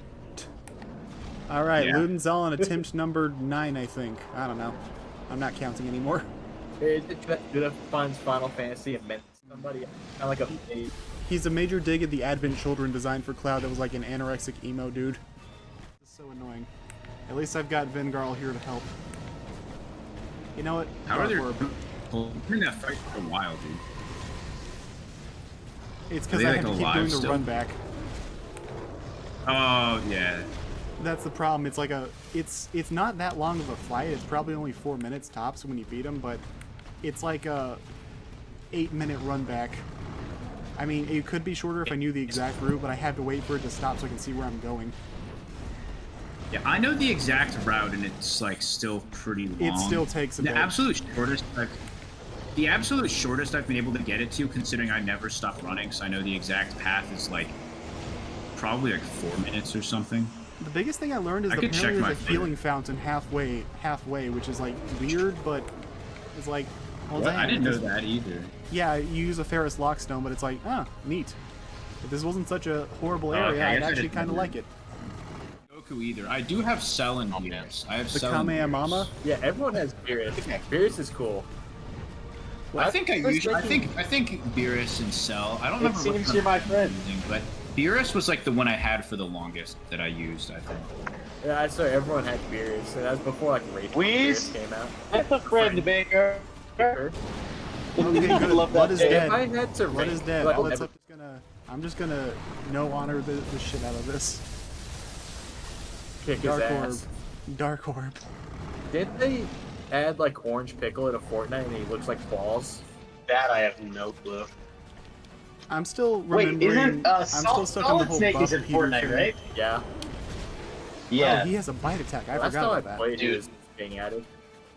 It's only a matter of time until we get like fucking like Sonic the Hedgehog or something. Sonic's gonna look weird, like the whole lanky limbs thing. People No, you complain want to about see is gonna get Cursed? You worse. should look at like the Sonic yeah, skin dude, that's for gonna look awful on Phantasy Sonic. Star Online 2. Really big ass head. Like imagine the headshots. You should You look know at what the they should Sonic do? skin for Just Phantasy to Star Online 2. piss everyone It's off, they cursed. should make his arms blue. Oh god, you make Chris Chan so mad. Oh Well, god. no, dude, I'm not even. I'm talking about like Cyber Shell, like guys I actually like watch and enjoy. I'm not talking about like the retards who get mad I over just found the everything. Sonic skin in Phantasy Star. Oh yeah, but like, dude, It's like, It's cursed. I'm talking about like Sonic autists, not like complete like freaks. You get what I'm saying? Well, yeah, people who will notice it and then make the same Chris Chan joke as I. It's like, oh man, they made Sonic's arms blue in Fortnite. Don't tell Chris Chan. What? I did hear the rumor that the Snowman, instead of being voiced by Dana Snyder, was going to be voiced by the Rick and Morty guy, but they couldn't get him anymore because Justin of Roiland? the Because he allegation. raped someone. Yeah, Justin Roiland. Like, I won't remember Justin Roiland even though he voices the characters and made Rick and Morty, but I will remember Dana Snyder for being Master Shake. Okay. Zalin had the buff going on for so long that it actually wore off. Oh wow, I Are didn't you know. like Wonder leveled? No, it's because I'm summoned, so he's got extra HP, and also I'm playing it very cautiously because I don't want to run this damn place again. Yeah. You've been Oni saying plays attempts. fan meeting. Well, this is awkward. Like, every time you say attempt 7, it's like, man, these attempts take a while. And I remember Dark Souls runbacks. It's because this is the worst run back in the series, well, except maybe 4-2, but like, you're not going to die to Old Hero unless you're trying to challenge yourself. Like, that's probably a worse run back, but you're not going to die to that boss unless you're doing a challenge run or like a no thief ring or something. Even without the thief ring, he's a useless bum. That guy's a fraud. I honestly think we could have gotten... Oh, thank Super God. Sonic and Phantasy It's Star. over. It's over. All right, Alex, dude. Tomorrow, no more Heroes 2 will be purchased and played. Excellent, excellent. No More Heroes 2 is a really fun one. I'm gonna be honest. I don't really know if I want to play the third one or like Travis Strikes Again. That one looks like shit. He then went on to complete the entire No More Heroes trilogy, as well as Travis Strikes Again. Anyways, thanks guys. Y'all made the run through Frigid Outskirts in the 3.5 hours a lot more tolerable and also kind of enjoyable. If you like boss rankings, go check out Cytonox. They make way better videos than I do. Alright, the true pain and suffering is over, so I guess let's head to Brume Tower. And honestly, if going off memory, this is probably my least favorite of the DLCs in the game, and I'd go so far as to say probably my least favorite of the DLCs in the series because of how hard it was. Though, upon replaying, while it's still probably my least favorite of them, it's nowhere near as tough as I remember. Just be a bit patient and you'll be fine. And also, I guess I should mention, whenever you enter the DLC, there's 2 different warp rooms, and that's because this DLC holds 2 different hidden challenge areas that you can play without having to own the DLC. Cool idea and concept, but kinda mean in execution because these locations are designed for co-op and nothing else, and they're not the most fun. Either way, with a moneybags required ahead, let's get to tackling the bulk of the second DLC. And I feel I should mention, I'm not the biggest fan of this DLC. As I've said, Ivory King has its issues, as we've seen, but I think this one has a much more annoying gimmick. The least interesting variants of the soldier enemies, and, spoilers, my least favorite unique enemies out of the 3 DLCs, and that's saying something considering Ivory King had both the evil reindeer and the hedgehogs. But we'll get to that when we get to that. Outside, I do think that it's visually a pretty striking area because you can see the different towers and the ash covered them, and you can see it's like this big metallic structure. It's really cool and very memorable. You'll see a husk of a creature that gives you 6 smelter wedges, and that's a good thing because you're going to need them, and I'm going to complain about them a bit later on.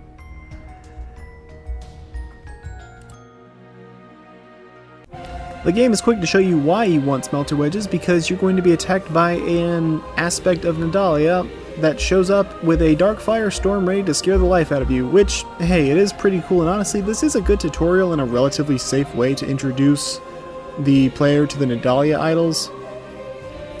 And you'll use smelter wedges to destroy them, and there are just enough smelter wedges to destroy all the Nadalia idols. However, one of them cannot be obtained until after you've killed the, I guess you could call it, true final boss of the DLC. So do your best to keep at least 4 of them on hand until you reach the 4th bonfire of Brume Tower, because you'll really want them for one of the boss fights. And it's really annoying because it actually outright punishes you if you were playing through and taking out the Nadalia idols as you went, and you found all of them because you wouldn't have enough smelter wedges at the very end. But we'll get to that. Exploring a little bit more, you'll come across the first proper enemies of the DLC, and it's more of those soldier guys that we saw in Eleum Loyce, because all 3 DLCs share a template for their basic soldier enemies, though this isn't really a knock against the game, because each DLC has its own unique enemies, and they have their own twists on the soldier variants. Unfortunately, what is a knock against this DLC is that the Brume Tower twist is terrible. I hate these guys because they seem to be bulkier than the other variants, and more importantly, they can pop out from beneath the ash to try and ambush you, and these are the ones that really just get spammed to death. They're not fun to deal with. Heading down deeper inside the tower, you're going to come across your second Nadalia idol, and this one shows that they aren't just firestorm spammers, but can cause unfortunate effects for you, the player, and in this case, they buff the Ash Knights, massively increasing their defense and poise, but once you destroy the idol, their buffs will go away. And in some cases, enemies that were created by the idol will be destroyed, but if they are only buffed by the idol, then generally they'll still be there. It's a little weird and kind of inconsistent. You know, I feel like there's a secret wall here. I just can't put my finger on why. After opening another door, you'll see a bunch of hollows carrying large barrels that run away from us and fire spewing obstacles. Yeah, just a spoiler, those barrels contain gunpowder, or I guess black powder in this case, so kill them before they can blow up, or ready some fire arrows / fire orbs, or whatever sort of ranged fire damage you can do, and unleash your inner demo man. But once the workplace safety accidents are behind us, for now, we can finally reach the second bonfire in this level. You know, thinking about the level design here, I gotta wonder if this bonfire was originally meant to be a trap or have an extra step to access it, given that, well, these statues usually spit fire. Anyways, after exploring some more in Brume Tower, we have some, well, more factory-looking areas and a couple of not-so-hidden trapdoors that are designed to drop you down below, but thankfully not to your death, but instead down into the ash pits where some soldiers lie in wait, as well as a new enemy type. These lava shoulder furnace demon club wielding looking dudes that, by the way, when they hit you they also start inflicting bleed. And once you go down there, there's an Adalia idol that's going to start buffing them. Yeah, screw that room. Honestly, I just say use your bow and cheese them out with poison arrows because those enemies hit like a truck. It's not worth it. Once we get into the outside area, however, the annoyance isn't done because there's going to be another new monster. These floating archer fuckers might just be my least favorite enemy in the game, or at the very least bottom two, and somehow they're beating out the reindeer. Why? Because they have some very awkward movements, a great bow that can shoot you around corners and ledges and over walls. They move quickly, they have a flaming sword, and they have some weird combos with them rolling around the ground like they're Cassandra the Dusk Eater from Claymore. Spoilers for a 20-year-old manga, I guess. Then we get introduced to, well, my script says the last new enemy of this DLC, but that's a lie because there is another one that we will see in a side area. It's these assassin witch enemies that can cast lightning spells, and they're also notable because they make very little noise, and some of them will try to ambush you with their daggers. Surprisingly, I don't hate these enemies. They're used fairly well throughout this DLC, and their armor piece is great if you're into Fashion Souls. But unfortunately, I got careless here, and, well, I ended up getting killed, leading to my first death of this DLC.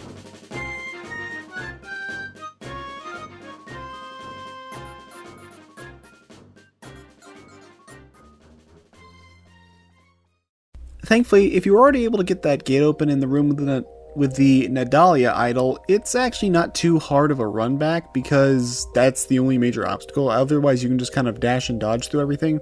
And you can also find some +3 variants of quartz rings that give you some major defenses, boost various offensive elements, but most importantly, like fire and dark are good to nab because you're going to be dealing with a lot of fire and dark throughout these DLCs. And surprisingly, once you reach that big round circular room, you've already made it to the third bonfire. And this is going to be your main hub of the DLC because all of the remaining bonfires are right before boss fights. If we were to head back from the bonfire and go back out, well, the way we got in, there's another tower that you can go to if you cross a chain. However, I recommend saving that for the very last thing you do in this DLC for two reasons. One, there's a very special enemy encounter there that can be pretty dangerous, and for two, that's where the last Nadalia idol is, and, well, again, if you use every smelter wedge as you go, you won't have enough Nadalia idols for the boss, so I definitely recommend just saving that one for last.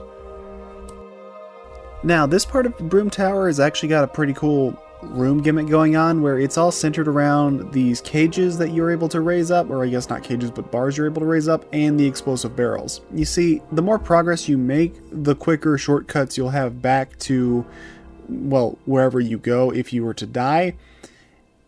Oh yeah, also those explosive barrels have a further blast radius than you may think. But it's also a case of, well, do you want to essentially rush through it and have fewer shortcuts, or do you want to take your time and create more shortcuts? The answer should always be take your time. And if you'll notice, these fire-spewing statues not only have a short period they turn off, but they're also on a track.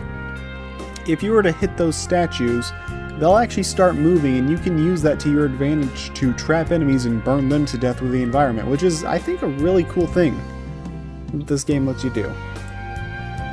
Thanks to some looping level design, we're able to raise another cage that gives us another shortcut back to the second of the bonfires.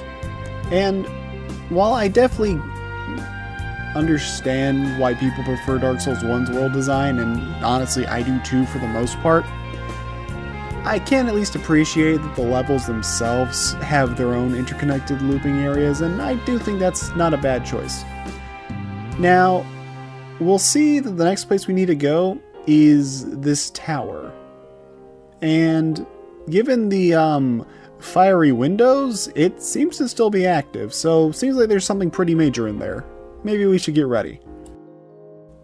Now, once we get inside, it's quiet, eerily so.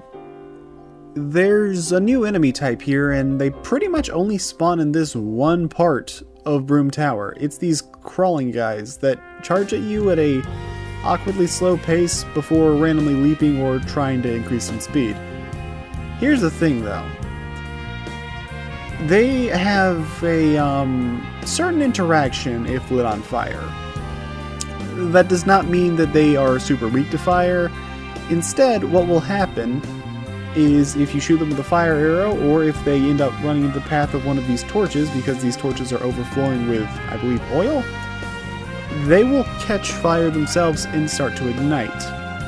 When they ignite, they do lose HP, yes. However, they'll now start charging at you at Mach speed, angrily trying to murder you, and doing a lot more damage. And when they get close enough, they will go for a kamikaze explosion, which puts out the fire, and actually that does kind of make sense if we're going off a realistic sort of thinking. However, what's really scary is they can kind of just go and hold that self-destruct for as long as they want. It's not on a timer, and that's kind of annoying. Of course, those kamikaze crawler dudes aren't the only thing down here, because you'll always get invaded by Quicksword Rachel. And she's got a poison buff on her weapon to make things a bit more dangerous, but ultimately she's just another Dark Souls 2 NPC invader, and not one of the special ones. So she'll fall to the pancakes just like everyone else. And yeah, I don't really have much to say about that. I was gonna try and make a Claymore reference here, but I already did one earlier, so maybe not. Now at the bottom, we have 5 separate doors we can choose from. But if you're going from left to right, numbering it 1 through 5, the only door you need to open is the very first one on the left, because that will take you to the room you need to go. As for doors 2 and 3, they're just a loop designed to connect to one another, kind of for some PvP shenanigans. Door 4 has the spell Recollection, and door 5 has a whole lot of nothing. So yeah, don't even bother, just go through door 1. Well, I think I found the source of the fire, but something tells me they're not just gonna let me go and take it. And then, after you survive the clown car of enemies, you can get the Scorching Iron Scepter, and we can now use that to go and activate the main Brume Tower itself to make progress, because this is just a little side path. Now, if you're wondering where to go, just warp back to the 3rd bonfire in Brume Tower. That'll take you exactly where you need to go. Now, with the Scorching Iron Scepter in hand, you can either Homeward Bone or Death Warp your way back to the 3rd bonfire and slot it in the conveniently shaped hole in order to activate Brume Tower, which means now there will be a lot more fire going on and all the machinery in this place will be working. Though, I guess to be fair, the conveniently shaped hole makes sense if it's a factory, because you would want your keys to work properly. Anyways, I definitely think the level design here looks really cool, but it probably would have been better if it was Elden Ring's, ability to jump vertically. I kind of wouldn't mind seeing Elden Ring try something more like this in the future, which I guess they did with Volcano Manor to an extent. But, maybe go more harder with the factory. Though I don't know how many more Souls-like games from FromSoft will be getting in general. Now, there are a couple areas you can go, and one of them, well, the main path is going to be heading down, but I still recommend first you want to head up, because it will lead you to this little ashy plateau area you can go to that has 3 of these golem enemies hiding beneath the ash, and they will come out to ambush you. But you want to come here because this is where you get the Iron Tower key, which will allow you to access a couple of doors. One of them leads to an Adalia idol, and the other one leads to... The Tower key will lead you to one of the optional challenge areas of the game, the Iron Passage, which we'll come back here later. I don't really have that much to say about it, and I don't have any crazy B-roll or anything like that to go over, or funny unscripted things, because I was here for all of about 20 minutes when I did my successful run. Now, as far as actual progress goes, you have two directions you can do. You can either choose to go up the tower or down the tower, and ultimately you will need to do both to complete this DLC. But I decided, hey, let's go up the tower first, because this will allow us to get a couple extra smelter wedges, though there are also some extra Nadalia idols on the way. And thankfully I had 5 of them on my hand at this point, which is good, because there's one of them that you're really going to want to take out. The Nadalia idol in question is buffing an NPC invader called Prowlers, who has both a bow and a katana that he will rush you down and try to take you out with. And he's one of the more aggressive NPCs. He doesn't have a shield or any sort of defensive measures, but he can be very dangerous, and he's smart to hang back near the giant healing beacon if you're not aggressive enough to take him down. But you see, even once you take out the Prowler, you're not done, because it was the Prowlers. So yeah, multiple of them will pop up and they will start attacking you at this point. So if you hadn't taken down that Nadalia idol, good luck. Thankfully though, even though these guys spawn in a wave and you have to take them all out to truly complete this and count this as an invader banished, the Prowlers you've killed will stay dead even if you die. And once all of the Prowlers have been slain, you will get the Mad Warrior's Gauntlets and be able to make your way to the very top of Brume Tower. Now, what lies here at the top of Brume Tower? Well, the end of it. All that's up here is a bonfire and an Eastern armor set that, as of right now, doesn't do anything. But when you activate the bonfire, you'll notice that it's not the 4th bonfire, it's the 5th. So yeah, we've still got some more we got to do. Anyways, if we want proper progress to be made, we're going to need to head down into the depths of Brume Tower. And here, there's more enemies, there's some more Nadalia idols, and everything else that wants you dead, including gravity. Yeah, I fell to my death quite a few times going through this place. But thankfully, I was able to get some of the doors open, meaning the tried and true mad dash method was a godsend.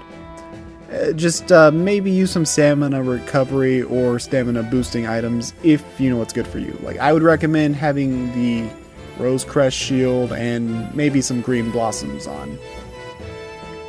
Oh, and these guys actually start having fire buffs on their weapons, so they do even more damage than they did before. And if you want to get through this particular area easily, or quickly anyways, take these not really trap holes, but like these sinking floor bits. It's dangerous, but hey, it can work, and it's pretty cool. That being said, you're definitely gonna have to play around the lack of invincibility when pulling levers and opening doors here, because yeah, the enemies here really want you dead. Now, for a lot of Dark Souls areas, I tend to be an advocate for fighting and properly exploring the areas, at least your first time through, but honestly, no, Brume Tower is much more of a when in doubt, just keep running. Especially because after you get to the second bonfire, really, you're no more than a 5-minute run from the next one.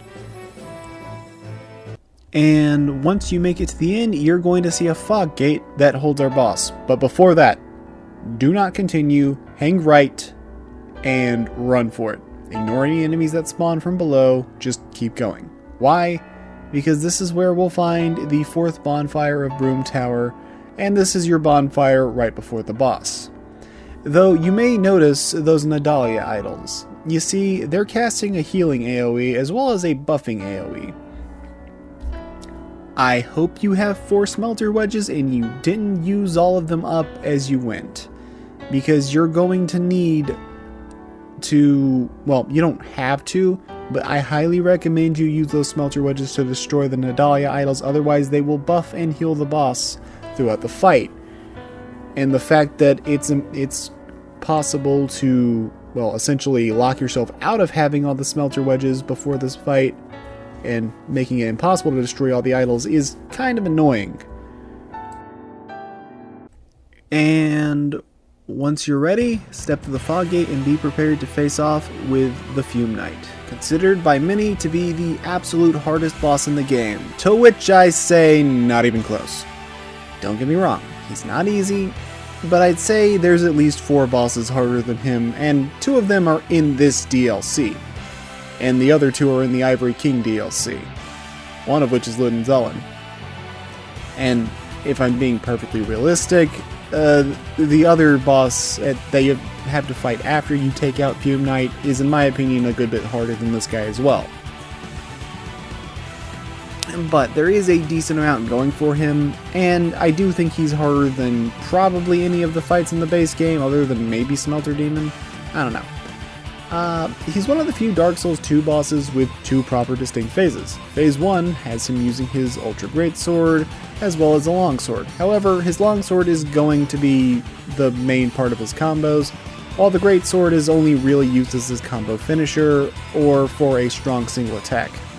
And the reason you really want to take out those Nadalia idols beforehand is it acts as spots that exclusively heal him for the boss fight, as well as just buffing him in general, making a lot of the arena big regeneration zones for him. Imagine if he effectively had a warmth that never ran out and would keep healing him however long he decided to camp in there. But once he gets to around half HP, he'll discard his longsword and ignite his Fume Ultra Greatsword in the Black Flame, making it hit harder and have some extra attacks. Also, fun fact, if you wear Velstat's helmet, he'll immediately go into phase 2 at the start of the fight, as this is Raim, one of Vendrick's 2 loyal knights, but ultimately had conflicting ideals with Velstat, which led to them having a duel where Raim lost and was branded a traitor and exiled. That being said, phase 2 is honestly, in my opinion, easier as long as you have at least 99 agility or higher, which means like 28 adaptability, because his combos are more or less the same as they were before, just with a lot more range, and he does have one newer, scarier attack, which is an AoE ground stab that explodes and shoots out little black orbs in a, like, I guess, kind of bullet pattern. But he also has this big flaming sweep that does a lot of damage, but it's so slow and has a locked animation, making it not only very easy to heal, but it may as well have a sign saying, "Punish me." I do think he's a fun fight, but he's by no means the hardest boss in the game, and I wouldn't put him anywhere near best boss in the game territory either. Though, for defeating him, you will find what is Nadalia's true body, and you'll get the crown of the Iron King. It also causes another change in the world, but we'll talk about that near the end of the video. Yeah, I gotta be honest, I don't really have anything of note to say about the Iron Passage. It's honestly probably the most inoffensive of the optional challenge areas, or at least I would say that, but the only one that I really hate with a burning passion anymore is, well, that would be Frigid Outskirts. This one is fine. It's basically 3 rooms. You just kind of make a mad dash towards the end, and you've got a bunch of strong enemies on the way.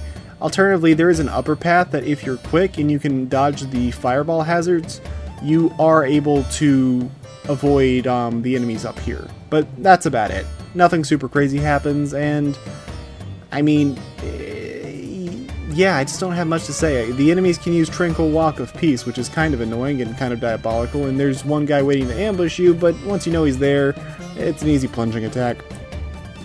And then the boss at the end is just the Blue Smelter Demon, who is like the Smelter Demon, but, well, he's blue.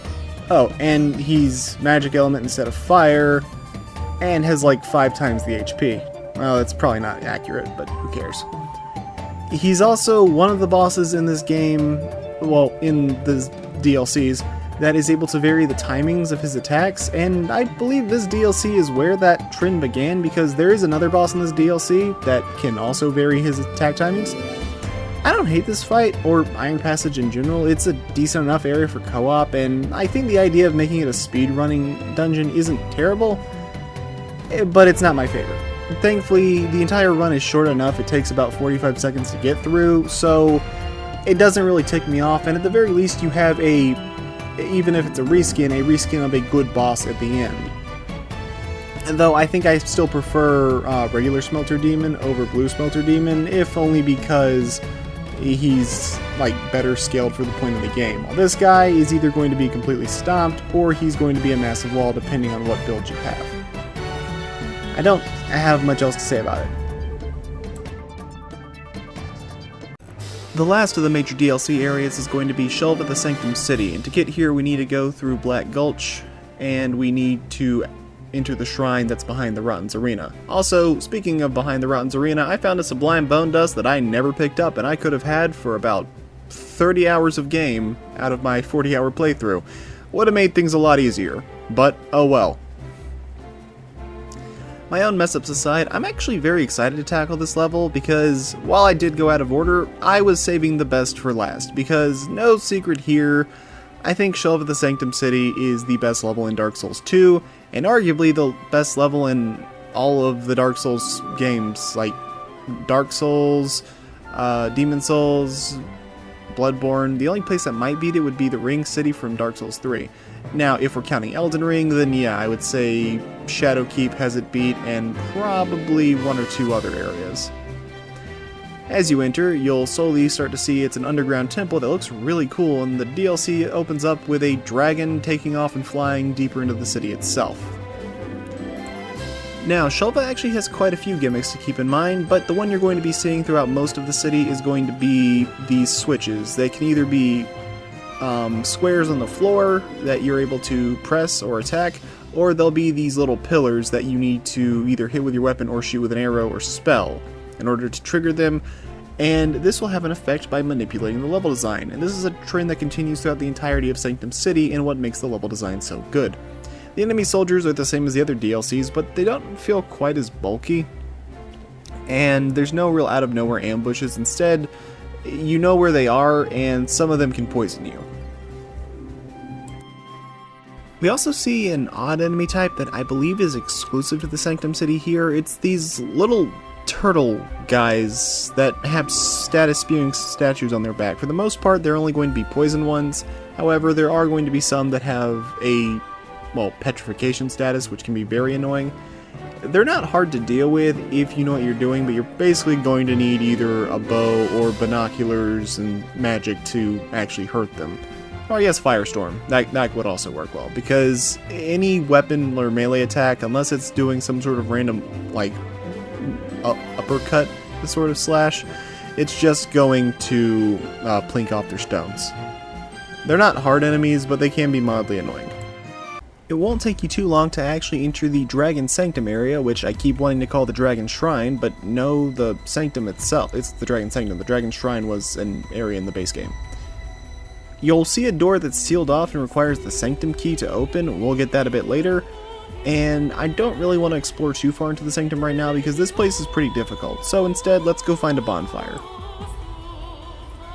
Now, if you climb up this tower, there's a bunch of switches you need to hit in order to raise these platforms, and they're kind of scattered around this little area. It's not like hidden or anything, it's just a quick scavenger hunt. But it's cool, and it's a nice little puzzle, and if you pull it off, you get the second bonfire of the Sanctum City, and basically the only one you're gonna find for a good while, because the next one is, well, you have to run through most of the Dragon Sanctum to get to, but it's not as bad as it sounds. Heading inside the temple proper, there's a lot of tricks and traps here, as well as some phantom enemies, but they're not NPC phantoms, and instead, they are these seemingly invincible foes that look like ghosts and have twin blades, sort of like the ghost from Dark Souls 1. However, the gimmick here is that you need to find their real body and destroy it to leave them vulnerable to damage. And those bodies can be destroyed in a single hit, so usually a bow and arrow works pretty well. And yeah, it's a neat little gimmick. They're kind of scary, but thankfully they're not real overly spammed, so it's going to be more so using the level design to keep yourself alive. Though, I do wish they were a bit better paced out, because you only find the bodies here at the start of the Sanctum, and then in a side room near the end of the Sanctum. You don't see them any other time. Now, the Dragon Sanctum will also introduce us to Sanctum Witches, which are another new enemy type. They like to cast dark magic, like most witch foes do, but they also sing to add to atmosphere, and whenever you kill them, they have a final attack they can do upon death where they'll spew out a cloud of poison, though they don't always seem to do this, so I think it's more of a counter for overzealous melee attackers instead of anything else.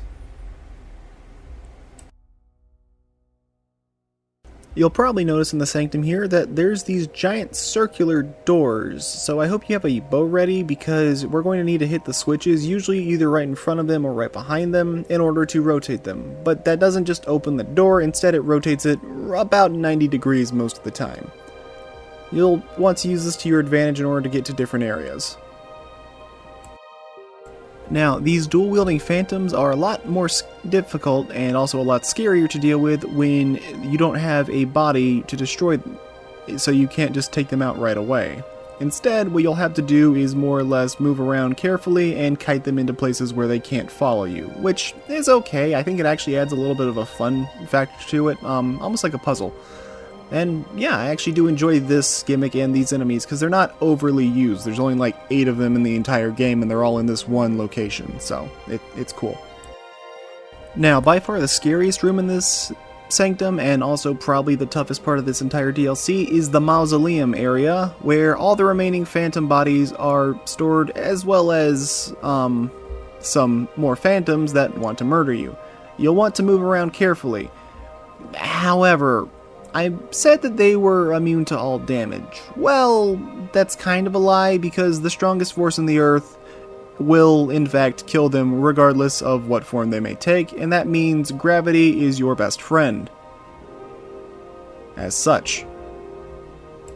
Also, the Dragon Sanctum does hold 2 key items you're going to want to pick up. One is in the Mausoleum area, as this will get you the Eternal Sanctum key, allowing you to open that locked door at the very start of the Dragon Sanctum, which will lead to the optional challenge area of the DLC and its boss fight, which means maybe you don't want to grab it. And the other one is much more important because you'll need it to progress. The much more important item is in a treasure chest in the room with all the spikes. This is where you'll get the Dragon Stone. You're going to need to hit some switches around this room to open the door, but the Dragon Stone is an item you'll need to ultimately advance to the end of the DLC. Make sure you pick them both up while you're in here, otherwise you're going to be going back in the Sanctum and exploring it. Now, near the end of the Sanctum, we actually have a required NPC battle, because we get invaded by someone special. You may recognize Jester Thomas, and yeah, he's back. You won't be able to go through that fog gate blocking you off until he's dead. And the thing is, Jester Thomas is one of the few invaders in the game I would actually consider genuinely tough. However, he has this weird caveat where he's not likely to attack you until after he's emoted, which is honestly just really funny. I don't know if there's some deeper gimmicks to him that I don't know about, but yeah, he's this really powerful pyromancer. He can cast warmth to heal himself. He can drop chaos fireballs right in your face, which just makes lava everywhere. And yeah, he's a tough fight, but he's actually pretty fun and one of the better invaders in the game. Though there is one more that I think is a bit more, shall we say, infamous among the NPCs in the Souls series, and we'll get to him. Oh boy, will we get to him. Now, the end of the DLC has this, well, not end of the DLC, but the end of the Sanctum has this almost stealth section where you can find the next bonfire, but you need to be careful because it's filled with these Sheegoth enemies that like to fire out electric balls at you and also just strong damage in general. Though it's really not that hard to deal with, and I don't see a lot of the complaints here. Just be a little bit careful or shoot them with a bow. Going back to explore a bit, if we use the Eternal Sanctum key, we can open that locked door at the start of the Dragon Sanctum, and that will take us to a treasure room, as well as give us access to, well, the secret challenge area, so to speak. Now, we're here in Cave of the Dead, and I'm gonna be honest, I don't really have much to say about this place. It's okay, I'm not gonna go and say this level's good, but looking at it now and taking a step back, I actually do see what they were going for here, and I don't think it's as bad an execution as I remember it being. So the idea is that there's a lot of these status statues around the place, And a lot of them, instead of being the poison statues, will actually have red eyes and they can petrify you, which is terrifying. But as long as you don't go rushing through everything like an idiot, you won't really get petrified, and you can also break the statues, and they'll stay broken for at least a while. The most notable thing, though, is it encourages you to use a torch, because if you have a torch on you, then you'll be able to mark your way, so to speak, because the torches mark the correct path, and that way you can run through the area quicker in the future. Also, this guy has the world's wobbliest mace. I don't know why, I just found that bit really funny. Now, our epic showdown of this dungeon is a battle against 3 NPCs. Yeah, I'm not a huge fan, to be honest. The Havel and Lucatiel clones are fine, but it's the katana-wielding jerk that's far more annoying to deal with, so I like to try to separate them as best I can before trying to pancake the weeb. Unfortunately, that's not the easiest thing to do in the world, because both Havel and weeb like to stick together, making things very annoying, and if you're really unlucky, Lucatiel will come down and join the fray as well. Sometimes she hangs back, and other times she just kind of shoots at you. Yeah, I don't think this is going to be anybody's favorite boss fight. I honestly don't have much to say about this fight. It's a juggling act that I'm not the largest fan of, but the arena design honestly isn't bad, and in a different boss fight it probably could have been a lot better. Well, better utilized. Surprisingly, the music is also pretty good. No, not good enough for me to go out of my way to download the music file for this video, but, you know, it's, like, not terrible. Sadly, we're still about a decade off from truly good NPC boss fights, but I think if it was just Ancient Soldier Varg and Sarah the Old Explorer, it would have been a more enjoyable fight, just having the idea being a fast and slow, or ranged and melee. But, of course, it's the afflicted grave robber here who kind of ruins the fun for everybody.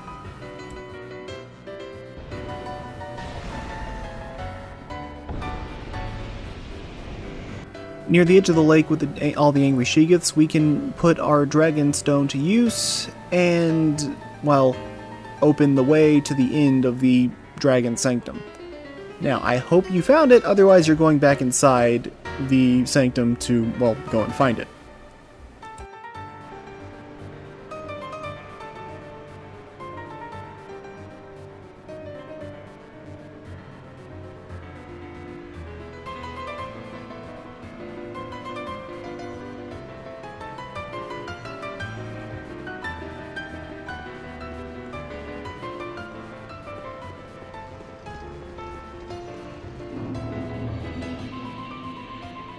The final stretch of the Sanctum City as a whole is the, well, I guess true Dragon Sanctum. I mean, it's still listed as Dragon Sanctum, but you know, it's like a bit different from just Shova.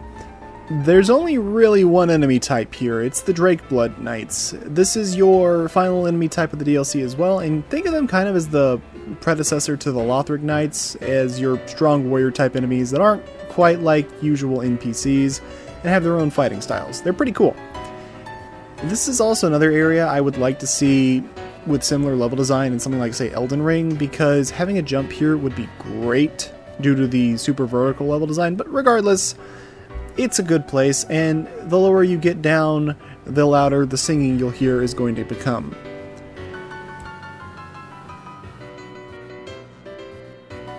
Also, check the inner walls thoroughly before you drop down to the final floor, because one of them has a secret wall that holds the bonfire right before the boss.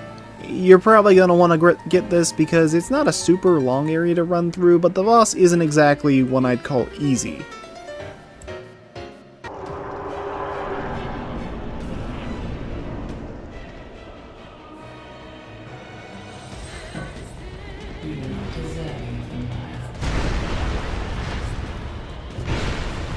And with that, this DLC has had more dialogue than the entirety of Crown of the Iron King. Anyways, our boss fight is against Elana the Squalid King, another daughter of Manus and a sister of Nishandra. And she does fight similar to Nishandra, but with the big shakeup being that she's actually a good boss fight.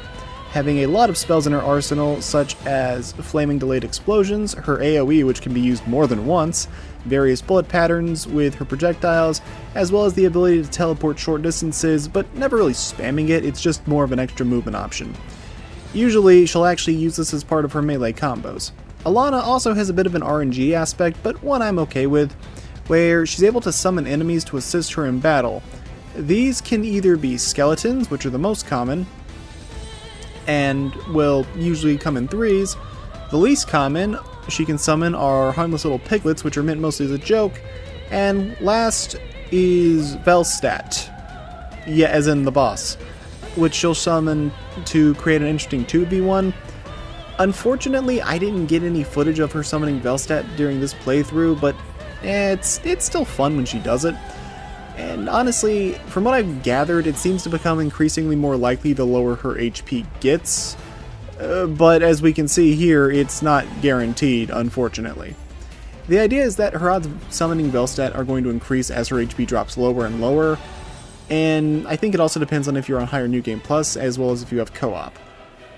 Though, sadly, I just kept getting the skeleton boys the entire time, so they kinda got stomped pretty easy, and made the fight overall be one of the more unremarkable battles. Though I do still think that this is a good boss, it's one I enjoy quite a bit, and I think that the music here is surprisingly good. And with the Squalid Queen slain, all that's left is the end of the Dragon Sanctum. And the only thing between us and the final boss of this DLC is a single bonfire, and technically a short little hallway. I think you all know who it is, so before we go tackle the final boss, I think it's time we go around the 3 DLCs and start our cleanup.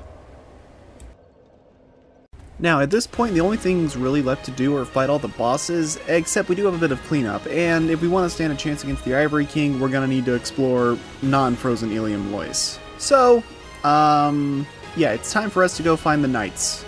First night, I recommend starting from the 5th bonfire, running past the ballistas, then you'll get to the bridge that has an NPC Black Phantom to invade you, and yeah, you just take her out and the Loyce Knight is right there. Not too bad. Next up, you start from the 3rd bonfire, run past the golems and the other enemies, and you'll find the 2nd Loyce Knight, and this one has some stairs behind it that will lead you to, well, they'll lead back to, where you meet with Alsana. Thankfully, it's not too hard to do and you don't have to actually interact with them or anything, so even if you're getting chased by a mob of enemies, you're good to go. The final Loyce Knight is special. First off, take the elevator down from early on in the DLC and get murdered by the worst enemy in the game. Deal with an annoying but overall fairly easy NPC invader. The biggest thing is he can cast Tranquil Walk of Peace, but that also leaves him wide open to getting smacked. Run and pick up the 4th bonfire. Oh, and watch out, because we're being chased by this dude. Don't trust him. He's very evil. Do not trust him. After beating him with a blunt instrument a few times, he's going to run off, and, well, I'm sure we'll never see him again, so no need to worry, right? Then we have, in the Ice Cave area, the Covetous Demon of all things appearing as a mini-boss. Yeah, that's a little weird, but alright. There's no real changes to his combat style, it's just that he has much higher stats, so you really do need to be mindful of his damage. The snowfield stands out because it's the only place you see these golem guys and they're actually already activated, so you can't just cheese them out and kill them before they have a chance to wake up. And moveset wise, they're actually not bad. I kinda wish one of these dudes could have been the boss of Frigid Outskirts over Ludenzahlen. And after going through a little area with entirely too many hedgehogs, we can open the door to access the 4th and final Loyce Knight. If you're wondering, hey, wait a second, what about the first one? Well, he's already sitting at the pit ready to help you for the boss fight. You get one for free. The other 3 you have to find. And we don't really have anything to go find in Sanctum City. All that's left is the final boss there, so I guess we should probably head off to Brume Tower and get that stuff wrapped up. Remember that bridge I said we'd save for later? Well, if you cross it, you'll see that we get invaded by a man known as Maldron the Assassin. And yeah, he looks a lot like that dude from Eleum Loyce that was a random white phantom that could be attacked and then ran off mysteriously. This is not an NPC, this guy is actually part of the game, yeah. He turtles behind a great shield, and shield pokes you and charges you. He's very annoying to deal with and has pretty high dodge rates if you're not careful. But what's interesting, when he gets to low HP, he's scripted to run away down into that pit. Do not follow him down there, because down there is the final Nadalia idol as well as a bunch of enemies. That Nadalia idol will buff the enemies on top of inflicting curse on you. And it's going to constantly build up, so your max HP will go down and down. What you can do, however, is use your Seed of the Tree of Giants. This is the one time I find it useful in the story. Well, there's actually one other time if you were to like have some hard NPCs, but yeah, this is the most useful one, and I just think it's a really funny way to kill Modron. But now let's run down there now that he's dead. The inside of this place is just a spiral staircase with a bunch of enemies, and we can't do anything about the Nadalia idol yet, but if we're quick, we can get to the bottom and open this chest up in order to get the treasure inside, and I think it's one that's worth grabbing because it's honestly one of my favorite weapons, the Majestic Greatsword. I take the death here because, yeah, I had no real chance of surviving that. But the Majestic Greatsword will require high investment of 25 strength and dex as well as 20 intelligence and defense. But it's worth it. I think it's one of, if not the best weapon in the entire game. Outside of maybe the Red Iron Twin Blade, but that weapon's overpowered. Now, the last part of our cleanup, and by cleanup I mean this actually leads to a boss fight, we're going to go back to the top of Brume Tower, the 5th bonfire, and after you've killed Fume Knight, the Eastern armor is going to start reacting. You can now use the Ashen Mist Heart to delve into a memory. This will take you to the memory of the Old Iron King. Yeah, I don't really have much to say about this. This is the true final memory level of the game. I do recommend summoning some NPCs to help you, but maybe have the Banished Crystal on standby so you don't have to use them for the boss, because the boss is pretty fun. There's really not much to the memory of the Old Iron King. It's really just 2 rooms, and it's got a bunch of Elan Knights that are going to try and kill you. It can be annoying, but thankfully it's not as bad to run through as you might think, because the very end has this long hallway with nothing in it, but that ends up being a positive because it's long enough it will break basically all the enemy aggro outside of that one last Elan Knight that you may need to be careful about. Oh, and watch out for any archers. Now, out of our 3 final bosses remaining, first up we have Suralan, quite possibly my favorite boss in the entire game. There's no tricks, no gimmicks, just a 1v1 against a warrior of similar skills to you. But he does have a shakeup, where like Blue Smelter Demon, he can alter the timings of his attacks. So you need to pay attention to what he's doing, and honestly, I think this boss is much tougher than Fume Knight, but I don't have nearly as much to say about it.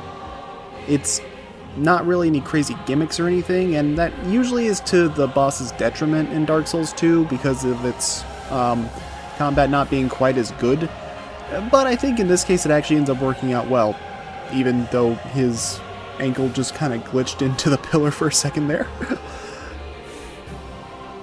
And with that, I think I'll leave you with his boss theme, as in my opinion, Suralan's theme is one of the best boss themes in the series. It's by far the best boss theme from the first 2 Dark Souls games, and probably top 5 in the entire Soulsborne series. Have a listen, everyone.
Fun fact, if you are able to no damage the boss fight, he has a unique death animation where he'll commit seppuku.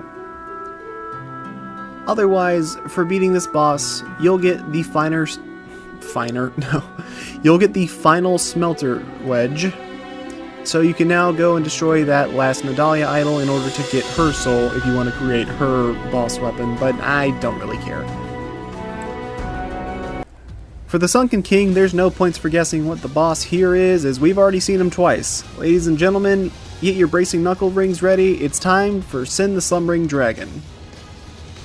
Okay, time for maybe a hot take, but I think Sin is a better boss than Calamite, both in fight and in music. And yes, his introduction can hurt you, but the fact that it's not a cutscene really does make it stand out to me because it looks really freaking cool.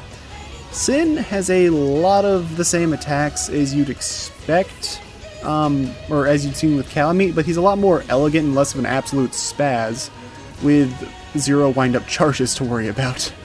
Instead of having dark fire, his breath is toxic due to his internal organs being pierced by that giant ballista dragonator thing, causing a deadly mixture of his flames to be green and, well, very toxic. Thankfully, the toxic buildup is surprisingly very minor.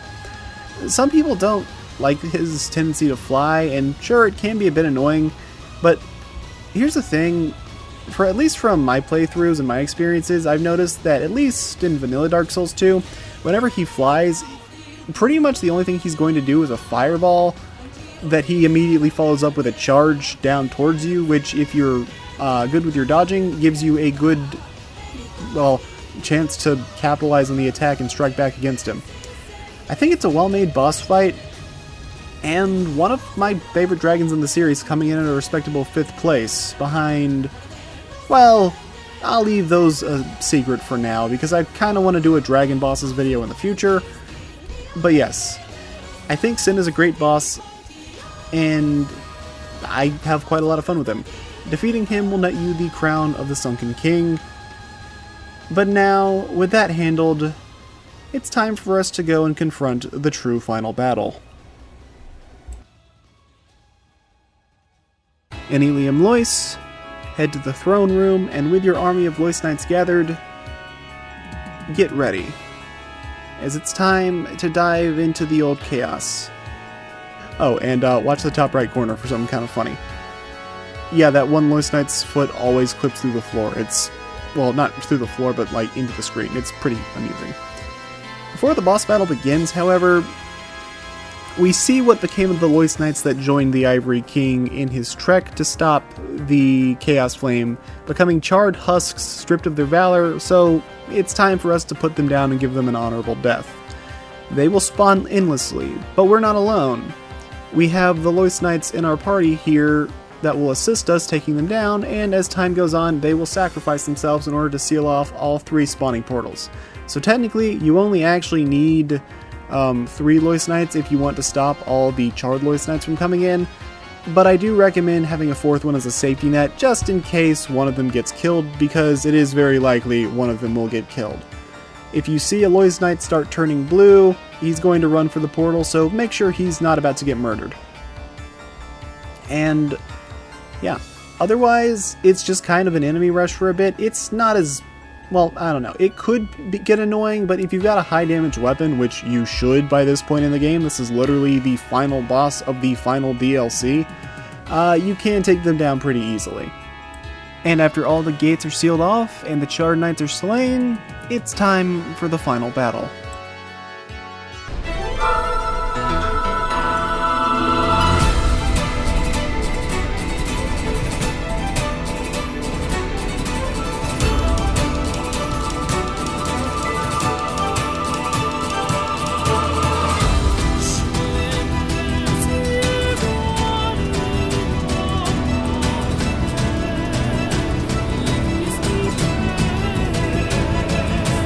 If you manage to find the 4th Loyce Knight and he survived the Charred Knight battles, then he'll assist you in this final battle, but just a heads up, he's not going to last very long unless you're really pulling aggro.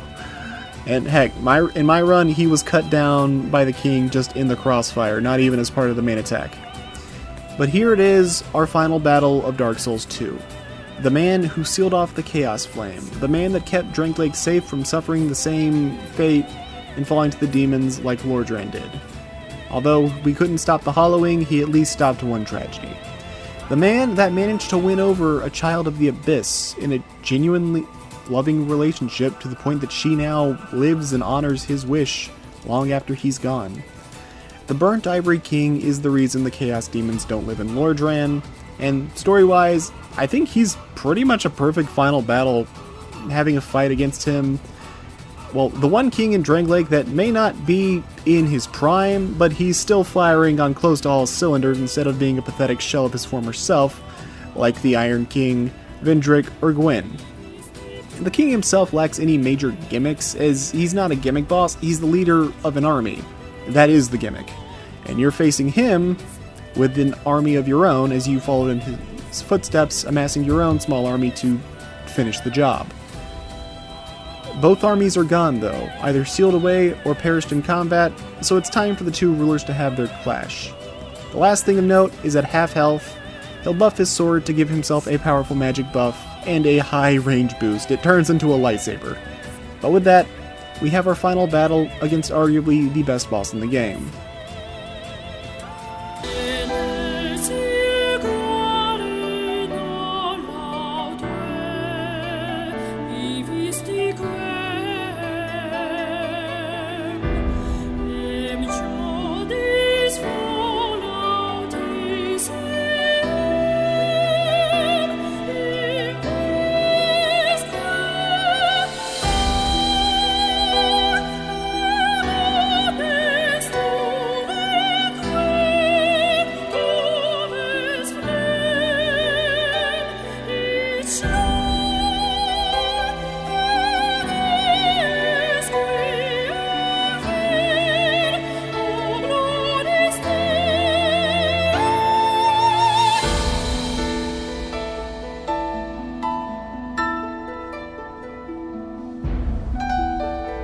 Going back to speak with Elsana, there is one more thing you can do as kind of a post-game content where she wants to lay the souls to rest, so you can dive back into the old chaos in some bloody palace as combat, and once you amass 50 Loyce souls, you'll get Elsana's soul, and you can trade it for a boss weapon.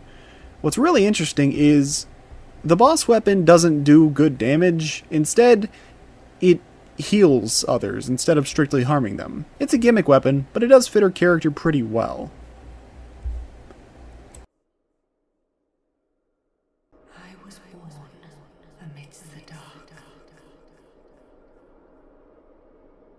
Long ago, in the depths of the abyss, my father perished. The dark shattered into tiny pieces, one of which was me. How frightened I was. A frail thing, born from but a splinter of dark.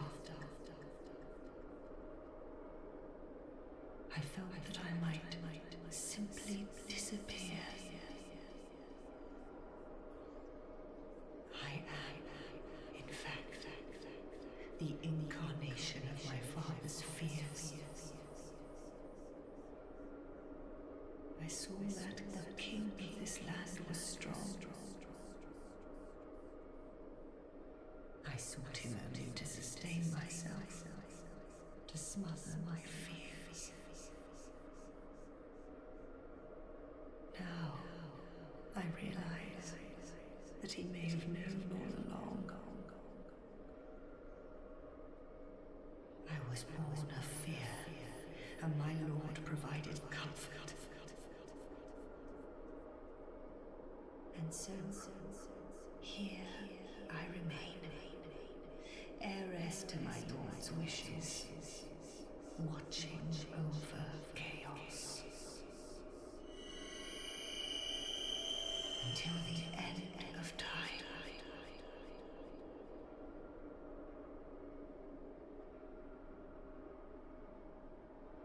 And with that, Dark Souls 2's story has finally come to a close, and the video is finished. I thank you for watching, I hope you enjoyed, and if you like it and want to see more, consider subscribing. With that note, I will leave you with Vendrick's dialogue. Seeker of fire, deliverer of crowns. What do you see in the flames? Find the crowns and your own answers. The crowns hold the strength of lords from times long past. Seek adversity, as befits you, seeker of fire, coveter of the throne.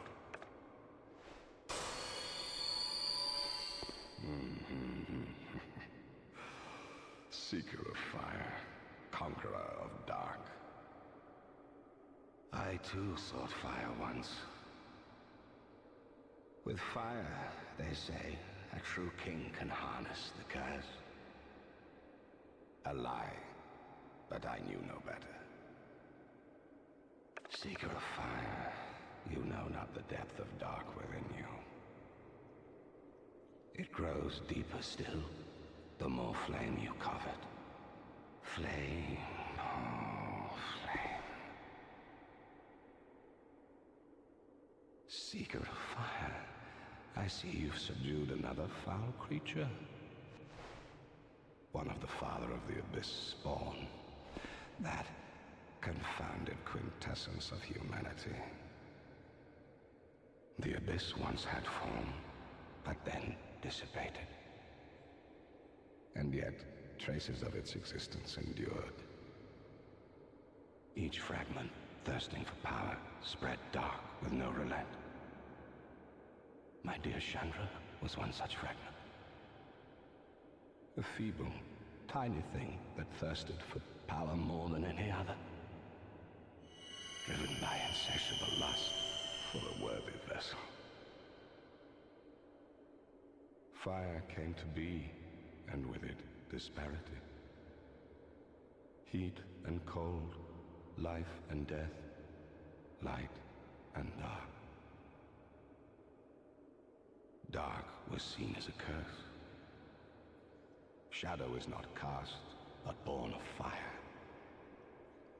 And the brighter the flame, the deeper the shadow.